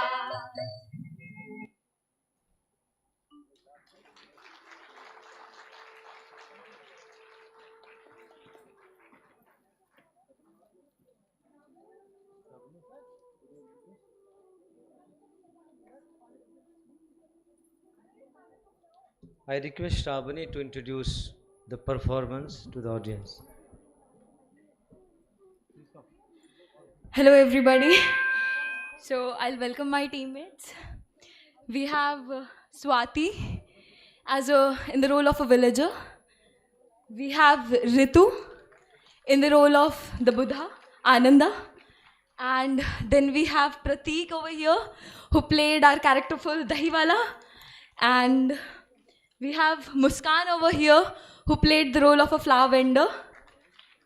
And Manini, of course, my mother in the play.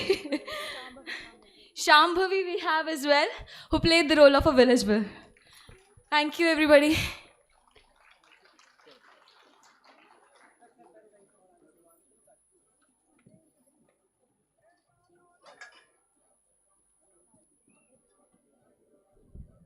As the last presentation from our university, Gautam University, we have with us our ex-student, a former student from Department of, just a minute, Department of Buddhist Studies, Nitin Chandra and his team.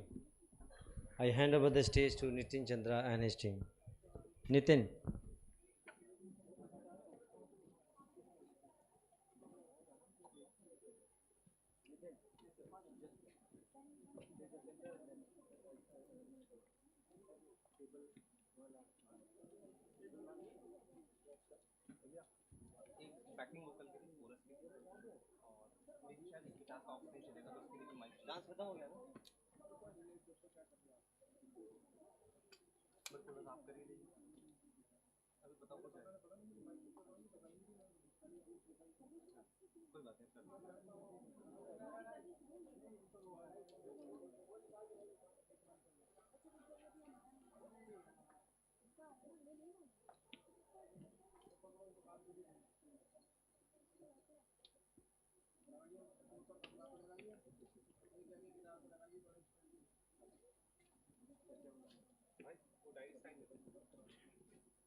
Hello, check.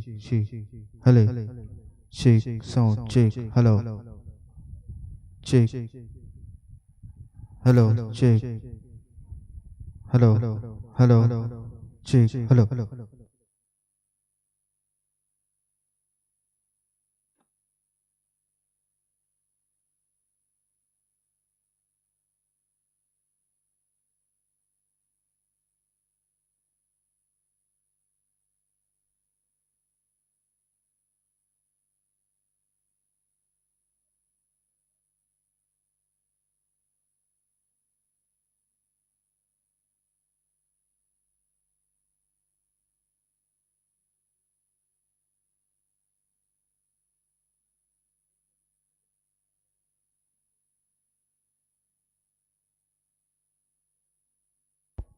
Hello.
Hello. Hello, one.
Hello, one, check. Hello, one, check, one. एक repeat कम कर दो. Hello, one, check, one. Gain बढ़ा.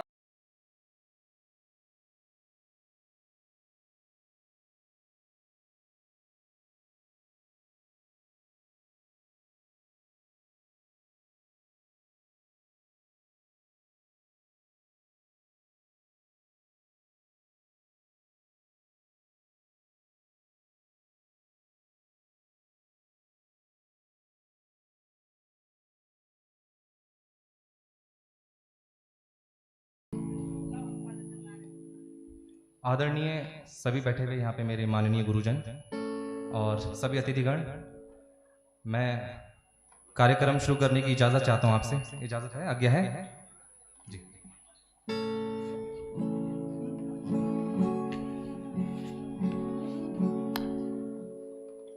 ये च बुद्धा अतीता च ये च बुद्धा अनागता पच्चुपनाच ये बुद्धा अहं वन्दामि सर्वदा.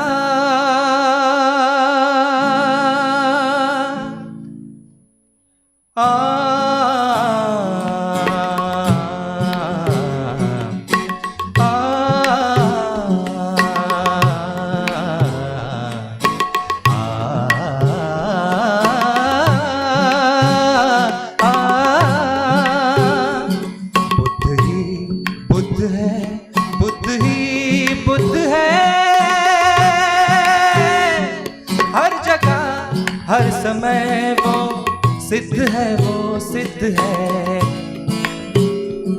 बुद्ध ही बुद्ध है, बुद्ध ही बुद्ध है.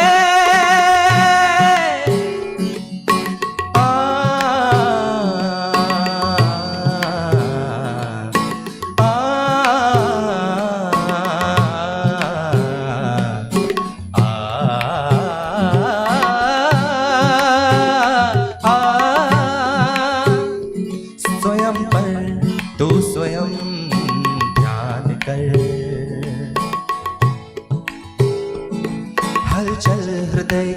स्पंदनों को जान कर, नित्य नियंत्रण से खुद की पहचान कर, नित्य नियंत्रण से खुद की पहचान कर,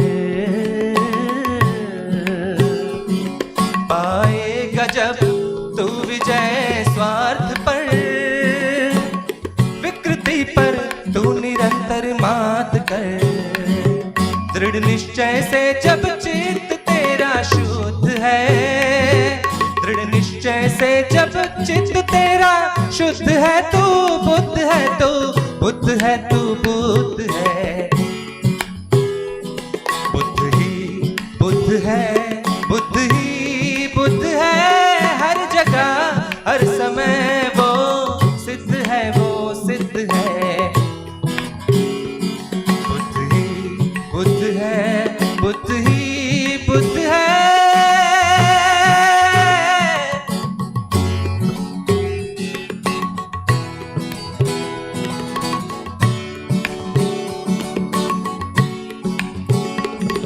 मन में तुम्हारे बसता वो गुणवान है, सम्यक शिक्षा से करता जो शिलवान है, अहिंसा की ताकत से जो बलवान है, अहिंसा की ताकत से जो बलवान है, वो बुद्ध है, वो बुद्ध है, वो बुद्ध है, बुद्ध ही बुद्ध है, बुद्ध ही बुद्ध है। जब चले हिंसा की आंधी, निर्लज्ज उठाए पाप का तूफान, ले चला जगत को, ले चला जगत को विनाश के पथ पर, इस धरा पे वो मार्गदाता श्रेष्ठ है, बुद्ध है वो, बुद्ध है वो, बुद्ध है वो, बुद्ध है।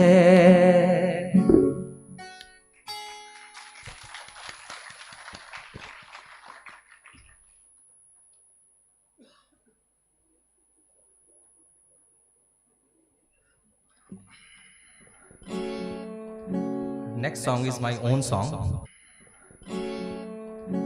Next song is my own song. मैंने ये सॉन्ग लास्ट 10 years पहले लिखा था। मैंने उस समय एस.एन. गोयनका जी का विपश्यना ज्वाइन किया था। मैं 2 टाइम विपश्यना कर चुका हूँ। फर्स्ट टाइम मैंने जो विपश्यना किया था वो मैंने धम्मसोट बदरपुर में किया था, ये हरियाणा में है। एंड सेकेंड वन मैंने धर्मशाला में किया था जो हिमाचल प्रदेश में है। तो दोनों टाइम मैंने विपश्यना की जो ध्यान विधि है वो तो सेम ही है, पर जब आप जितनी बार इसको रिपीट करते हैं तो आपके जो एक्सपीरियंसेस होते हैं बहुत ज़्यादा एडवांस्ड होते हैं। You feel advanced experience in meditation. So what I realised, so I have wrote this song in two. I have written 2 songs, and this one first, and I will sing next one after this.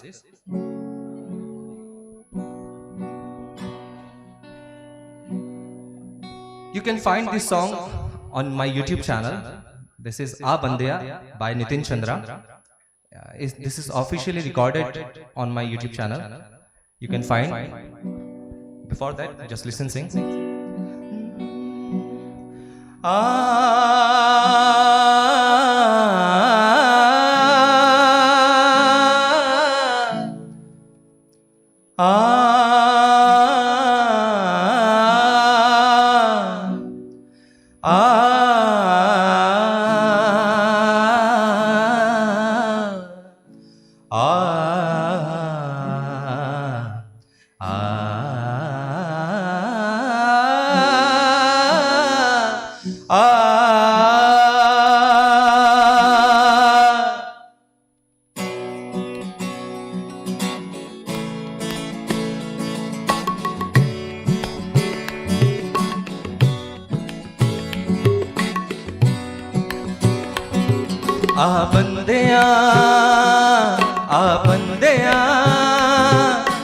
बंदेया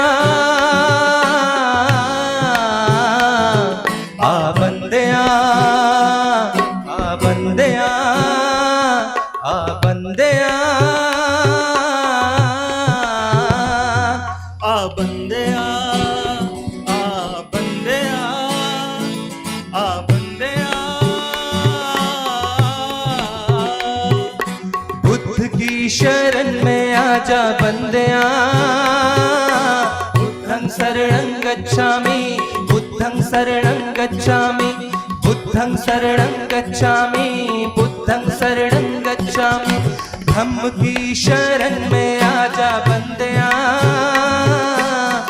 धम्मं शरणं गच्छामि धम्मं शरणं गच्छामि धम्मं शरणं गच्छामि धम्मं शरणं गच्छामि संघ की शरण में आ बंदेया संघं शरणं गच्छामि संघं शरणं गच्छामि संघं शरणं गच्छामि संघं शरणं गच्छामि आ बंदेया आ बंदेया आ बंदेया आ बंदेया आ बंदेया आ बंदेया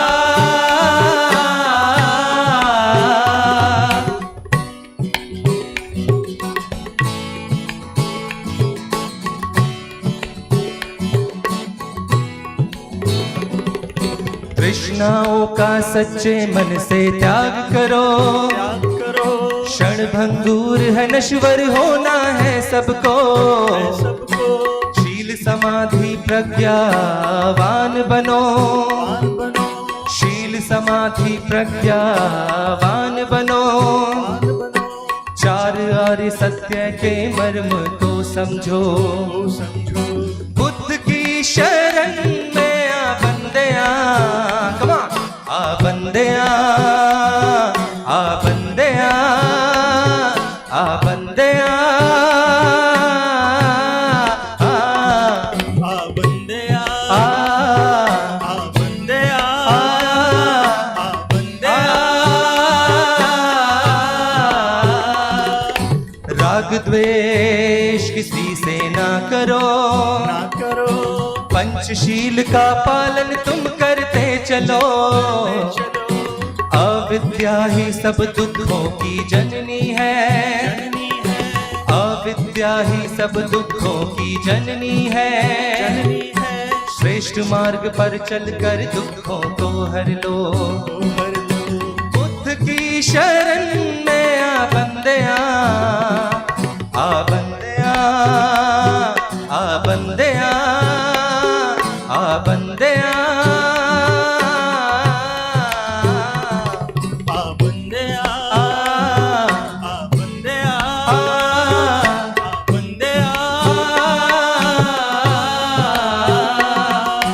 मानव हो तुम मानव धर्म को समझो सम्यक धर्म के दर्शन अर्थ को समझो बुद्ध का मार्ग है ये चलते चलो बुद्ध का मार्ग है ये चलते चलो बुद्ध ही बनना है तुमको चलते चलो बुद्ध की शरण में आ बंदेया आ बंदेया आ बंदेया आ बंदेया आ बंदेया आ बंदेया आ बंदेया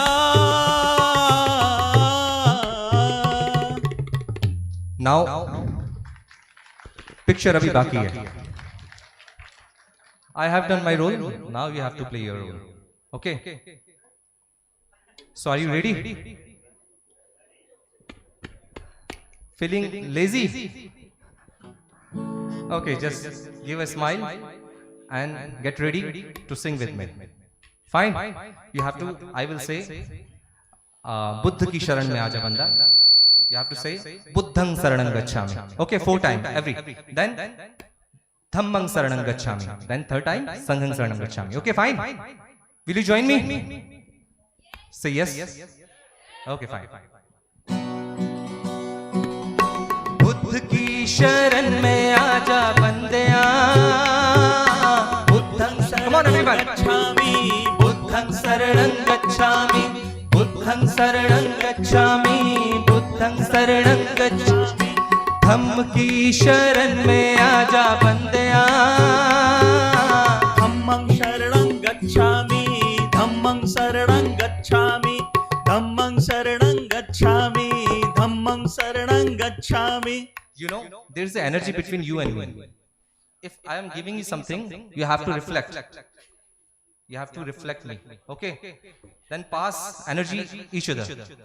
Okay, are you ready? I think this is very common in your daily practices. Am I right? So, let's do exceptionally morning to evening. I know you repeat it every day. Let's repeat again one more time. Buddha की शरण में आजा बंदया बुद्धं शरणं come on everybody बुद्धं शरणं गच्छामि बुद्धं शरणं गच्छामि बुद्धं शरणं गच्छामि धम्म की शरण में आजा बंदया धम्मं शरणं गच्छामि पीछे से भी शरणं गच्छामि धम्मं शरणं गच्छामि धम्मं शरणं गच्छामि संघ की शरण में आ बंदया संघं शरणं गच्छामि संघं शरणं गच्छामि संघं शरणं गच्छामि संघं शरणं गच्छामि आ बंदया आ बंदया आ बंदया आ बंदया आ बंदया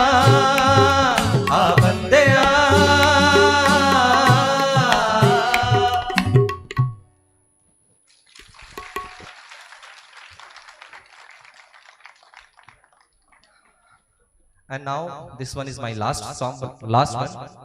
So please join me, because I told you it's energy. We will pass each other like a ball. Okay. This is my second one song. What I realized in my meditation vipassana during. So I wrote this song. I'm saying that I am Buddha because it's inside in me. I have to enlighten it. Buddha एक विशेषण है. बुद्ध एक व्यक्तित्व थे जिन्होंने अपने आप को जागृत किया. They got enlightened because they appadipo bhav. He enlightened himself from inside. So everyone is sitting here is Buddha, I think.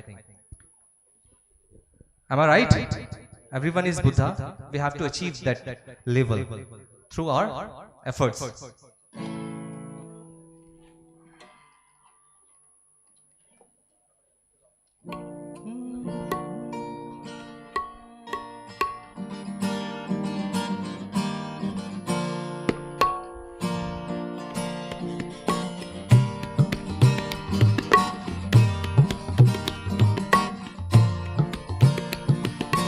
Buddha मैं ही हूँ बुद्धि में ही हूँ बुद्ध मैं ही हूँ बुद्धि में हूँ बुद्ध मैं ही हूँ बुद्धि में ही हूँ बुद्ध मैं ही हूँ बुद्धि में ही हूँ बुद्ध छुपा है मुझ में उसे ढूंढना है मुझे खुद में उसे पाना है अब मुझ में उसे पाना है मुझे खुद में बुद्ध मैं ही हूँ बुद्धि में ही हूँ बुद्ध मैं ही हूँ बुद्धि में ही हूँ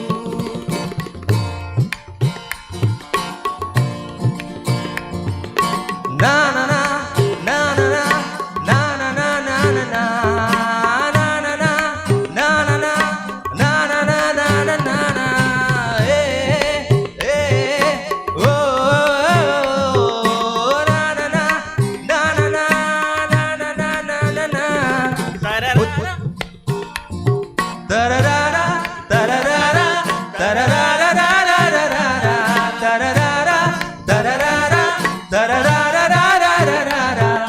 बुद्ध का मतलब ज्ञान से है वो ज्ञान ही है जो मुझ में छुपा बुद्ध का मतलब ध्यान से है वो ध्यान ही जिसमें सजग होना राग न करना द्वेष न करना, राग न करना, द्वेष न करना, ये ही है वो संबुद्ध मार्ग। बुद्ध मैं ही हूँ, बुद्धि में ही हूँ, बुद्ध मैं ही हूँ, बुद्धि में ही हूँ, बुद्ध मैं ही हूँ, बुद्धि में ही हूँ, बुद्ध मैं ही हूँ, बुद्धि में ही हूँ। तारारा तारारा तारारा तारारा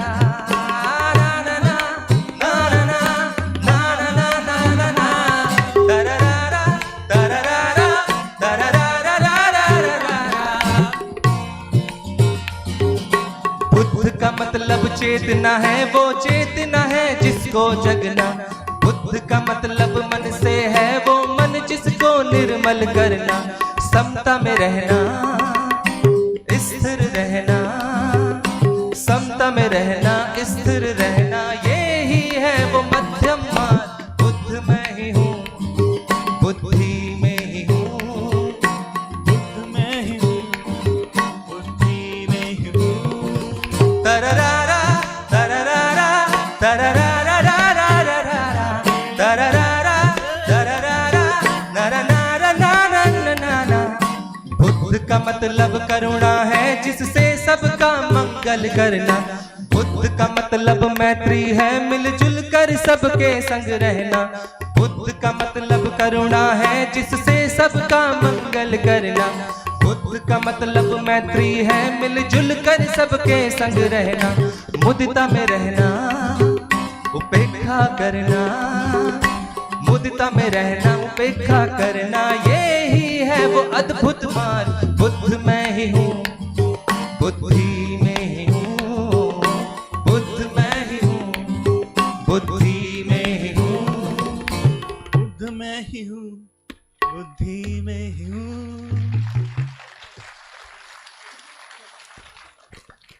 Very soon, I'm winding up. So, it's your last chance to join me. Okay, fine? Give me your energy, because I spend my energy on you. Come on, give me back. My ball? Come on, give me back. Ready? You have to sing, Buddha मैं ही हूँ, बुद्धि में ही हूँ. I am Buddha, I live in my intellectual. Right? Buddha मैं ही हूँ, बुद्धि में ही हूँ. Come on everyone! बुद्ध मैं ही हूँ, बुद्धि में ही हूँ. बुद्ध मैं ही हूँ, बुद्धि में ही हूँ. बुद्ध मैं ही हूँ, बुद्धि में ही हूँ.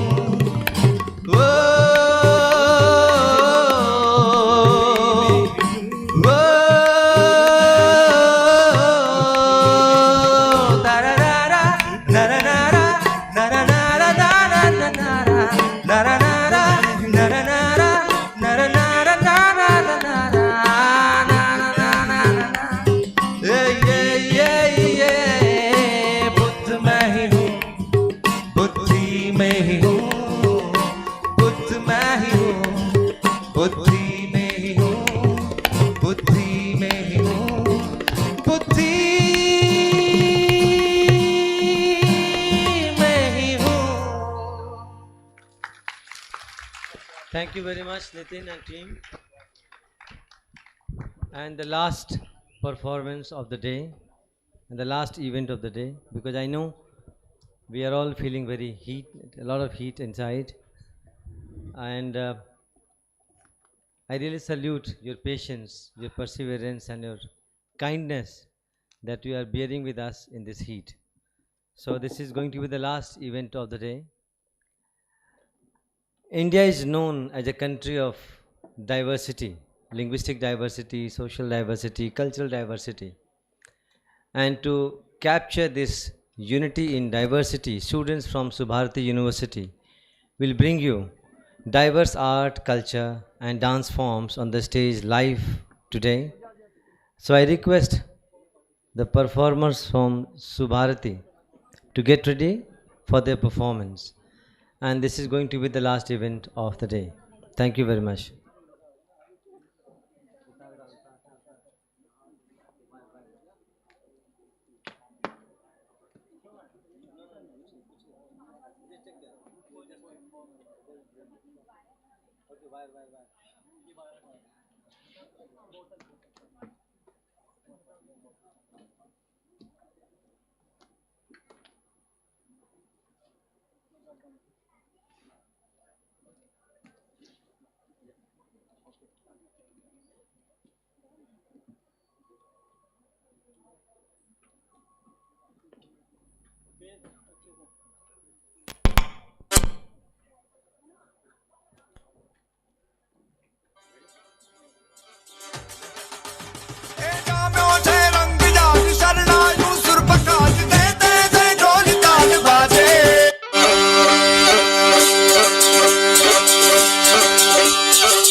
Rem rang bhi mera tha morliyo band kar mana ye rem rang bhi mera tha ye rang bhi ni radha ne lai bathi bata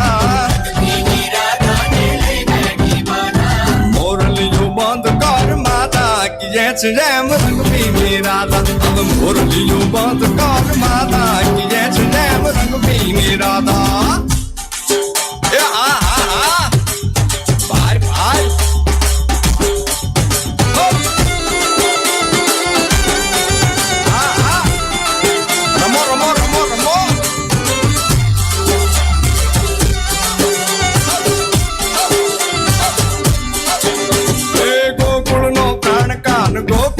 छोड़ी जुनानी गलियों माँ क्यों चलना तोड़ी सुनी जा गलियों माँ खाली पोखट के मोरली ना सरसुरवा मन जोने भटके गोपियों ना गान हमें नंद जी ना लाल तने माता जशोदा करे छे पुकार हे अलगारी दान कान गोकुल जो त्यागी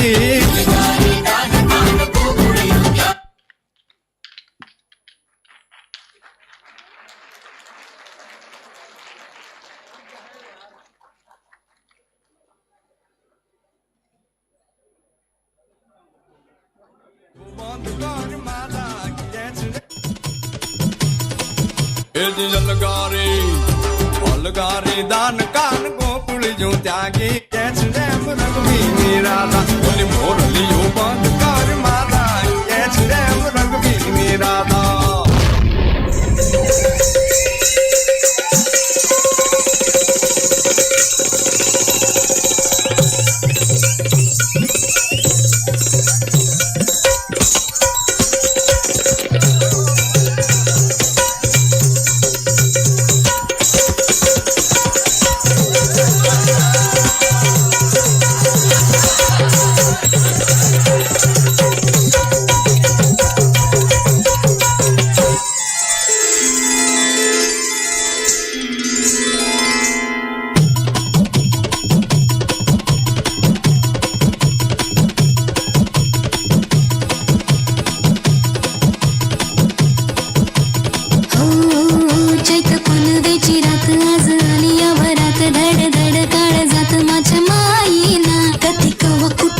जीव झाला येडा पिसा त्याचा नाही भरवसा तोल राहीना राखली की मर्जी तुमच्या जोडीनं मी आले फिरतीच्या या रंगी राया चिंबोली मी झाले राया सोडा तरी काय येळ नाही बरी पुन्हा भेटू कवा तरी साजना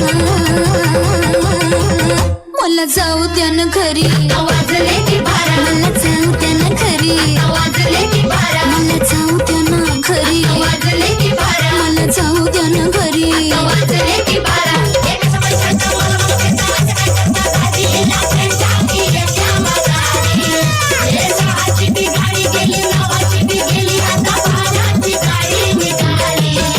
गेली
Thank you.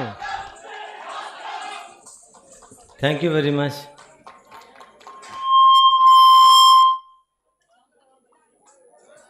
So finally, I request Deputy Secretary General Dr. Demendu Porge to propose vote of thanks for the day.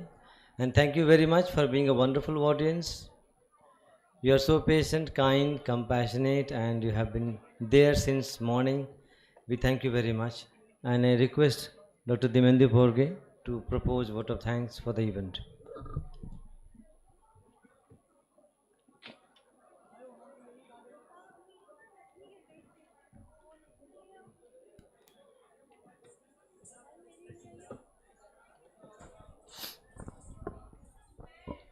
Thank you. Venerable sirs and distinguished gathering. Now we have come to the conclusion of Abhidhamma Day program, which is very much needed today. So in fact, this has been a long day, but finally we have to propose our vote of thanks for all the contributors and stakeholders of this wonderful event. So I'm not going to take much time. In fact, on the stage